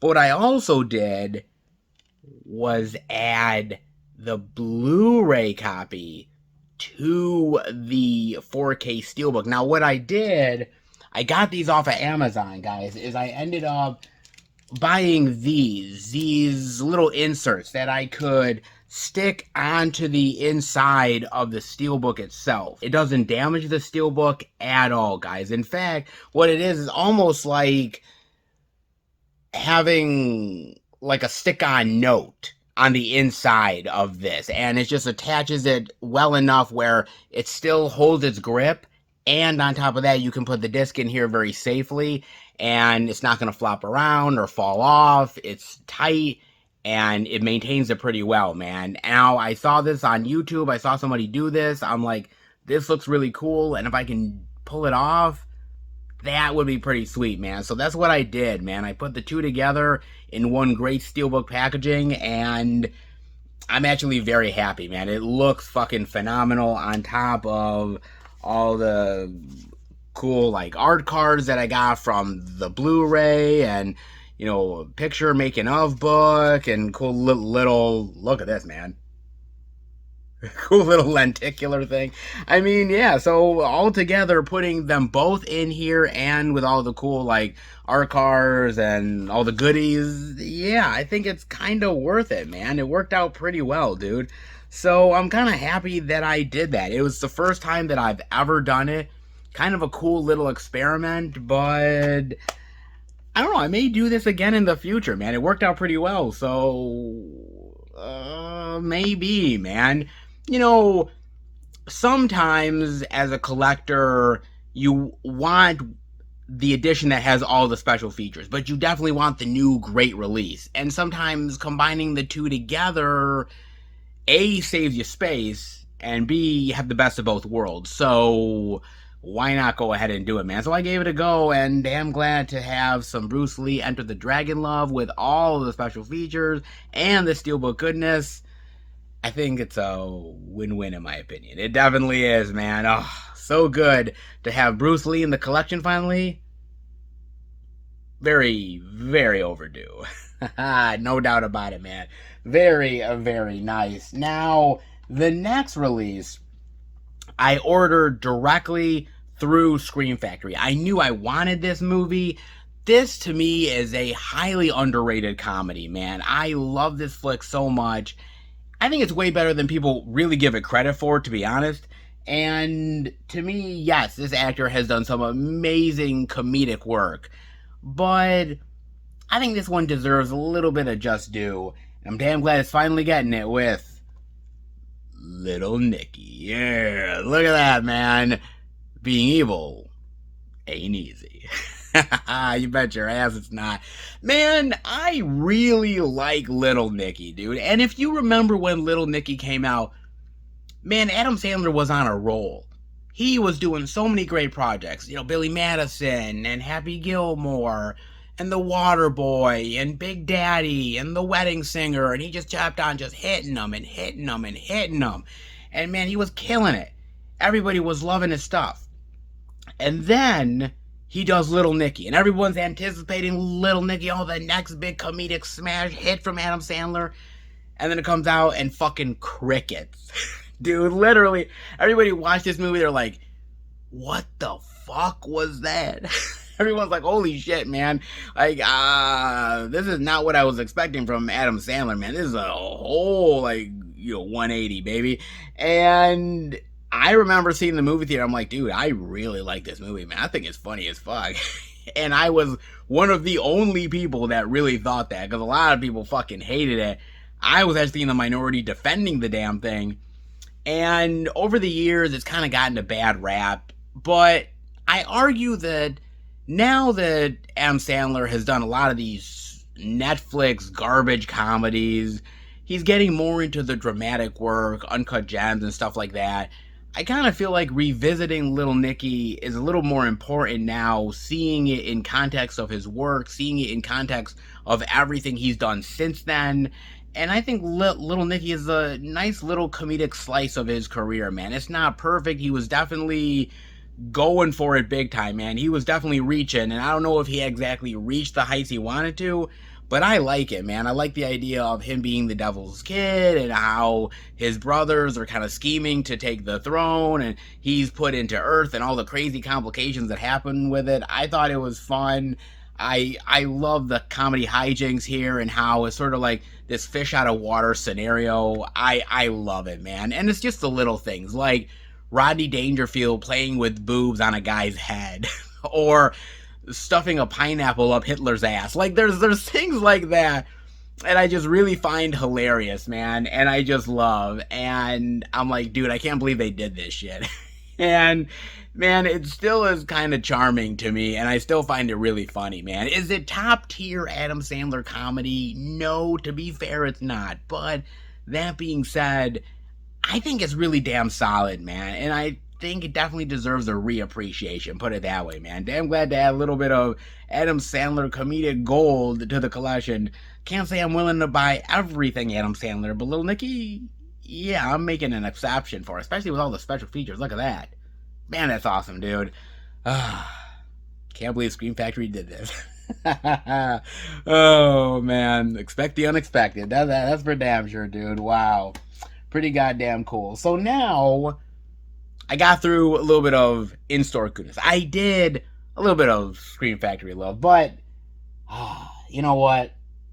I kind of wanted to do a little bit of Kino Lorber appreciation because I ended up ordering through Diabolic. And what I do is that I order a good amount of titles through Diabolic. And what that does, essentially, is I make sure that I've pre-ordered the things that I want. When it all ends up releasing all at once and everything is in at Diabolic, they finally send me everything in bulk, which is a little bit easier than ordering a little bit here, a little bit there, this title here and this title over there. I can order everything all together in this one big package, and eventually it comes, and I give a little bit of love to Diabolic. I get everything I want. Win-win situation, right? So I ordered a big, giant stack, man, and this is some gold, baby. Finally happy to get some of these titles in the collection for damn sure, man. Like none other than a little bit of Sexy Good Time with Dennis Quaid and Ellen Barkin. I don't mind if I do in The Big Easy Years. Oh, man. He's got to hide the truth. Showstopper nothing to find it, but tonight, everything's off the record. Oh, man. This is a great movie, dude. I saw this back in the fucking 90s, dude. Now, it came out in 87. I was still a little bit too young at that point to watch a movie like this, so I didn't watch it until the 90s came around. But, man, This is a great, sexy, and sultry movie, dude. I love this flick, man. Two people that are kind of opposite that eventually come together and have a little bit of sexy time. Oh, man. It's a good little crime thriller mixed with this sort of noir, sexy edge to it, which really works, man. I really like this one a lot. I've always really enjoyed it. Probably shouldn't have watched it at the age that I did, but who the hell cares? Sometimes you learn about the birds and the bees in different ways, folks. Sometimes you do, man. And The Big Easy is so fantastic. I've always loved it. And man, when Kino Lorber announced it, I knew I had to pick this goddamn thing up. It's too goddamn good not to. I really, really dig this, man. And to finally have it in the collection is pretty goddamn sweet. Not bad indeed. But then, oh, well, we gotta have more Kino Lorber love, like a little bit of Stephen King. Yeah, it's good to add Stephen King from now and then to add to the collection. And this one is definitely worth the pickup. Underappreciated Stephen King, mind you, and that is Needful Things, yes. By now, pay later. With some great artwork on the inside as well. Look at that. So cool, man. This is a great, great movie, man, that has gone undervalued and underappreciated for many, many, many, many fucking years, man. I mean, there are movies in the Stephen King catalog that get a hell of a lot more love and barely deserve it compared to something like Needful Things. It's really well done. The cast is amazing here. I mean, you've got Ed Harris, Max von Sydow, Amanda Plummer, Bonnie Bedelia from Die Hard. I mean, you got some really great talent that really lifts this up. On top of that, it's scripted by W.D. Richter, who, oh, by the way, did Invasion of the Body Snatchers. So good. And I can't quite blame people if they've never heard of it, because it was buried, and I mean, unless you're a hardcore Stephen King guy, I don't see how you'd really know of this, but it's basically about this sheriff played by Ed Harris, and the people in the community, the town, are dying. They're killing each other. Why? What's going on? I mean, business is still booming for this antique shop owner who basically has great deals, but there's one catch. Eternal damnation. Wait a minute, what's going on? Oh, and everything in between, man. So good. I love this movie. I've always loved it. And for Kino Lorber to give this the great treatment that they have is fucking phenomenal. Not only do you get the theatrical cut, but you also get the 191-minute television cut of the movie, which is wild to me, man. This is great. You got some great features here, like commentary. Amazing, man. This movie was released in 1993. Think about that, man. 1993. It's literally, what, like 30 fucking years old? Oh my god, man. That's fucking wild, dude. Oh my fucking god. In 93. Yeah, oh my god, dude. That's fucking crazy, dude. Man, time flies, man. But this is such a really great movie that absolutely needs a revisit, man. And Kino Lorber gave it the proper love that it deserves. I'm so glad to see that, dude. If you are a Stephen King lover, if you like a lot of the movies, definitely track this down, man. It's quite unique, I'll say that much, baby. Finally happy to get that in the collection. But this one is definitely one that I was interested in as well, because, you know, look, sometimes you need little badass Roy Scheider in your life. Yes, he's not always hunting down Jaws. He's also taking out fools in 52 Pickup. Yes, with Anne Margaret, man. Oh, dude, awesome. John Frankenheimer movie, fucking awesome, dude. This is great. I've always really liked this movie, man. And, you know, Roy Scheider was a cool little dramatic actor, man. He had some really great signature roles. He'll always be known for Jaws, clearly, but he had some really great stuff, some really great showcases of his talent, and 52 Pickup is really one of them, man. The idea that this guy is being blackmailed by a bunch of these people, and the information that they know, and he's trying to seek them out and find out the truth. It's a fantastic movie that I really love. And man, again, a great Kino Lorber banger that they're putting out, dude. Amazing to finally have this in the collection. That is really awesome as well. As is, speaking of a classic movie, man. Recently, we lost William Friedkin. Rest in peace, William Friedkin, man. One of the icons of cinema. The Exorcist, of course, and so many other really great movies. The French Connection, you name it. Classic. And yet, there are other great classic movies in his filmography worth discovering. Kino Lorber puts out a 4K of it, and I knew that I had to pick this up, man. Even before his death, this was an instant buy, and now it's even more nostalgic now knowing that the man himself is gone forever, and that is none other than To Live and Die in LA. Oh, man. A federal agent is dead, a killer is loose, and the city of angels is about to explode. Man, this movie is amazing. This is one of Friedkin's best movies, hands down. It's got to easily be in the top 5. At least for me it is, man. And I've always loved this movie. I think William Peterson is awesome here. I love him in here, but man, Willem Dafoe is fucking terrifying in this movie, man. He's so fucking good. And I like the cat and mouse game that they're playing against one another, and all of the sexy crime thriller aspects that are going on in this movie, man. So fucking good. And William Friedkin does it like no other, man. The setting of the city and the vibe of it and the nightlife and William Dafoe and his foreboding and his creepiness and the fact that that's juxtaposing against William Peterson and his like hard-boiled detective cop angle. Like I love that stuff, man, and I thought it was so brilliantly well done, brilliantly acted, and brilliantly structured.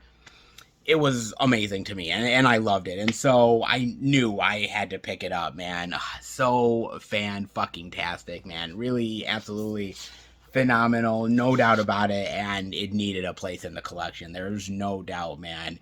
I can't say I'm willing to buy all Friedkin, but the ones that I do have are worth owning, and To Live and Die in LA is absolutely one of them, man. Rest in peace to the master, because there will be no one, and I mean no one, that will equal William Friedkin. It's movies like To Live and Die in LA that damn near prove it. Yes, indeed it does, man. So fucking good, dude. But you think that's all? Absolutely not, because we got more Kino Lorber goodness. Because this is a title I've been wanting to have in the collection for a very, very long time. Hell, I was about to go to the lengths of eBay to pick this up until Kino Lorber announced it, and when they did, it made me a very, very happy boy, man.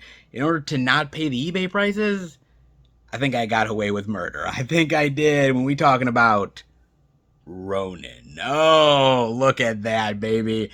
God damn, do I love me some Ronin, man. Look at this. I mean, not only do you got De Niro, you got John Reno, you got Stellan Skarsgård, Sean Bean, Jonathan Pryce.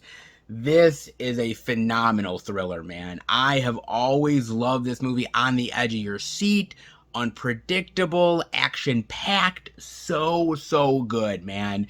I love it. And, oh, by the way, it has one of the best car chases in cinema history. I mean, really, it's right up there with the greats, man. It really is. This car chase in this movie is fucking epic. I love this movie. Fuck Fast and Furious, man. Fucking watch Ronin, okay? You'll get what a true car chase is, motherfucker. I mean, goddamn, dude. I love this, man. It really is one of the best. Just lean in and just be involved in the story and the deception and the intrigue. So phenomenal.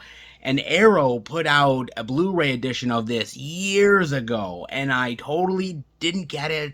I wanted to, and I missed out on it, and I've been searching for it ever since. And the crazy high prices on eBay, it's just ridiculous. Even now, when this is out from Kino Lorber, those prices on the Arrow video one are still fucking high, man. Go check that shit out. All right? It's crazy, dude. But man, I think this movie has gotten more appreciation over time.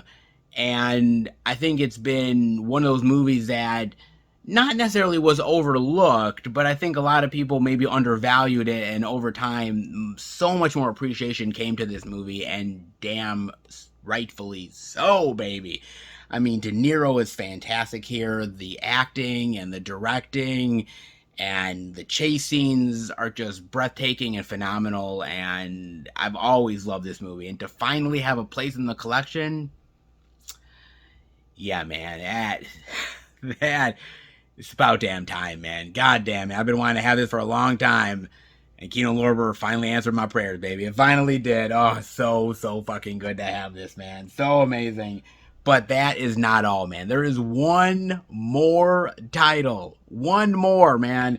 It's been a wild stack, but I got one more. And it's not even a Kino Lorber title. This is another one of these titles that I pre-ordered, and I knew I wanted to get this because this is such a phenomenal movie. This is such a Wes Craven classic. I mean, is it as iconic as Nightmare on Elm Street? No. Is it as iconic as Last House on the Left? No. I mean, not even as iconic as The Hills Have Eyes. I mean, yes, it is still a Wes Craven one that is definitely worth watching, but it is one that doesn't reach the classic heights. But is it pulpy, cult classic goodness? I'd like to think it is, man. And that is none other from MVD, the 4K of Swamp Thing. Yes, look at this. Oh my god, man. Oh, this is so cool. Look at that, man. Oh, so fucking awesome. God damn, dude. I love this, man. I knew I had to get this. There was no doubt about it, man. Now, I did have the old school Scream Factory Blu-ray, and once this was announced, I knew I had to upgrade. I don't always upgrade certain titles in the collection, but the Scream Factory Blu-ray wasn't always that impressive, especially picture sound quality, so I knew that this upgrade was definitely gonna up the ante, and it definitely does, man. The artwork looks fucking awesome, and I have always loved this movie, man. I watched this movie when I was a kid, and I fell in love with it instantly. It was campy and kitschy and dramatic and fun and a little humorous, and I loved the effects of Swamp Thing, man. Swamp Thing looks so fucking cool, dude. And it was really my first time ever really diving into Swamp Thing. I'm like, whoa, what the fuck is this creature, man? Like, it was so cool to me. And the backstory of him being a scientist, and then the idea of, you know, the chemicals on him and how he became part of the swamp and shit. Like, so great, dude. I fucking love this. And I love Adrienne Barbeau in here. She's fantastic in here as well. And I love the cool effects here. I love the swamp setting. I love the B-movie action scenes. Like you could tell they didn't have a crazy big budget for this movie, and so they definitely had to be creative, and Wes Craven had to do his best to still make it epic and this great, you know, blockbuster sensation, but yet at the same time pare it down. But he did such a good job with it, man, and I've always loved this movie, and to have it in 4K, man, is wild to me. It's just absolutely wild with all of the special features on this, man. So fucking awesome. I love this movie so much, man, and it's something that I revisit. I mean, there's other more popular Wes Craven titles, but this is one that I find myself going back to more and more. Like, I don't know if I go back to The Last House on the Left or The Hills Have Eyes or some of that other stuff a lot, because sometimes those are just mega downers, whereas this is just fun B-movie cheese in the best way possible. And, you know, Wes Craven might be the horror maestro, but, well, he also did a few things outside of that need a little bit more appreciation, and Swamp Thing is absolutely one of them, baby. Oh, love it, man. So good. So fantastic, man. I had Swamp Thing in the collection. Now I'm adding it back into the collection, but 4K style. Oh, who doesn't love that? Who doesn't love that indeed? And who doesn't love the physical media? Holy shit. I told you guys that I had quite the haul, and, well, I think you now realize I wasn't lying. And before I let you guys go, I gotta talk about this. Now, I've kind of been holding back on this one. And I've had other things to talk about, and I've kind of put it on the back burner, but I did talk about the writers going on strike, and I thought that that was very important, worth talking about. But now, not only are the writers on strike, but the actors are on strike as well. And this is a monumental time for the movie industry. Not only do you have the writers who actually write the material, but now the actors who are acting in it. And it's really caused quite a conundrum for the industry. And there's a lot of different sides to talk about on this. And there is people that are saying, well, the actors are selfish. And there's other people that are saying, well, the studios are selfish. And there's other people that are saying, well, why can't they just come together and come with a deal and finally get this done and get back to working? Because right now, at this very moment, there really is no end in sight. And these two entities are so far apart. And it doesn't feel like they're getting any closer to being together. And why is that necessarily? I mean, the movie industry, if you really think about it, is booming, right? I mean, streaming services are making so much content. Movies, yes, some flunk. Yeah, more than most. But I mean, you look at some of the bigger name movies that are really blowing up the box office right now, and a lot of the creative force that is really happening in the industry with so much new flavor that's being brought in and new diversity and so many unique opportunities. It is a really fascinating time. And yet, it all grinds to an absolute 100% halt. And I've got to say that for me, as somebody who loves movies, as somebody who loves entertainment and would love to see this end in a heartbeat, at the end of the day, I'm kind of glad that the actors are holding down their own. I'm glad that the actors are actually doing their best to keep it together despite everything that's going on and fighting the studio and the company and the studio executives. Because when I say actors, you probably are thinking to yourself, well, come on, Seth. I mean, these are big name actors. I mean, why should I care if Tom Cruise makes a few $1,000s more?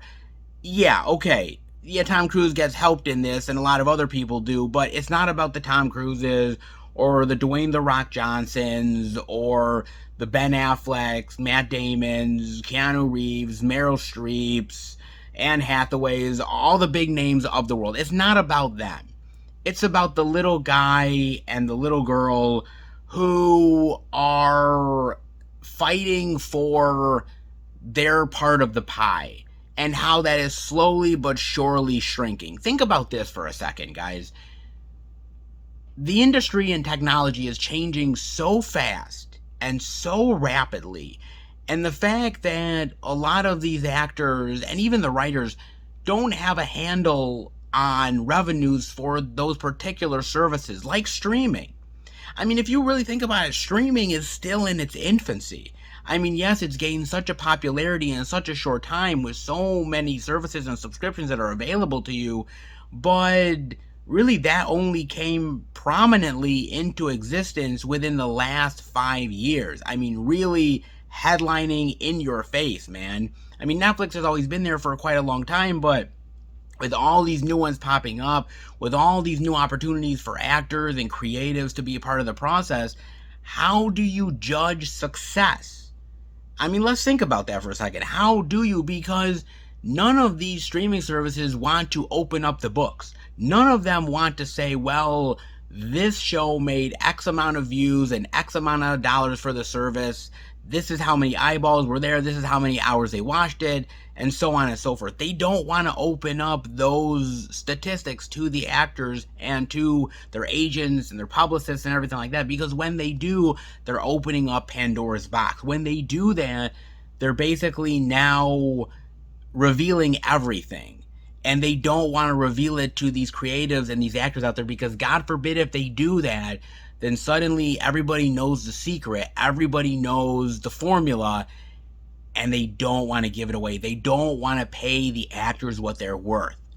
Because at the end of the day, you also have to remember this, guys. As an actor, your face, your presence, your voice, your being, your personality is on that screen forever. There is no taking that away. There is no denying that. It is there for a lifetime, maybe more, man.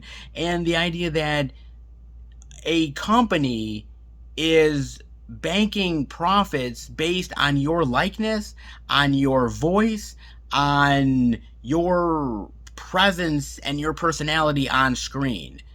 You've already gotten paid a certain amount of money, but the company is still making dollars off of your ability to be on the screen. Don't you think that actors deserve a little bit of residual payments, of a little bit of extra cash coming in, because the studio is still promoting that product, is still putting it on physical media, is still streaming it on various platforms for people to watch. And if it's popular, it's going to continue to get eyes on it. And if the company is continuing to make money, big, massive profits off of it, I think the actors can get just a wee bit of the pie. Think of this for a second, guys. John Cusack has come out and said that the studio still says to this day that Say Anything has not made back any of its money. It's still a loser as far as profits are concerned. That movie that has become popular over the years, so many physical media editions, and so much time on streaming platforms, and as popular, as iconic, as memorable as that movie has become, still to this day, you're telling me that it hasn't turned a profit? Or even a bigger one, like Forrest Gump. Tom Hanks has said that the studio, to this very day, has again been like, oh, Forrest Gump is kind of a profit loser. It still hasn't made any money for us. So you're telling me that an Oscar-winning movie that is an incredibly popular film and has been since it came out all those years ago, with all of the physical media editions and it being on TV and streaming platforms, that it still has yet to make a profit on that movie? And those are just two examples, guys. There is many more examples to talk about, but the idea that those two films alone haven't made any profit, and again, because the studios are so tight with their wallet, that they're so tight with the information, these big name actors can't even get any kind of understanding or information or even a little bit of leeway. They're not even able to do that, man. And that's just two examples of bigger issues. And those are bigger actors, by the way. John Cusack and Tom Hanks, those are bigger named actors. Think about the smaller and the little guy that is getting screwed over even more than somebody like a bigger name like Tom Hanks. That's saying a lot, guys. The little guy is getting screwed over big time. On top of that, the whole AI situation. You know, we talked about it with the WGA, the writer strike, but it pertains to the same issues here, man. The idea that the studio wants actors to be scanned into a system and their likeness to be fully rendered and available whenever they so choose, and they don't get to pay the actors at all. Hey, their likeness is just there. They can use them in a crowded scene. They can use them wherever they so choose. And, well, sorry, you're shit out of luck, man. I mean, AI is always going to be here. AI is now a thing that we just have to get used to. But the idea that we can use it in smart ways, and if you can still use the actor, if you can still use the background characters and the background performers and people that do this for a living, they make a living based off of being in the background of scenes, those people would absolutely be out of a job because of AI technology. How is that fair? That's not fair at all, man. It's studios using people to their benefit and screwing them over in the long run based on technology. We can use technology in a smart way without screwing over the working force. But again, that's easier said than done, dealing with CEOs, dealing with studio executives, because this was actually really eye-opening to me. I found this on Facebook, and I was shocked to see this. Maybe I shouldn't have been shocked, but the fact that executives are being paid exorbitant amounts of money, and the fact that the people that are in front of the screen are getting paid pittance. Listen to this, guys. Disney CEO Bob Iger says the writers and actors going on strike in Hollywood are not being realistic with their expectations. It's very disturbing to me. Now, yeah, that's his reasoning. That's what he wants to say. He's afforded the opportunity. But your point becomes mute. Your point becomes a little less relevant when you find this out. Hollywood writers, for instance, on average are paid $69,510 a year. Okay? Bob Iger is paid $74,175 a day. Let me reiterate that again for you guys. Writers are paid $69,510 a year.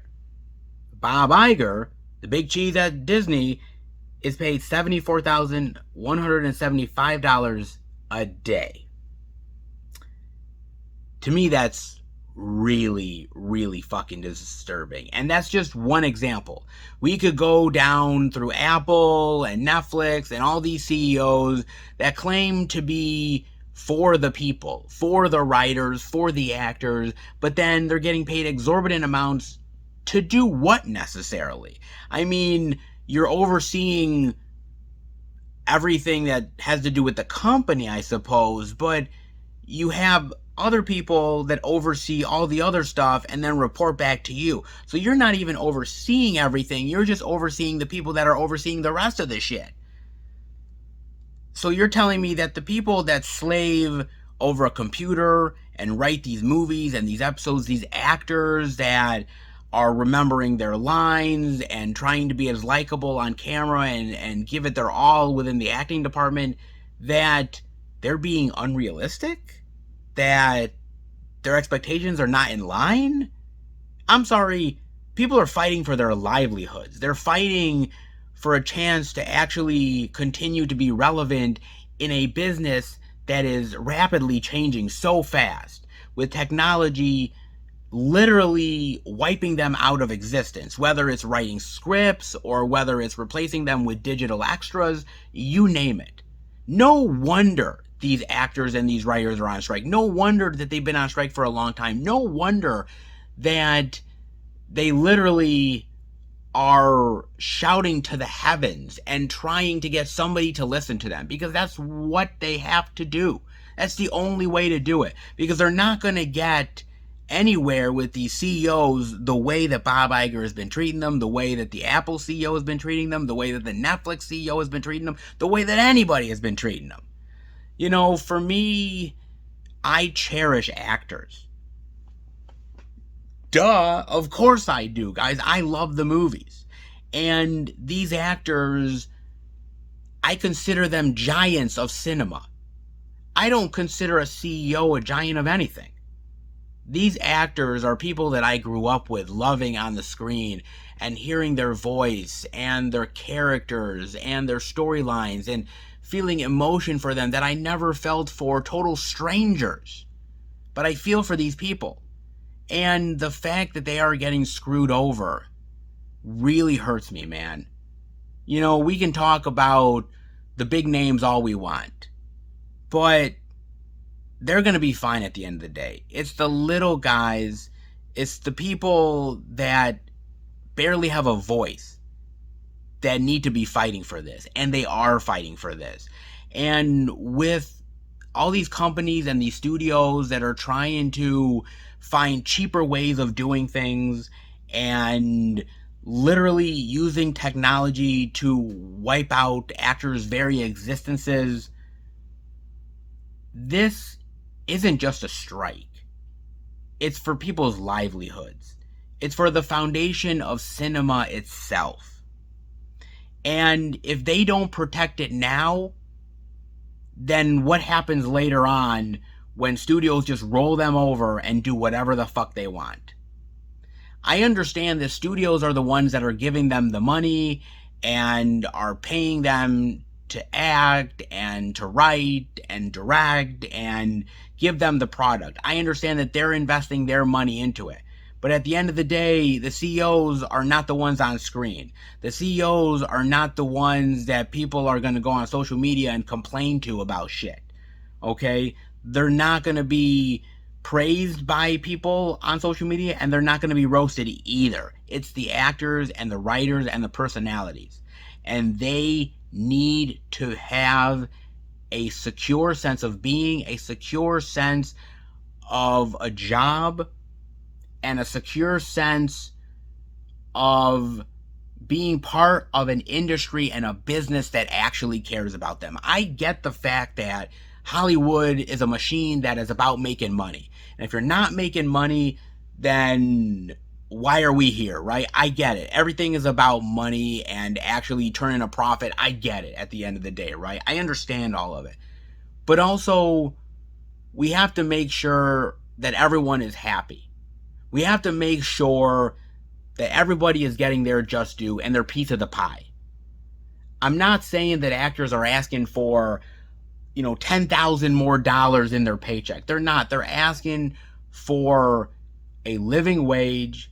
They're asking for respectability, for accountability, and on top of that, they're asking to maintain a job within the movie industry that they love and they cherish and they've invested their time into. And I can't blame them for that, guys.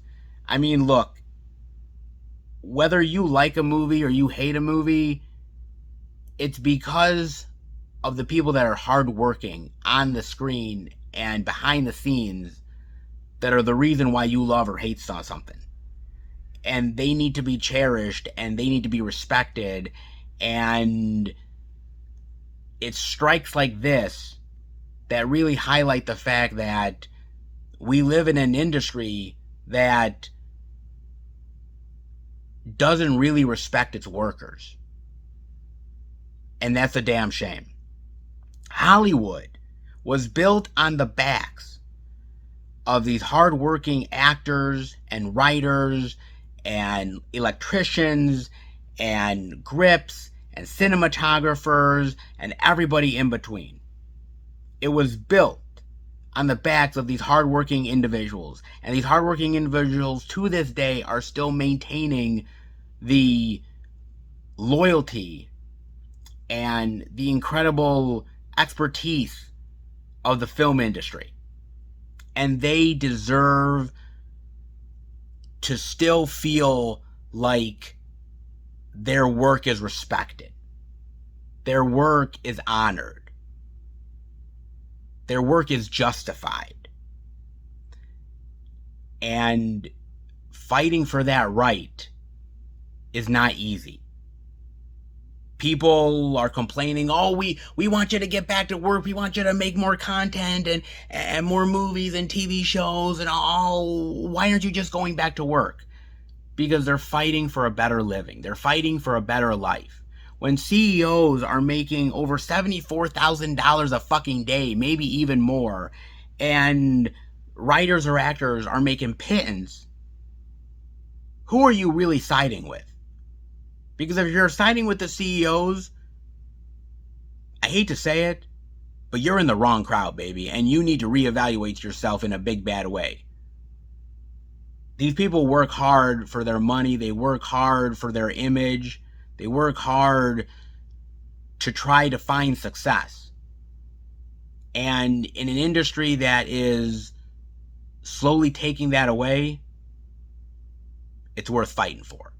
What do you think about this, guys? Do you think that I'm just blowing smoke up my ass? Or do you think that this is worth fighting for? That this is a cause that needs to be done? Because, look, at the end of the day, these strikes are complicated. And both sides have to find a middle ground. And you have to come to some sort of agreement. But both of these people have to be willing to come to the table. And the idea that the studio hasn't been doing that, the idea that the actors were willing to extend the contract for negotiations for another 12 or so days while the studios were promoting Mission Impossible and Oppenheimer and Barbie and all that stuff, and they never came back to the table, by the way. Like, Fran Drescher, who is the president of the Actors Guild, and one of their lawyers ended up coming out and saying, we gave them an extension, and you want to know what? They never came back to the table to negotiate. They just were busy promoting all of their other stuff before we ended up striking so that they could end up getting a little bit more promotion on the back end, but before we shut it all down. That's some seedy shit, dude. The actors end up, out of goodwill, giving you an extension, and you piss it all away just because you want to promote shit.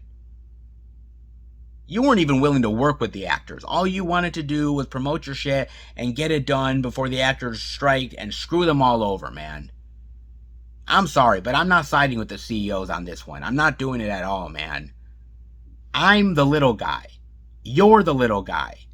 And at a certain point, if we don't fight for ourselves, then who's going to fight for us? Nobody. And look, the actor strike is not perfect. Okay, they're making mistakes too. But this is all about learning. This is all about understanding and figuring it out and coming to some sort of a agreement and a compromise and an understanding. And maybe one day we'll get to that. Hopefully sooner rather than later. But until that day comes, you know what, man? We're just going to have to take our licks. We're just going to have to fight for what we can. And I'm with the actors. 110% I'm behind these motherfuckers. And nobody can tell me otherwise. But what do you think? Let me know, guys. But I hope you enjoyed the video. If you did, definitely give it the thumbs up. If you're new to the channel, welcome. Check out the other Blu-ray and DVD out and about videos that I do. Check out the movie reviews with my friends. Blu-ray and DVD out and about, movie, media hunting, live streams, pickups, you name it. All of that old school jazz and newer stuff that is slowly but surely coming your way as well. I want to thank you guys for all your wonderful support and really being there for me and the great comments and the feedback. It really means a lot to me. It keeps me going. It keeps me pumped and energized and continuing to want to do this. So thank you so much for your love and support. I truly, truly appreciate it, man. Keep up to date with everything I'm doing through Instagram and Facebook. FilmFan108. Keep up to date with new posts that I do from time to time, pictures and videos that I post, you name it. You know how I love that social media jazz. You definitely do, man. Also, if you want to send the channel any movie-related goodness, you can do that. The P.O. Box is in the description below. It is not expected, but it's definitely appreciated. You guys have went out of your way to send some amazing, outstanding stuff, man. It has blown my mind.